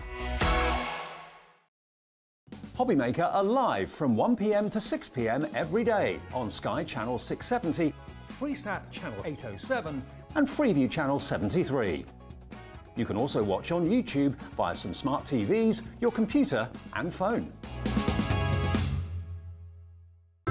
It couldn't be easier to watch Hobbymaker. You can join us on Sky, Freeview, on our website or on YouTube, so you can watch at home or on the go. If you've recently missed your favourite show on Hobbymaker, it's really easy to catch up on our website. Simply visit hobbymaker.co.uk and click TV Guide. Here you'll be able to choose any show broadcast in the last 7 days, which you can watch, pause and rewind at your convenience. And to make shopping even easier, any items featured in the show will appear underneath. With Hobby Makers Catch Up, there's never a reason to miss out, no matter what time of day.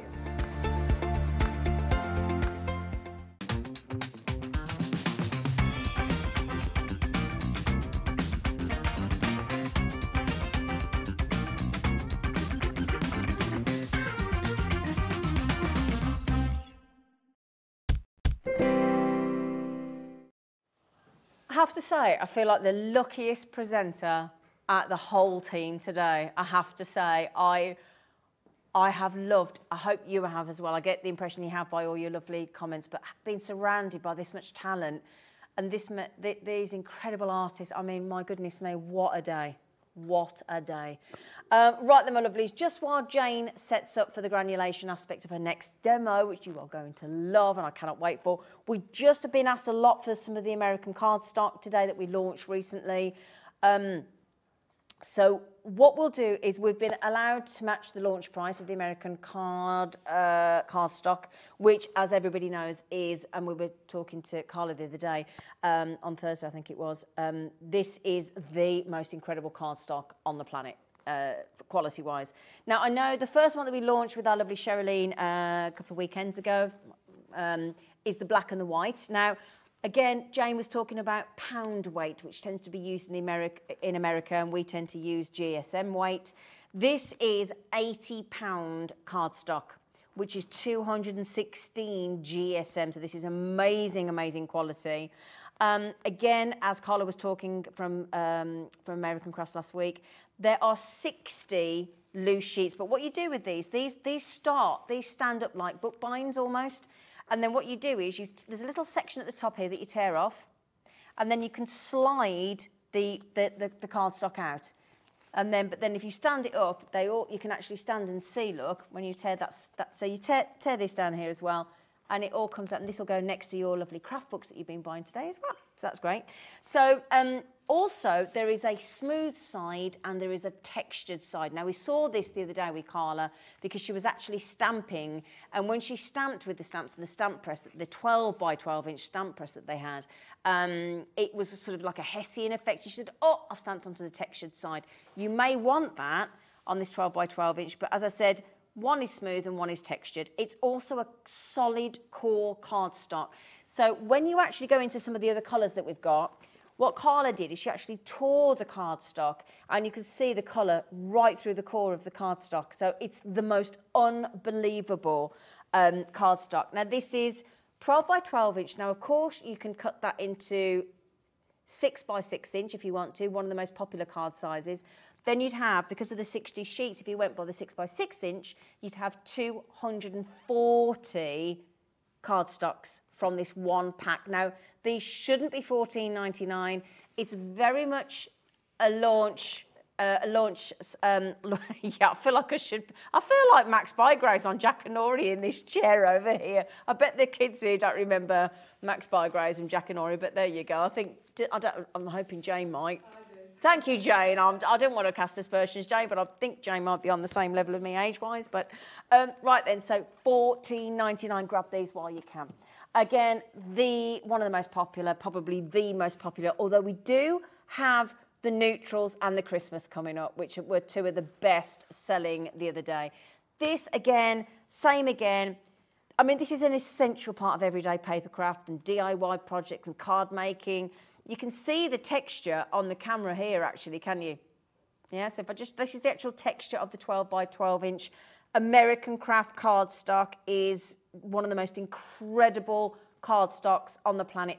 Carla was also saying last week, which was really interesting, about chalk content, and saying that the cheaper the paper, the cheaper the cardstock, the more chalk content it has, because it's a cheap way to make paper.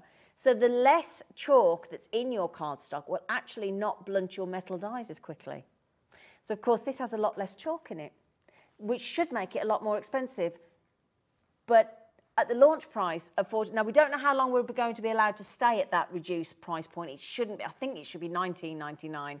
So you're at 25% saving for the launch of paper, the cardstock from American Craft. So I would make, basically again, the premium without the premium price tag, so now's the time to grab it. Okay, so that's the white. We've got the pastels. I'm going to get through these as quickly as possible because it's the same concept, just different colours. So if you turn around here, look, what you get in the colour range, obviously you've got white and black, just 20 different colours. And they're all explained, and there you go, look. So there's 20 different colours and 3 of each colour. So you get 60 sheets. They're all £80, which is 216 GSM, and they're all 12 by 12 inch, and here they are beautifully laid out for your pastels cardstock. Okay, and it gives you the full colour wheel and the full explanation. And actually in each one of these packs, certainly this one, there are 8 brand new colours in this cardstock. Okay, so if you want to grab these, I know the Christmas one coming up is one of the most popular that they do, along with the neutrals as well. And then you've got the brights, and we will be going back to Jane for the granulation demonstration then as well, okay? All $14.99. Now, we did this the other day. Christmas. Doesn't have to be Christmas, but it has got the most incredible, vibrant colours in the Christmas cardstock here. And again, if I turn this around, now you see this artwork here? Yeah, so everything here. If I turn this around, can you see next to some of the swabs here, there's a little asterisk? You see those? So if you use those with the asterisks, those are the colours that they've used to build this artwork. Okay, very clever indeed. These are all your colours, 20 colours. It, again, doesn't have to be for Christmas, but it works beautifully. And this is your £80, 216 GSM in the Christmas colour. I've got the neutrals and I've got the brights for you this afternoon. So grab them while they can. Now, I think this one here, I know it was the camping one, wasn't it? There was another one that we had the other day that Carla had never seen before. And but this is the one that Carla from American Crafts says is their best seller. This is the one. It's the neutrals. Now, let me turn that round for you. Those are your 20 colours. Again, the asterisk denotes the colours that have been used in the artwork on the front. Again, all by 12 by 12 inch. So again, if you want to turn them into 6 by 6 inch cardstock, you're talking 240 cardstock there, because there's 60 in total of 12 by 12 inch, 20 colours and 3 of each colours in that neutral range. And in this pack from American Crafts, there are a brand new set of 7 new colours in those 20. Okay, final last one, and then so we can get back to Jane, because I think, are you ready to go, Jane? Ah, she is, wonderful. So this one here is your bright colours. So you've got really, really bright colours here. Your real sort of bright primaries, if I turn that around there, look. And again, these are handy to have on hand, so that if, like Jane was just talking about then, and you're looking at these wonderful art books, you've also got these references. Cut these out, you know, whether you've got a guillotine or a cutter, trimmer, cut them out and keep them in a file. So it just helps you with colour, doesn't it, Jane? Yeah. So that's your brights. Right, my lovelies, I can't wait any longer. Grab yourselves some of the American Crafts cardstock, and I need to be back with this amazing lady here, because we are doing, for the first time ever, courtesy of Search Press, a pre-launch. That's correct, yeah. This is your brand new book. Yeah, Watercolour Nature Unleashed, which reflects my love of nature, as we were talking about earlier. You were saying that, weren't you? Yeah.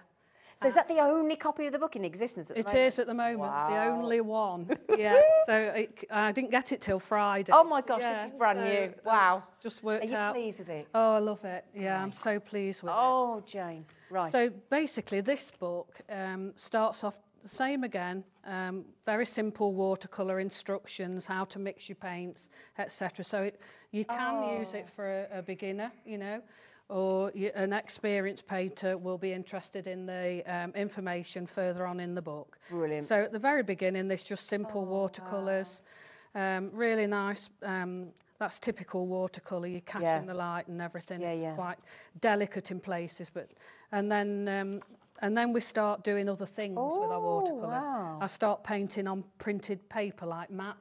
Oh, I was just going to say, is that a map? That's a map, yeah. And you need to prepare those maps with certain products. Again, this watercolour ground you can get in transparent or white or other colours. Right. So if you want your map to show through, you would prep that, as it explains here, with a transparent one. Yeah, wow. And then that's a printed paper and that's some music. Yeah. And then if you just... Which one, darling? I've got that canvas you took somewhere behind you, Zena, there, look. Oh, sorry, lovely. We go on talking about working on canvases. Oh, yes. And then this was, this is explained in the book. Yeah, please do, yes, because it's protected. This is actual real hydrangea petals. Yes, stuck on and then covered in watercolour ground and then painted on. So there's quite a lot of a little bit of craft into it as well. That's all granulation there. Wow. So I'll just put that down a moment. Yeah. And so throughout the book, we cover different grounds. You can get smooth grounds, rough grounds. It explains how to put them on. And then that's lovely, isn't it? Oh, I love it. A rough watercolour ground applied on board, and then your paint just does that by itself. Wow. You paint an ink, it just paints itself. Stunning. All I did was put that on, splash a bit of white and paint 3 birds on. If I came in your gallery, I would buy that. Okay, I'll make sure I've got another one. All the gallery, all the gallery are saying they would as well. Oh, crackle paste. And I love crackle paste, and I think I was one of the first to use this with watercolour because it's meant for oils or acrylics. So I show you in the book how to prepare the crackle paste and then make it accept watercolour. We do the crackle paste here actually. Oh, do you? Yeah, one of our suppliers, Personal Impressions, that I think was the paints that we've just shown you. We do crackle glaze. Okay, yeah, yeah. Good, so there you go. You could get that. You just hobbymaker.co.uk, click on brands, Personal Impressions. The crackle glaze is there. Well, this is painted on a board prepared with crackle. I've got it here. Oh, actually, I was going to say. Yeah, I've seen that. I've seen that here as well. Yeah, I'll just get it. Oh, that bird's gorgeous. Yeah, this is that one, I think. Yeah. So this was painted on a board, some crackle paste on, and then just in places. And I just love the effect of it. That was painted on a board with crackle paste, but one that made smaller cracks. Yeah.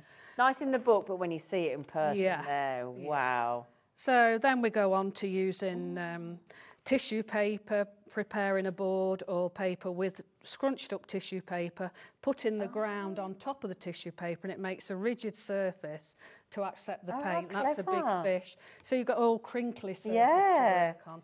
Oh, you're so creative. Then we add threads, and there's a nice thrush there painted. Stunning. I do love my birds. Here's a Speaking of birds. Yeah, that little thrush. A thrush are my favourite, Yeah, look at this. Just quickly show you the beautiful bird. That's this lovely little thrush here. Yeah, with the granulation on as well. We've got that coming up as your next demo, haven't we? Yeah. Fabulous. So, can I just say, this book on pre-order, there's nobody else has been able to get hold of this apart from Jane has her only copy of her book here. Brand new book by this lady, and she's going to. Will you still sign all these ones? Yeah, yes. You will? Yeah. Oh, wonderful, thank you. So all of the Watercolour Unleashed book that you've ordered is going to be signed and sent out immediately. This one will be on pre-order, so you buy it now. They're not giving an absolute commitment, but they're hoping by about the 8th of December this will be with you. Okay, so this is a pre-order. Yeah. It will be with you before Christmas. But people are taking to your book amazingly well. Oh. So we've got the demo coming up, and then we're getting to Stephen after the break. Congratulations on your book. Yes, thank you. I'm really proud of it. Beautiful looking book. What I thought I'd demonstrate now is moving on from watercolour to the next simple stage, which is adding inks and enhancing granulation. Brilliant. So I'll just put that over there. That's the only book in existence. Yeah, it is. I'll just show you a few more ways you can use ink and granulation. Fabulous, yeah. This is oh wow. This is a little wintry scene with snowdrops. That tree is done with inks and granulation medium. Wow. This snowdrop one, can you see all the granulation around there? Yeah. And then that's another honesty one. I love those. Yeah, with crackle paste. So anyway, I'll crack on. Jane. Oh, Jane. So what I'm going to do now is just show you how to do a very, very simple, more abstract-y landscape. Okay. And this is on handmade paper. It's Two Rivers handmade paper, which you can buy online, dead easy. Okay. And its texture surface is quite irregular in places, and therefore it makes your paintings do funny things, and I like funny things happening. adds more interest to my work, you know. So I've wet the back because even though this is £300 paper, it still cockles slightly. I like cockles. Can you see what it's doing? Oh, so sort of buckling up at the side. Right, I didn't know that. So if you wet the back first Yep. and then wet the front as well. Now I'm wetting all over this time. Yeah. I just need to do that a bit. Jan, I need to just tell you, your book is taking the whole audience by storm. Is it? Oh, yeah, thank you. Big Thank style. you. Thank you, everybody. Thank you. So yeah, I'm just wetting all over, and what I'm aiming for is, I've not got anything in mind, only a nice, contemporary, colourful landscape with some atmosphere by the textures and everything I'm going to create. So I'm using this blue to start off with. It's called Lunar Blue by Daniel Smith, which is quite an expensive brand, but it's one that splits into two colours. And I'm just going to show you there just what it'll turn turquoise as we carry on, you know. Is it? Yeah, it's splitting already. So I'm not going to go right up to the top because I'm hoping that will leave perhaps a little bit of sky. Okay. And I'm going to come down here and there. So, I mean, how simple is this? Yeah. This is just so simple. Anyone can do this. A child could do this. I'm going to add some greens. So, get some of that olive green. Oh, yeah. I love this olive green. Yeah, it's fabulous, isn't it? And that's quite a cheap brand of olive green. As I say, just because they're expensive doesn't mean, you know, they're the best to have. You have to try and... Well, you get your favourites, you know. Like well, it's like you like certain nice ranges with your food. You don't have it all, do you? Not unless you're absolutely loaded, but... No. It might be something you really like in a certain colour. You think, oh, I will spend a bit on that. So I'm just adding a little bit of light to the central area. Yep. And I'm going to add some inks in a moment. Okay. Now, because I've got that blue up there... Yeah. I'm going to put a little bit down here as well. And it kind of all ties in. Can you see that splitting? Yeah. Now that's beautiful, isn't it? Yeah. Ooh, wow. Went a bit overboard then with that one. But again, you're in charge. Yeah, you can sort it out, Jane. We've got every faith in you. I've got a nice turquoise colour here, phthalo turquoise, which is nice. It just adds a little bit. Oh, yeah. Because watercolours always dry paler than when you put them on. Right. Especially when you work wet and wet, because they're hitting the paper that's wet, and therefore it's diluting them. Yeah, yeah. You know? So, right, let's get a move on. I've got some indigo ink. This is one of my favourite What sort of inks are they? These are acrylic inks. Oh, okay. I'm using acrylic inks with watercolour as the base because I still want all this lovely stuff happening with the paints, but I want to give it some oomph with the inks. Okay. Okay. So, just going to add some of this somewhere. Oh, straight on. Brilliant. Yeah. Okay. Like that. Oh, look at what it does, Jane. Yeah. So that is now granulation that we're talking about, is it? It will be in a minute when I put the granulation medium on. Into that ink, I'm adding some granulation medium. I'm adding it with a pipette. Okay. And you watch this in a moment. Oh, it travels, look. It travels, but it does all sorts of lovely things. Can you see all this happening here? Yeah. Oh, it's like a waterfall. It is. Of Those little dry bits I need to spray to make them wet. Oh, yeah. Get it moving. Oh, I like it. So... But like you say, nothing will ever work out how you expect it to. No, it won't. With that blue up there, I'm just going to lift a little bit off, actually. Yeah. And let's add some more granulation medium into it. And then you can put too much on, you know, and ruin it. So yeah. But again, you wouldn't do it this quick at home. No, no. It's only because you're on the telly. Yeah, exactly. Yeah, so. Speedy crafting we have to do. Yeah, we do. And I love and it all changes as it's drying anyway. Yeah, does it? So now I'm going to, down the bottom end, I just got, and in my mind, it's just like some random wildflowers, no particular variety. Okay. And I'm going to add some what's called purple lake. Oh, lovely. Makes you think of heathers straight away, doesn't it? Yeah, yeah. Because I'm going to add a lighter pink in a moment, and that will right. make it look even more like heather. Oh, look at that there. Yeah, gorgeous when it mixes with the other colours, isn't it? So I need to I want that to go down, but the other to stay the same. So I'm just bending the paper. Okay. And I'm just after some, unusual effects. It doesn't have to be anything. And I'll show you what I'll do at the end, because I've got one I've painted earlier that's dry. Brilliant. Yep. And then with this paler pink, I spatter. So I get a palette knife, I put it on the underneath, turn it over, and I spatter like that into it. Oh wow, I like that. Right. Which is a lovely thing to do, and I get really messy.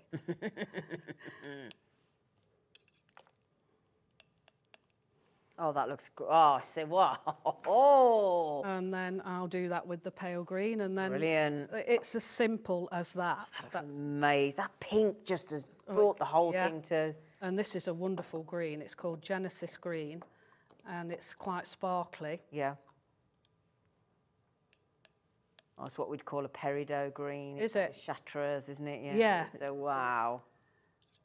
And my idea is, that this will carry on working now. Can you see here? Yeah, yeah. All this granulation's happening. Beautiful. So just have a look and tidy up. Yep. And that's looking a bit more in the distance. Soft Yeah, edges yeah, go yeah, back. yeah, yep. Soft edges go back, hard edges come forward. Incredible. And this will carry on working now and create some really, really lovely effects. And I'll just get a mount, because even as it is... See it on this one? Yes, please. Even as it is... watch this now, watch this now. It comes together as like an abstract landscape, Jane, just beautiful. Now anyone can do that, can't they? You just saw me do it. Yeah. And but that's what your book's going to help. Yeah, that exactly. It makes you. It gives you the confidence. Exactly. As you work your way through the book to try things like that. And just remember, this book here, which is the brand new book, which isn't even printed yet, apart from this one, on pre-order at $11.99 by this incredible Jane Betteridge. Watercolour Nature Unleashed. There's your book for an unbelievable... I mean, look at the cover there. Wow. £11.99. And this should be with you by about the 8th of December. But get it paid for now. Get it ordered. You've paid... Because the thing is, I don't know whether you know this, but you only pay post and packaging here once a day. So once you've spent your £3.95, if you live on the main part of the UK... That's brilliant. You don't have to pay it again. Have as many books as you can. OK, my lovely? So absolutely on pre-order, the only copy available right now. Yours could be with you from this amazing lady by about the 8th of December, roughly. OK, so congratulations. And can I just say, thank you so much. You've been brilliant. Thank you. What I was going to do, but I won't, on that one there, if you pass me that. This one? This is one I did at home. I was just going to use some white ink and paint some cow parsley or something. Oh, that'd be lovely. So you could either leave that like that, or you could add, some cow parsley, other flowers in detail on top with the inks, because it'll cover the watercolour. Lovely. I love. So, can I just say, when I went to a walk, I went away for a few days a while ago, and I was taking photographs of cow parsley, and all the local farmers went, it's just everywhere. And I went, I think it's beautiful cow parsley. So it's exactly the same as you. Thank you so much, Jane. Thank you so much. You won't need good luck on the book, but thank you. And thank you for launching it here. It's really kind of you. Thank you for having me. I've really enjoyed it. Thank you very much. Right, my lovely, we've got another artist and author coming your way. You're going to absolutely love him. So do please join us after the break for the wonderful Stephen. We'll see you shortly.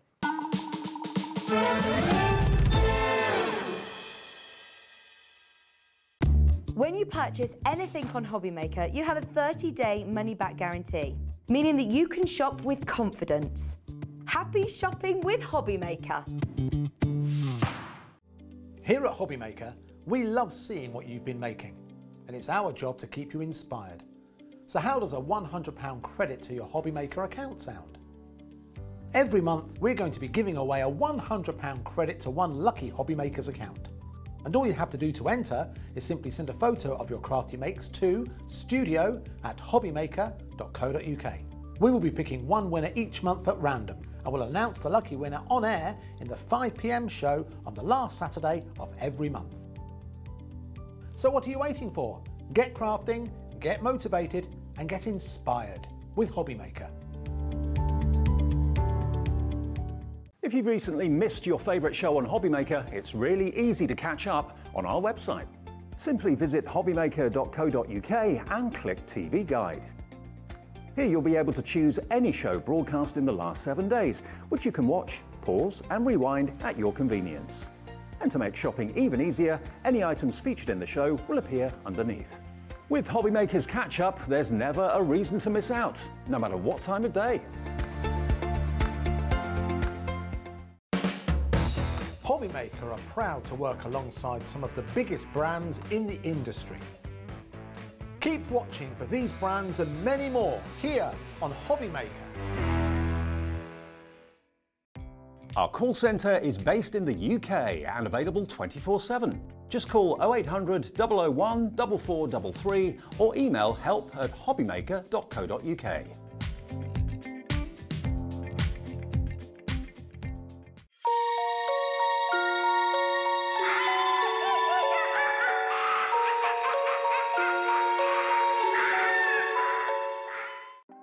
Want to know what's going on in the next show?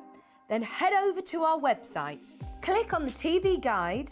This will tell you who's presenting, which guest we have joining us, along with what's going on in each hour. If you ever miss a show, you can catch up by clicking on the day you missed and then click Watch This Show. You can also view what product was on and if it's still available to buy. Catch up on Hobbymaker.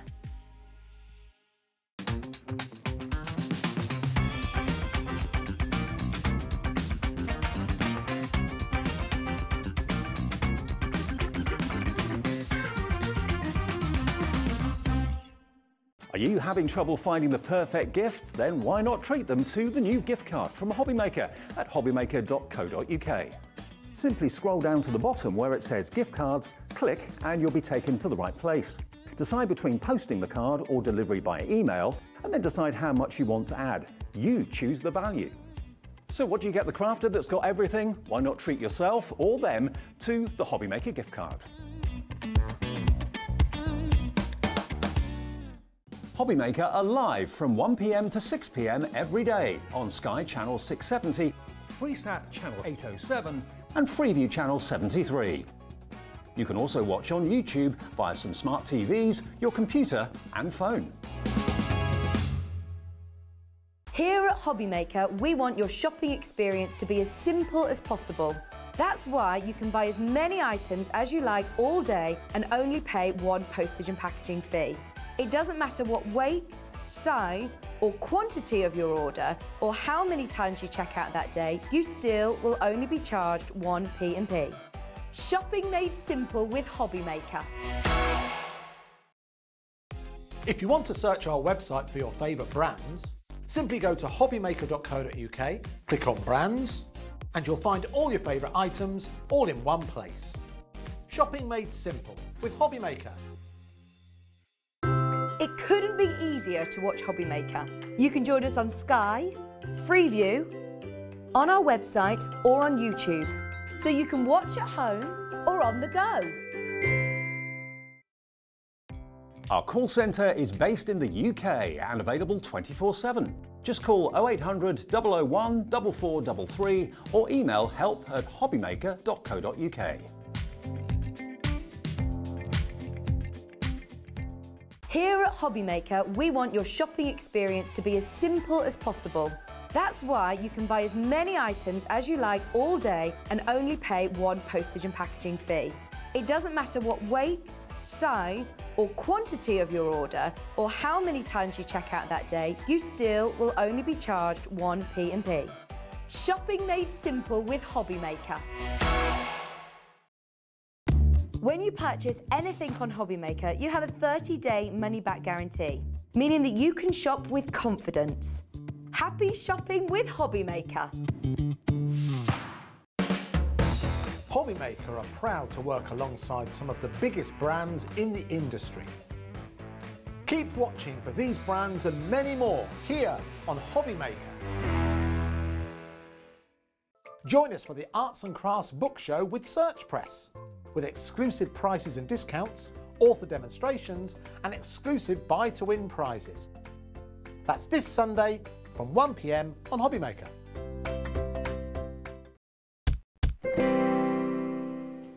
about to introduce you to an enigma that is Stephen. Hello, sir. Hello. How are you? All right, good, thank you. You've been sat there, you've had the tough one today, you've had to sit there waiting all afternoon and it's your first time on telly. It is. Are you feeling good? Yeah, feeling good, and it's a great privilege to be here. Well, we're very lucky to have you, very lucky indeed. Now, you've got, how many books have you written? In my own name, I've written 3 books now. 3 books, and we've got all 3 books here today, haven't we? We have. Fabulous. So, before we even talk about the books, how did you get into watercolour painting? What was it? I've always from being a child, was drawing and painting, and I didn't really start getting into painting until the kids had grown up. Right, okay.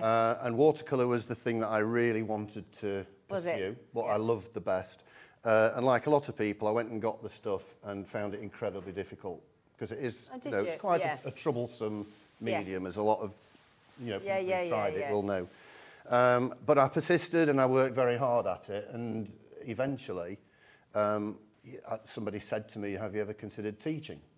So I started teaching. That's flattering, isn't it? And sort of 10, 12 years ago, I would never have dreamt that I would be the author of books and be stood here doing what I'm doing now. So, I bet you can't quite believe it, can you still? No, it's a bit of a dream still. Well, congratulations. It's amazing. It's amazing. So, right, the enigma, the watercolouring enigma, is this the one where we're thinking this is like a whole course? Yeah, so what happened was when somebody said to me, have you considered teaching, I decided to start running a few courses. Okay. And the course was very successful, and I thought, I wonder if it's possible to get that course into a book. And it's quite difficult because obviously with a book you're having to write it, you haven't got live students there. Yeah, it's different, isn't it? So it took quite a while to put together, probably 2 years in writing. Oh gosh, of your time, wow. Well, that's what it takes. Yeah. For one book? For one book, yeah.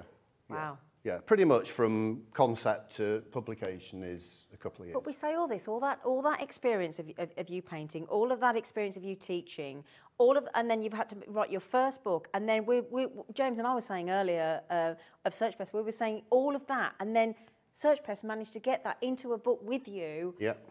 For that price tag of £9.49. It is. Unbelievable. It is. It really is. It is Amazing. And once you've got a book like this, it's there for life. Yeah, exactly. Whatever you want it. It's constant reference. Okay. And I think that's so much better than using Kindles and all the rest of it for reference books. Just to have the pages there to keep flicking. Well, we were seeing, I think, arty people and artists and things want something physical. So what we're going to learn in here then?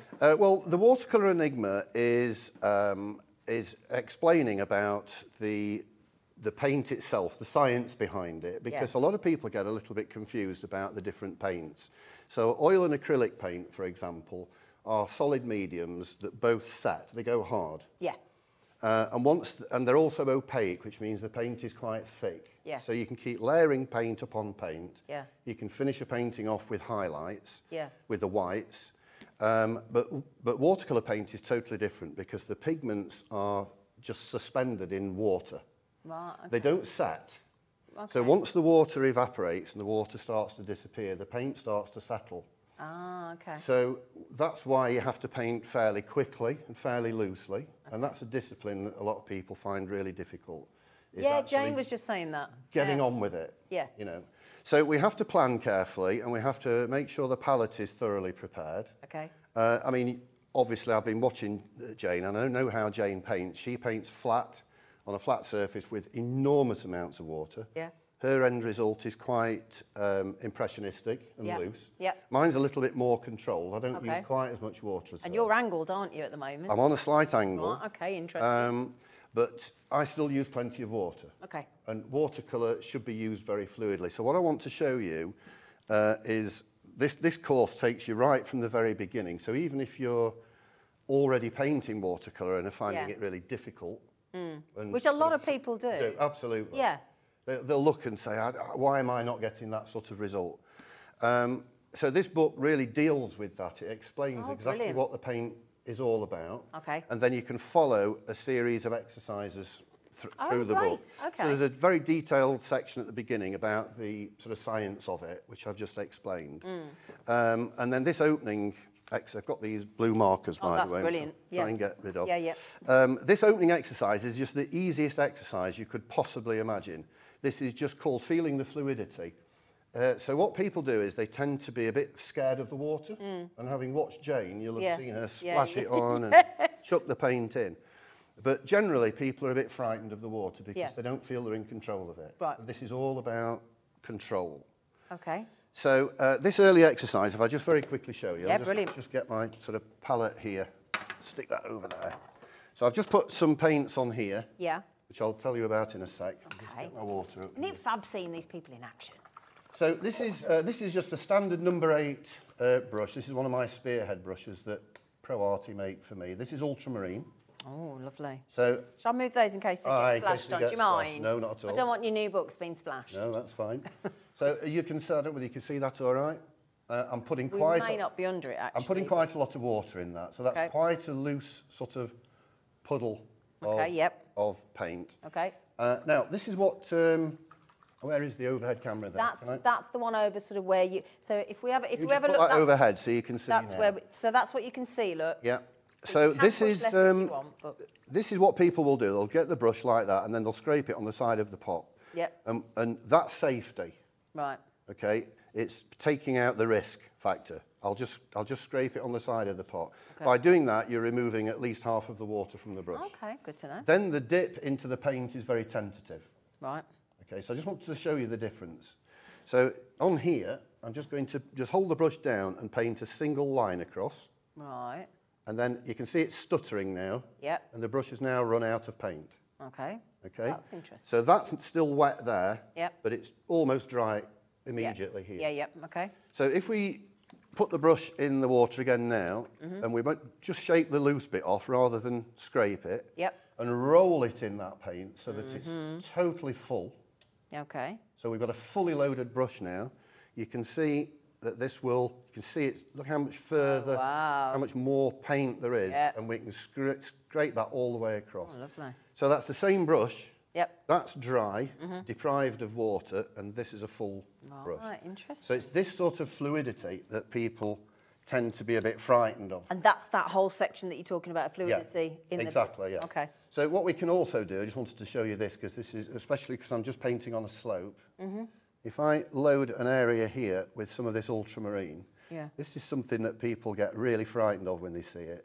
So what I'm doing is I'm just loading... And letting it fall down. And loading. This is kind of what Jane was doing, but hers was flat.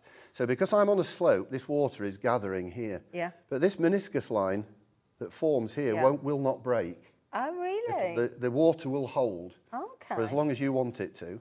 Oh. And then we can just use the brush to control that down. Oh. And is that still classed as granulation? It is granulating. It is. You can see that. Hopefully you can see that on the screen. So what's happening now is this ultramarine is sort of flowing between the little dips in the paper, and you can see you've got a texture there, which is the granulating texture.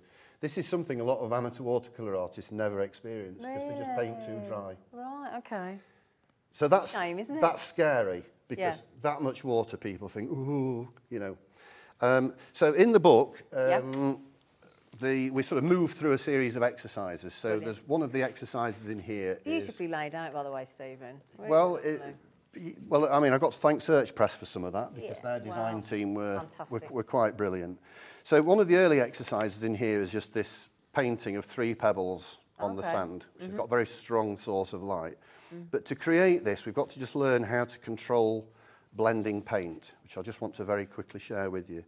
So I don't know whether you can see that there. There's a pebble there with a little bit of paint put in, but the paint is flurrying across because we've wet the pebble first. Okay. So this is where people tend to get a little bit worried about the level of water. Okay. So I just want to show you the palette. This ultramarine I've got here, this is another blob. Technical term. Blob, yeah, I always say blob. People understand what a blob is. I'm going to put a little bit of light red into this, and this turns it into a really dark plum colour. There's not a lot of water in that. And the amount of water in the paint is really important. Okay. That's quite thick. It's like olive oil. Yeah, yeah. Okay. So I'm going to use that in a sec. And then I've got, let me just put the palette back. I've got some raw sienna here. Now this I'm going to put in much more loosely. Okay. So it's not as thick? It's much thinner than this. Okay? Yeah. And this consistency of the paint is really crucial to the whole thing. So what I'm going to do is just show you a little technique that I use, and this is called wash and dab. I'll try and do this quick. Wash and dab? Wash and dab. Okay. So I've got a rag here handy. Okay. So we'll just do it on this first circle that I've pre-drawn here. So I'm just going to load this. You can do this with clear water like Jane did, but then you can't see it. Right, yeah. So I'm using the raw sienna just so that you can see it. So Brilliant. I'm loading that up. Just imagine that this is a stone. Yeah. Like a sort of roundish pebble. I'm putting plenty of water in that, as you can see. So now I've put plenty of water in that, that can stand. That's not going to evaporate too quickly. Okay. I'm immediately going to pick up a little bit of this sort of plum colour and drop it round this edge. So the light is coming in this way, and this is the shady side. Yep. Now, what a lot of people would do at this stage to try and get that to graduate would be to start pulling the paint across. You can see the end result of that. It doesn't work. So the action is sort of that way. So I can sort of tease that brush across. I see. Now, you can see a little bit of water gathering at the bottom. A lot of people would now be going, oh. Panicking, it's going to Panicking. Now, I just need to control that blend. So I'm going to quickly wash the brush. That gets rid of the plum paint. Okay. And a little dab on the rag takes the excess water off it, which means I can then go back and flick the brush across. And because the water on the paper is still active, it creates that lovely soft blend. Oh, wow. It's this control of the paint. Now, I can now deal with this because I can use the same rag, give the brush a good squeeze, and a little touch with the brush, and you can see it takes out the excess water. So you can, and Jane was doing that. Yeah. She was taking some water I didn't think it would do it like that, though. That's brilliant. Yeah, and that's it now. I don't, as a experienced watercolour artist, I don't want to fiddle with that. No, now. okay. This raw sienna is now starting to dry. The paint is granulating, and it's settled. Yeah. And what most people do now is to start fiddling with it. Yeah. And then it starts to... Resist the temptation to fiddle. That's correct, yeah. So this wash and dab thing is important because if I'm going to show you, I'm going to ruin that now. Because if you try and control this sort of blend with a brush that's too wet, like you go to the water, wash your brush, and then try, you can see what happens. The water becomes destructive. Yeah. Okay, it starts to push the paint away. That's going to end up as a white stripe. Okay. As it pushes the paint away. Right. So you can't really control that blending paint with a soaking wet brush. You've got to be respectful of the water, really, haven't you? Very, very. Okay. So if I squeeze the brush and take too much water out of it, that also leaves a white stripe. So you can't control that blend. Yeah. So that in-between thing, I call it wash and dab because I'm hoping that that's easy to understand. But it's washing the brush and then just taking the excess out. It leaves the inside of the brush damp and allows you to control blending paint. Now, all of this is in the book. Brilliant. In great detail. Fabulous. Because I think once people understand this, they'll, can get on with it better. Great to see it visually, though, as well. Absolutely. Yeah. And then further on in here, we've got somewhere where my markers are.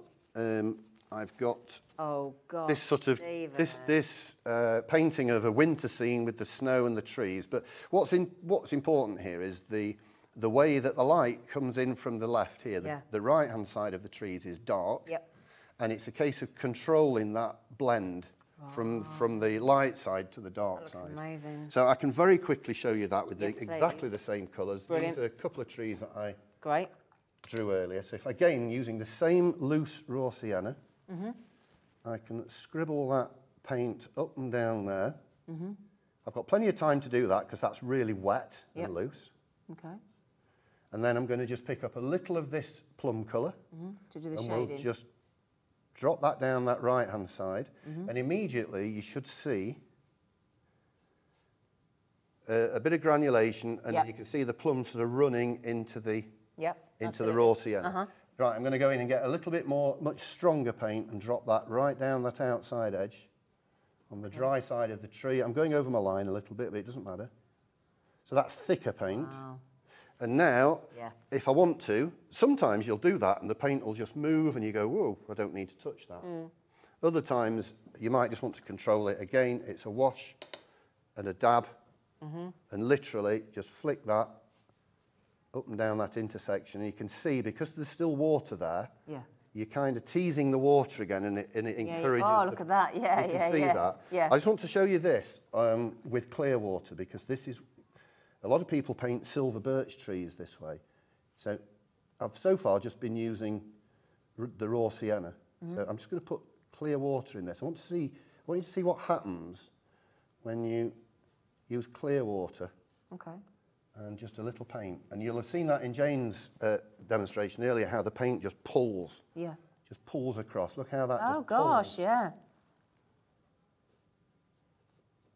So for silver birch, you can actually paint trees without any painting, without just using water. Oh gosh! And again, if you want to, just a little bit slightly darker, and you can just see the active water pulling the paint across. Oh, that's incredible! Like that. Yeah. Oh, look at that! That's brilliant. So that's the watercolour enigma, really. That's.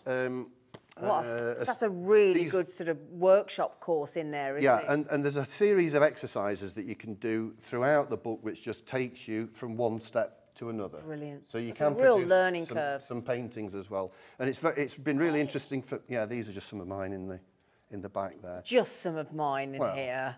The last painting in the book as an exercise is this sort of landscape painting in the Peak District. Oh, lovely. It's amazing when I go online and look on.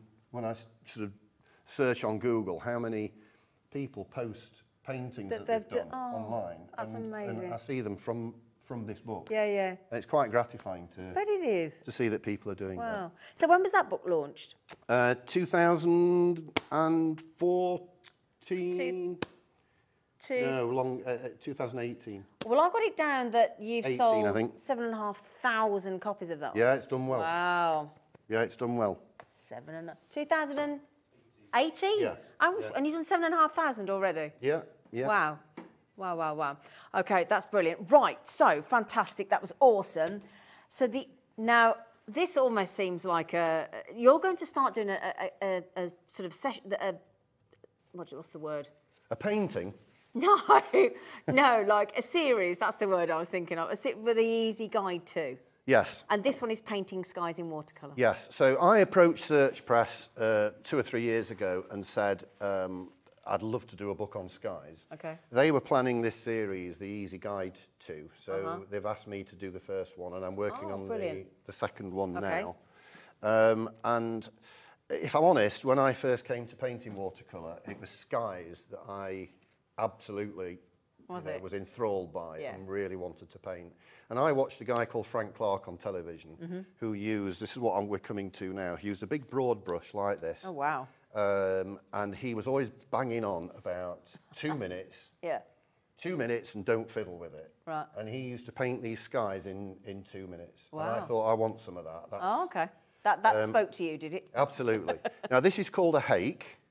There are people out there who would tell me that it's called a hake, because it's a Japanese word. Okay. Or even a haki. Okay. Okay, but because I'm a Yorkshireman. Oh, you like me granddad? Yeah, it's a hake. Right, okay. Okay, so apologies to anybody who thinks it should be hake. I'm calling it a hake. Okay. Now, this brush is important because we were just looking earlier at the fluidity of the paint. Now, what happens is when you paint a sky in particular, I'm going to put a film of water on here, but the laws of nature say that water is going to evaporate in a finite time. Right. Okay? So you've only got the length of time that nature allows you to get your paint in. Okay. So that's why I use a brush this big. Right. So you're not as against the clock as you would if it was small. Yeah. So if I was using a number 10 round brush like this, I'd be struggling to get that wet, get the paint in that time. So that's why I'm using this. I think Jane was using quite a large mop to put the water on. Yeah. My choice is the hake because it's sort of like a chisel shape and it's really versatile. Okay. So that's that. I'm going to mix this paint up again in a minute to show you. Can I just show you the book? Yeah. The book is IKPU02, and remarkably, the easy guide to painting skies. And this is about learning how to paint a variety of watercolour skies with this amazing artist and teacher, Stephen. $7.99. I kind of don't want him to know that, but $7.99. Hi. Whatever. Yeah, that makes me feel. Thank you for that. Thank you for putting me right next to him. He wrote the book. Yeah, these deals are great. Dear me, they are amazing. I mean, £8 for all that information. Yeah, slightly awkward, but there you go. It is. Right. So, is there anything you want to show in there before you do the depth? So just to, again, the philosophy behind this book was because this is what I always wanted to do, and I started writing this and working with the editor just as we were going into lockdown. Oh. So actually, in some respects, even though I wasn't out working, it meant I was able to dedicate more time to this. Oh, okay. From home. It's always a positive in every and I situation. actually think that this is a better book for that. Oh, great. Because I was able to put you had more time to dedicate to it, right? Okay. So the idea really was to try and create a book that helped people understand how to approach painting a sky. Okay. Okay. Obviously, there are pictures in this book that you can complete. There are instructions. Oh, okay. Oh, that's a good idea. For you to be able to complete the whole painting. But it's principally about skies. Okay. So we deal with, again, my little blue markers. That's brilliant that you've done that, thank you. This is something I don't believe has ever been done in a book before. Oh. I explain in this chapter how to approach painting a kind of a blue sky with white clouds in it. Right. And showing some exercises. But this page is a troubleshooting page, which shows you what happens if it goes wrong. Ah, and then what to do? Right, so somebody's at home and they're going, well, that one looks like mine. Yeah. It tells you what's gone wrong, why that's clever. Yeah. Because painting a watercolour sky, you know, it could quite easily go wrong. Because as you're learning, you're going to make mistakes. Yeah. So it's nice to know what to do when that happens. That's brilliant. Well, I'm going to paint live in a minute, and I mean, I might make a mistake when I paint mine. It's not a difficult thing to do. Okay. So that's a troubleshooting guide. Yep. We deal with all sorts of subjects in here. We do with sunsets. Lovely. So we deal with sunsets. Yep, brilliant. And hold those for you. Well, I'll just chuck them over there. This is sunbeams. Ah. Where I show particularly, because a lot of people love the idea of sunbeams. Yeah. I don't know whether we can see the large painting on. Oh, I hope you're going to have to wiggle that camera around, Callum. That's a painting I've done fairly recently, which features this light bursting out from behind the clouds. Oh, my goodness me. And this book will explain exactly how to achieve that. That's incredible. Because there's 2 or 3 ways you can create sunbeams. Yeah. That one is actually, I'm using 2 of the methods. Some of the sunbeams are actually created using just a pencil eraser. Really? Just scrubbing some of the paint away, yeah. Oh, gosh, that's incredible. Wow. All in the book. Brilliant. All in the book. For £7.99. Yeah, it's ridiculous. It is actually. This one is a stormy sort of winter scene, and this is done with just Payne's Grey. Nothing else. Gorgeous. One colour, one tube of paint. Wow. And you can see the effect of that. So you can have a go at storms, you can have a go at anything you want from this. Now, this is just the one thing I wanted to show you. Yeah. So this painting here features this particular sky. Mm-hmm. Now, I've said a lot so far, obviously, about the level of water and consistency of paint and all the rest of it. When we come to paint a sky, we have a problem because we're painting on a piece of paper with no markings on it. Right. Because watercolour paint is transparent, any pencil drawing of the sky will show through the paint. So we always paint a sky with nothing on the paper at all. Okay. You're faced with a blank sheet. Yeah. Right. So I think it's really important to try and prepare for that and maybe do a sketch so that you're mindful of what it is you're going to try and achieve. Okay. But also, this is quite a complicated sky because I've got to get quite a few things in here. Yeah. And I've got to do it within 2 minutes. Of course, oh gosh, of course, yeah. Oh, because 2 minutes is the sort of average time that you should be painting, and then you've got to leave it alone. With watercolour, I take it. Yeah. Right. Okay. Yeah. Okay. So what I've done is this is a suggestion that's again in the book is to do a 3-phase painting. Oh, yeah, I see. So what this does is it helps you to understand the process. The sort of phases that we go through. Okay. So I just want to very quickly show you this. This is phase 1, phase 2, phase 3. It's important to remember all 3 of these are completed one after the other within 2 minutes. Wow, okay. Okay? Yep. This is why it's important to plan first and then, and then prepare. So phase 1, basically, which is that's this sheet here. Phase 1, I'm going to wet the whole of the paper. Right. First with the hake. Yep. And then I'm going to drift a little bit of raw sienna across there. I'll just put RS there, raw sienna. Okay. And then up here, I'm going to put in a couple of patches of cerulean blue. Okay. CB. There. That will leave lots of white space. Right. That's phase 1. Okay. As soon as I've finished with that, I want to start creating the clouds. But the clouds come in 2 phases. I want to get the shape of the cloud in first. And once the shape of the cloud is in, I then want to add the meat of the cloud, which are the darker, more forbidding bits. Okay. Again, the timing and the consistency of the paint is really important. So my cloud pattern is going to be something like this. I'm going to have one up there in that corner, one coming in from the top. I'll have another one coming in here. Yep. And then I'm going to have this is really important because I want to drag this right across the centre, all the way across to the other side. Okay. So that it's not too symmetrical. Yeah. I might have another little one in here, and then maybe just drift a few distant ones in at the bottom. Okay. So that's phase 2. That should only take a few seconds just to pick up. I can't wait to see Well, you'll this. see. You'll see.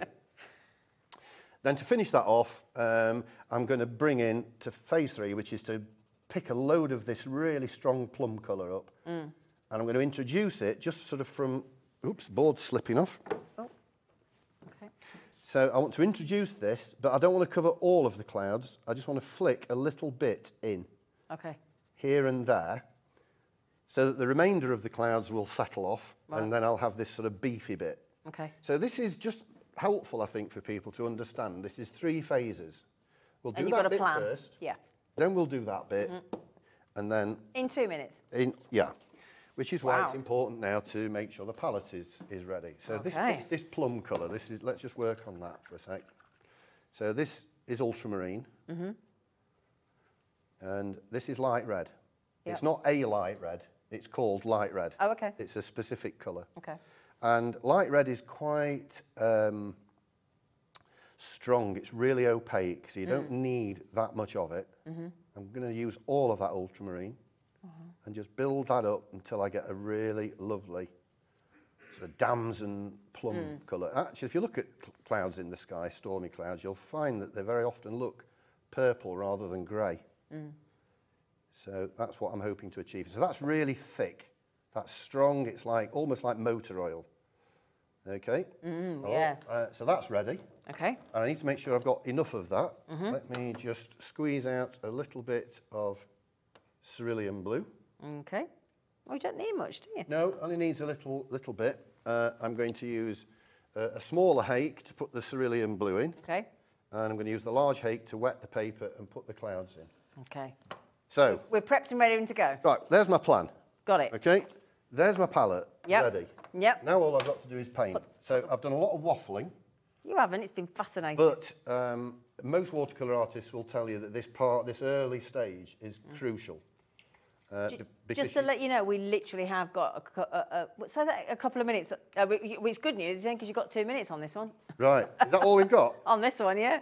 Oh, on this one, right, okay. So here we go then. Let's just get this guy on. So I've filled that hake up with water, and I'm just basically spreading that all the way across. So I want to try and get this film of water even, so that there aren't any dry patches or any really wet patches. Okay.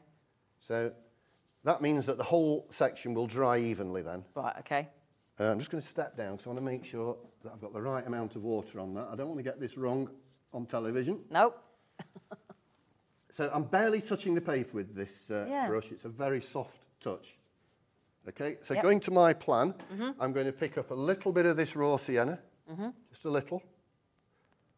Swizzle the brush around so I haven't got any lumps in it. Yep. And I'm going to feather that right the way across this lower section of the sky in accordance with your plan. The plan. Yep. I'm just going to use the mini hake now for a little bit of this cerulean. Lovely.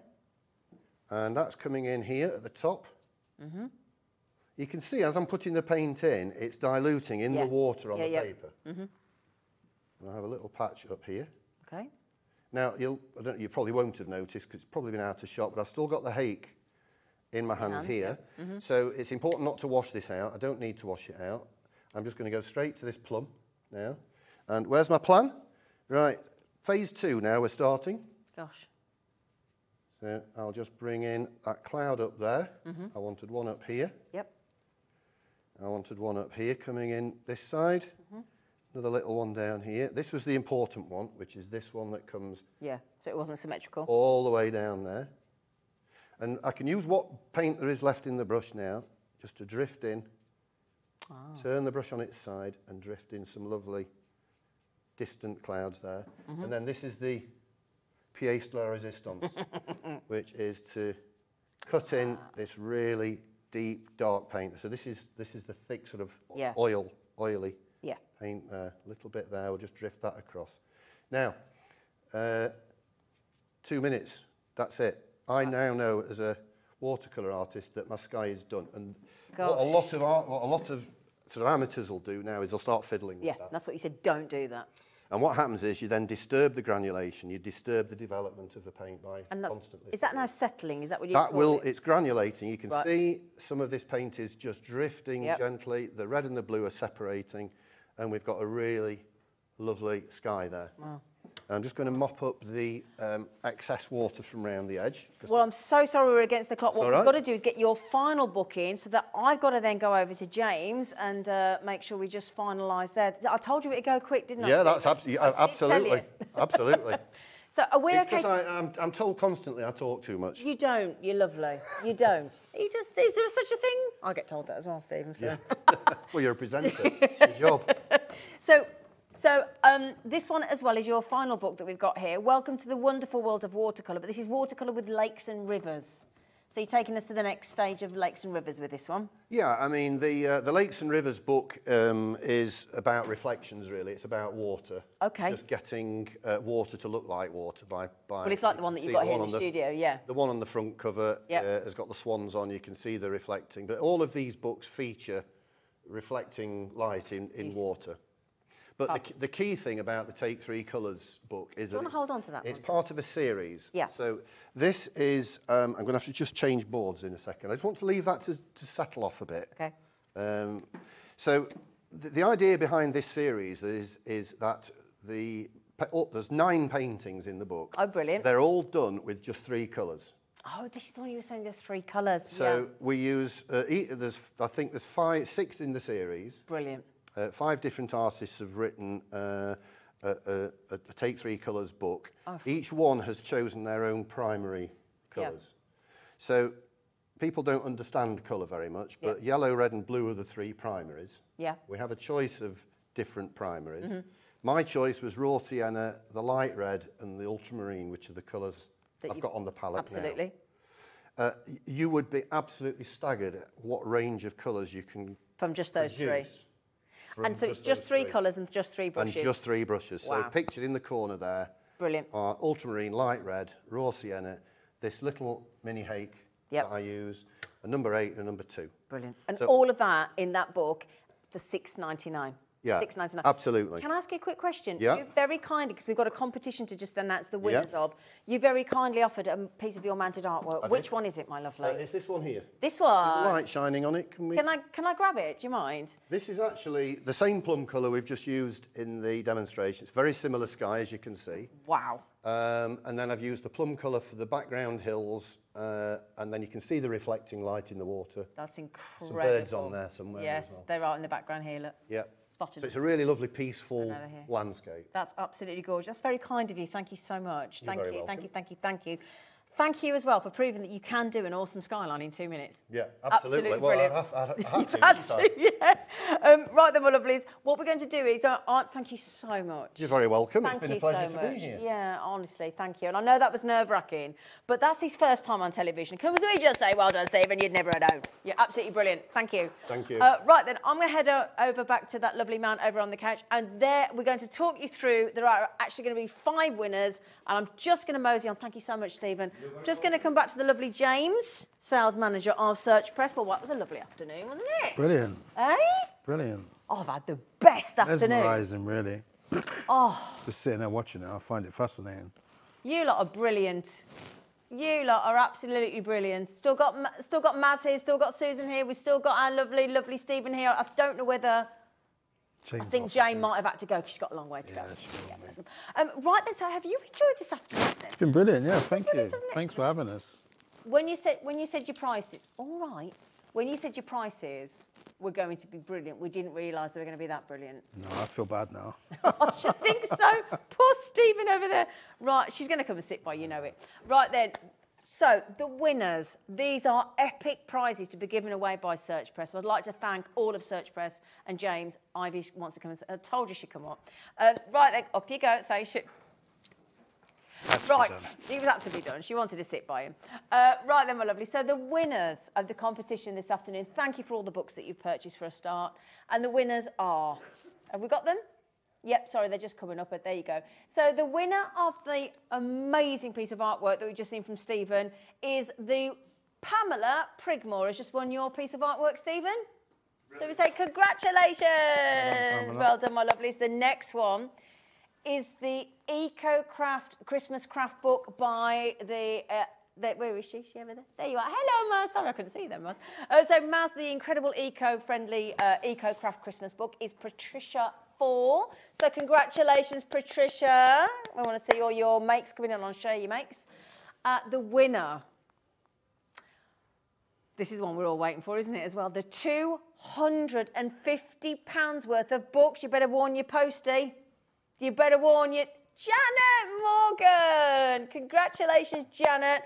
My goodness me, you've got some serious Christmas presents coming your way, haven't you, you lucky lady? Now, we've still got 2 more gifts to give away. This is the one with Susan. This is the epic 6 months of monthly tutorials from that wonderful sketch what was it called again, sorry? The sketchbook... Your book? Challenge. Sketchbook challenge, thank you. I knew there was a word at the end. And this goes to Christine, I'm not sure how you say your surname, lady, but Christine Clays. I think Clays, but congratulations. You're now going to get locked into that wonderful Susan for 6 months, so congratulations to you. And then the final one, which is the artwork right behind our love. There he is, modelling it beautifully. Right behind James, very kindly from Jane. That is her poppy field piece of artwork. That is going to Maureen Riggs. Now, you may have all won those amazing prizes, but I think what you have, more importantly, done is bought yourself some phenomenal books this afternoon. Okay? Right then, just when we started this show, you gave us the most epic pick and mix deal, didn't you? I did. You did. There's 145 in baskets. We're not quite sure why, because if they stay in your basket, this deal's today and today only. So you need to get it today. If you don't check your basket out, it won't come. It'll be stuck here in our baskets. I mean, you know, that's fine with us, but you won't get them. So today, people are popping in 3, 6, 9, however many copies. If you pick 3 of the How to Draw books, and there are 15 different copies, which we'll just talk you through, you get 3 for £10. They should be £4.99 each. This is going to teach you how to draw in easy steps, isn't it? Yeah, I mean, it's a fantastic series. Like I say, over 20 published now, and you will not find them. I guarantee you will not find them cheaper than that deal anywhere else. Absolutely. And honestly, and it basically starts with squares and circles and ovals, and then it turns into these incredible designs. All different levels, you know, you can do it. Kids can use it, teenagers. You know, advance yourself as far as you want to advance yourself. Absolutely. Now, if you go to the website now, hobbymaker.co.uk, you go on the drop-down box of that code, put that code in your basket, that IVPU75, click on the drop-down, and there's everything there from, let me read them out, flowers, people, manga girls, manga boys, farm animals, dragons, kawaii, have I got that right? Kawaii. Yeah, thank you. Woodland animals, kawaii animals, dogs, unicorns, horses, wild animals, faces and cats. Now, we are getting really low. The most popular there is actually the flowers and the dragons by far, and then followed by the cats and the dogs and all that kind of thing. So if those are the ones that you're after, flowers is really limited already. So the flowers, we've only got 50 left. Now, bear in mind, we've got over 145 selling baskets. That will sell out. I think the dogs is going to go next. I think the cats is going to go next. The faces, the dragons is going to go shortly after as well. So the thing is, just put 3 in your basket, or 6, or 9, or 12, or 15, whatever. All of the books from the authors, okay? So all of the authors, all of the artists and authors that we've had in the studio today, all of the books that you get from them will be signed by the author, by the artist. Indeed. Thank you. Now, James hasn't finished there. If you go back to our website now, hobbymaker.co.uk, and you click on brands, which is the wonderful Search Press, what are you offering on top of everything else today? 20% off everything on the website. 20% of every Search Press book on our website. 20%, yeah. 20% off. I might not have a job in the morning. Do you know what, my friend? You're like Father Christmas today. You are actually like Father Christmas, and don't think you're going off with my dog. I know. Don't even think about it. She is lovely, thank you. But you're he was determined, Maz, wasn't he, to get a female on that couch. He wasn't messing about. Can I just say as well to your mum and your girlfriend and your daughters, thank you so much for bringing these amazing people to us today. No, thank you. You've been lovely. No, I appreciate it, and it's nice. It's nice to have these guys here. I'm really thankful for them for coming. Thankful for Hobby Maker for having us, and most importantly, thank you for the customers for field day. We've had such lovely messages coming in as well. That's great. Thank you, and a massive thank you to all our brand new television artists as well. You've been on the telly. Thank you for your time. Take care, and we'll see you in the morning.